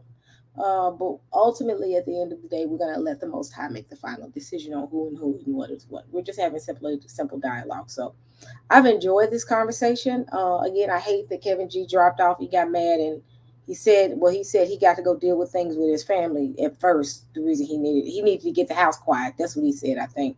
Do something about quiet his household down so he getting ready to get off. And then he got mad and got off, and then he ran a cherry. And I'm like, come on, Kevin G, that's not genuine. You just got in your feelings. So, but I did give, like I said, I gave Kevin G more than enough time in what he needed to say. So it just didn't go the way he wanted it to go. So any last words before we close? Yeah, real quick. If Mr. Blacktastic is still in the chat, I saw your message the other day and I got busy and forgot to respond to you, brother man. So like, I will always moderate any debate you want anywhere, fam. I was just talking about like how I thought you was the perfect person to debate that topic to Yahuchanan. I was like, yeah, you are. Like I heard you talking about it. I was like, oh yeah, you're Bruce Lee on that topic, fam. I like that. You know what I'm saying? Like, so yeah, I will moderate for you wherever you want me to, fam. And for the chat, I will definitely be doing a response video to the debate and what was said after the debate. So I will be going through, when my eyes get better, I will be going through the live chat to see what questions you asked there. But also feel free to leave any questions you want me to deal with in that replay and review down below in the comment section. Hold on, he asked that I not show my super chat. I do. Do anybody? Let me let people know too that the super chat. I be so involved in the conversation that sometimes I don't look at the chat because the chat will distract me and I'll miss what someone is saying. So Charles asked, do I show my super chat? Because I guess he had a question. I apologize, Charles. I'm not doing it intentionally. I'm doing it because I have something called ADHD that if I don't pay attention to what's going on, and it's serious, it's not a joke. I do actually have ADHD. I have to pay attention to this because if I start paying attention to the chat, I'm gonna totally lose focus on what's going on. So I apologize. I'm not trying to hide people's super chat. So, and your question. So the question is Trinity is, but I guess he's asking that question. So my apologies. So real quick, if I can make a request, after the video goes up, would you mind putting Kohen Hamadishe's contact information and donation information up? Last time I talked to him, he let me know that COVID was hitting his area pretty hard in terms of like supply line stuff, et cetera, et cetera, et cetera. So he was saying that his ministry is taking a hard hit, and he's having a harder time taking care of the people he's taking care of. So let's do this, family. If y'all can, if y'all want to raise raise money for him, we could either send it to Orthodox Moor super chat or I don't have a super chat, so send it to Sister E. Yeah, send it to Sister E's Cash App, or something like that. Because that do it via the Cash App if you can, because that would actually be better. You know what I'm saying? So I have a Cash App. Hold on, I think send it to Orthodox Moor, because I'm getting Cash App for another person in our community that's been hit hard. So I would say send it to Orthodox Moor, so Orthodox Moor can funnel that, get that money to him. Yes, I will put my Cash App down below in the comment section. In my video, I'm also going to put the information up, because I definitely want to bless them in this time of need for them, because they don't got a lot of help, fam. Yeah. They when they get hurt over there, they're struggling hard. we can do that. We definitely can do that. Make sure you put in the 4th section for the Cash App, something like for the Lemba. So he can know, and I'll be sending you something as well. So family, let's rally together and get something together for Kohen Hamadishi, because we love them and we want to make sure they have what they need. So make sure you send that to Orthodox Moor. Put your Cash App in the chat. I will do so. It'll be in the comment section down below, fam. So thank you very much for your time. Again, thank you much, sis, for letting us use your platform. Thank you, brother man, Young Chimney. You know what I'm saying? Salute, shalom. You know what I'm saying? Appreciate you for all your knowledge and your alley-oops and whatnot, and definitely for trademarking the Israelites for Jesus, because we're about, man, all praises to the Most High. That made my week, fam. Oh my goodness. But shalom, fam. Yeah, have a good one. Peace and love. All right, family. I will let y'all see how rough I'm looking right now. I look like I've been fighting. Can y'all tell? But and my living room looks like a tornado has went through it, because I've been packing and putting my child out. No, I'm just joking. But here come Chimney. You having problems, Young Chimney? Yeah, I think I had some technical difficulties. My bad, y'all. Do you have any last words before we close out? No. I'll just make sure to second what the brother said. I'm not overly familiar with the elder, but I've seen him a few times on some of you guys' platforms, and he definitely is bringing some things that just helps give another look at the ethnic identity claim. You can't connect him and those who he is with in West Africa to any camp doctrines. White man is the devil. Salvation is only for Israel. So what's the purpose behind them and the oral traditions they come from, and the claims and the ancestry that they're keeping alive that's been passed to them for centuries? And so I definitely hope to be able to contribute to that fund, hopefully just send a little bit of relief to them. And I would adjure everybody to heed the call of the brother Orthodox Moor. I seen that Sister E and you guys raised some money for, it seems like it was a sister in need, and we may not all know who that is, but when stuff like that come out, and just to see people give, and you don't know, you may have just paid someone's rent, or you may have just paid, stopped some electricity from getting shut off and put some groceries in someone's house. That means a lot. And at the end of the day, if all of this cussing and fussing we doing in the name of Jesus don't lead to, when it's time for action, to actually be active in the deeds of good, then we're not really who we say we is. So I appreciate you, sis, for also bringing that element at the times when it's needed. And she said thank you, and everybody, she said thank you so much. It's somebody we know. I won't say who it is, but she's someone who's very active in our community and very active in the chat. And in fact, she's a mod as well, but she's very active, and she's kept it kind of to herself. And it was disclosed to me later on. I found out about a month ago, and I think I was so wrapped up with what was going on with getting my daughter ready for school that I really didn't catch it until, you catch it after fact. And I was like, oh man, So when I found that out, I was like, yeah, we still need to do something. So it's not somebody we just don't know, randomly know. This is a actual sister that we interact with a lot. And I spoke with her yesterday, and she was overwhelmed by what everybody did, because y'all poured in. We raised, I said 6. I'm still getting money now. I think it's over $700 we were able to give her. So I thank everybody that gave. And y'all just don't know how much y'all have blessed her. What? Over $700. Everybody. Man, let me hold something. That is too funny. That's what I said. I was like, man, that's a whole. No, I'm just joking. But I mean, y'all came in. At first, I told my daughter, I said, I pray that that we at least get $300 for her. I said, because I want a minimum of 3. And I kept looking at my phone. I kept getting ding, ding, ding, ding. It wouldn't stop dinging. Cash App wouldn't stop dinging. And I said, Israel really, and this is what it's about. Israel really came through for the people. They really came through for a sister that was in need. And she was like at her wit's end. She just was at that point. And I've been there before. Y'all really came through and y'all blessed her. And it wasn't just $2 here, $1 here. Israel was blessing her. So I mean, outside of all the conversation that we've had and all that we've done today for 10 hours, been longer than that, that right there, what happened yesterday, it was worth seeing. That was worth it. Hallelujah. That was a blessing. That was a blessing. So, and that's what we're supposed to do. We're supposed to see about one another. And that's what Hamashiach told us to do.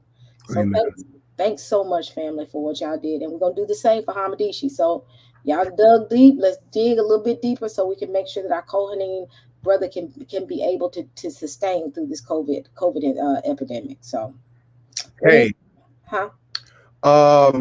Wait, hold on for a second. I just wanted to see if something that I was looking for. Hold on for a second. I just wanted to see. Here we go.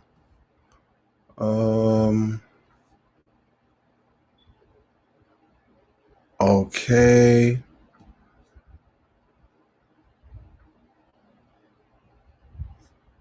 Oh, hold on.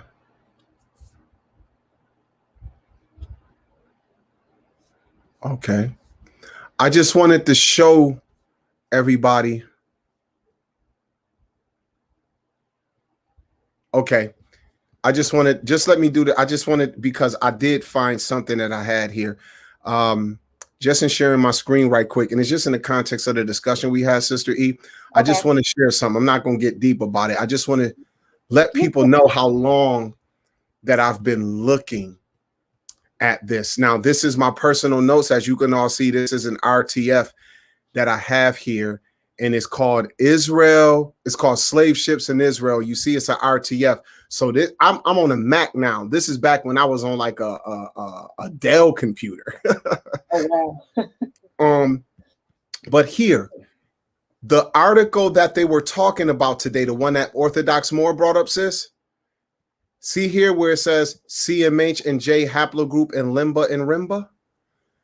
Right here, Lemba origins revisited, tracing the ancestry of Y chromosomes in South African and Zimbabwean Lemba. This was from H. Sudial, BSc, MSc, PhD, Division of Human Genetics, School of Pathology, Faculty of Health Sciences, University of the Witwatersrand and National Health Laboratory Service of Johannesburg, South Africa. Now, there's a reason I'm going to argue that these individuals in South Africa had a different conclusion than the brethren who did the original study, Harry Oster in New York. Because remember, this is going to turn genetics, and it's going to turn the whole Zimbabwean and South African community on its head, when you can prove that you have a people in your midst who are even being claimed to be of not only Israelite descent, but specifically from the line of Aaron. Now, here you'll see that the next article I have is Origins of CMHY chromosome research. And the first name you'll see here is Dr. Carl Skorecki, a Kohen of Eastern European parents. And what I was claiming earlier, this right here is letting you know how the genetic work of trying to see who's Jewish or not started with the Y haplogroup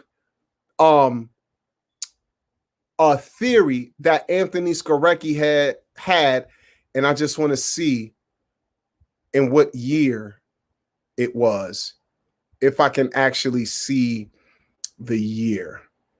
Okay. No, not necessarily. Okay, so at the end of the day, you all, I just wanted you all to see what I'm basing my here we go.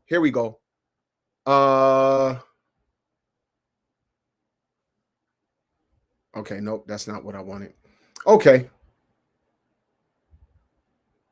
Cracking the Genome, Inside the Race to Unlock Human DNA, New York, the Free Press, 2001, excerpts from Davies' book. So when I said if I had a source that was old enough to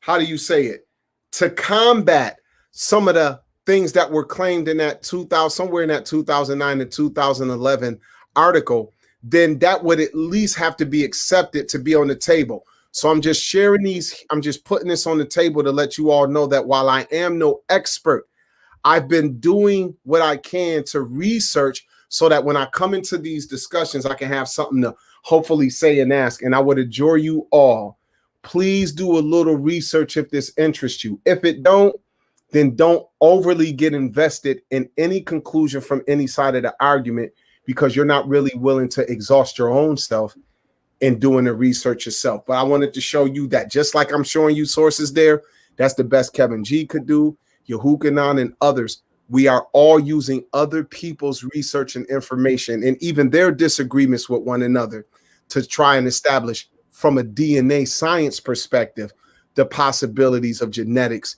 giving us some answers. But our first and foremost source is the Most High, his revelation, and our understanding of the prophets. Okay, sis, I wanted to say that, and thank you for giving me that opportunity. Oh, you're more than welcome. Family, let's make sure that when we're doing this, we're being cordial and allow them to act up. We don't act up. And let's make sure that our conduct speaks to who we serve. Today was good. Everybody was respectful. It wasn't that bad. I don't want to see us turn and become vicious like others.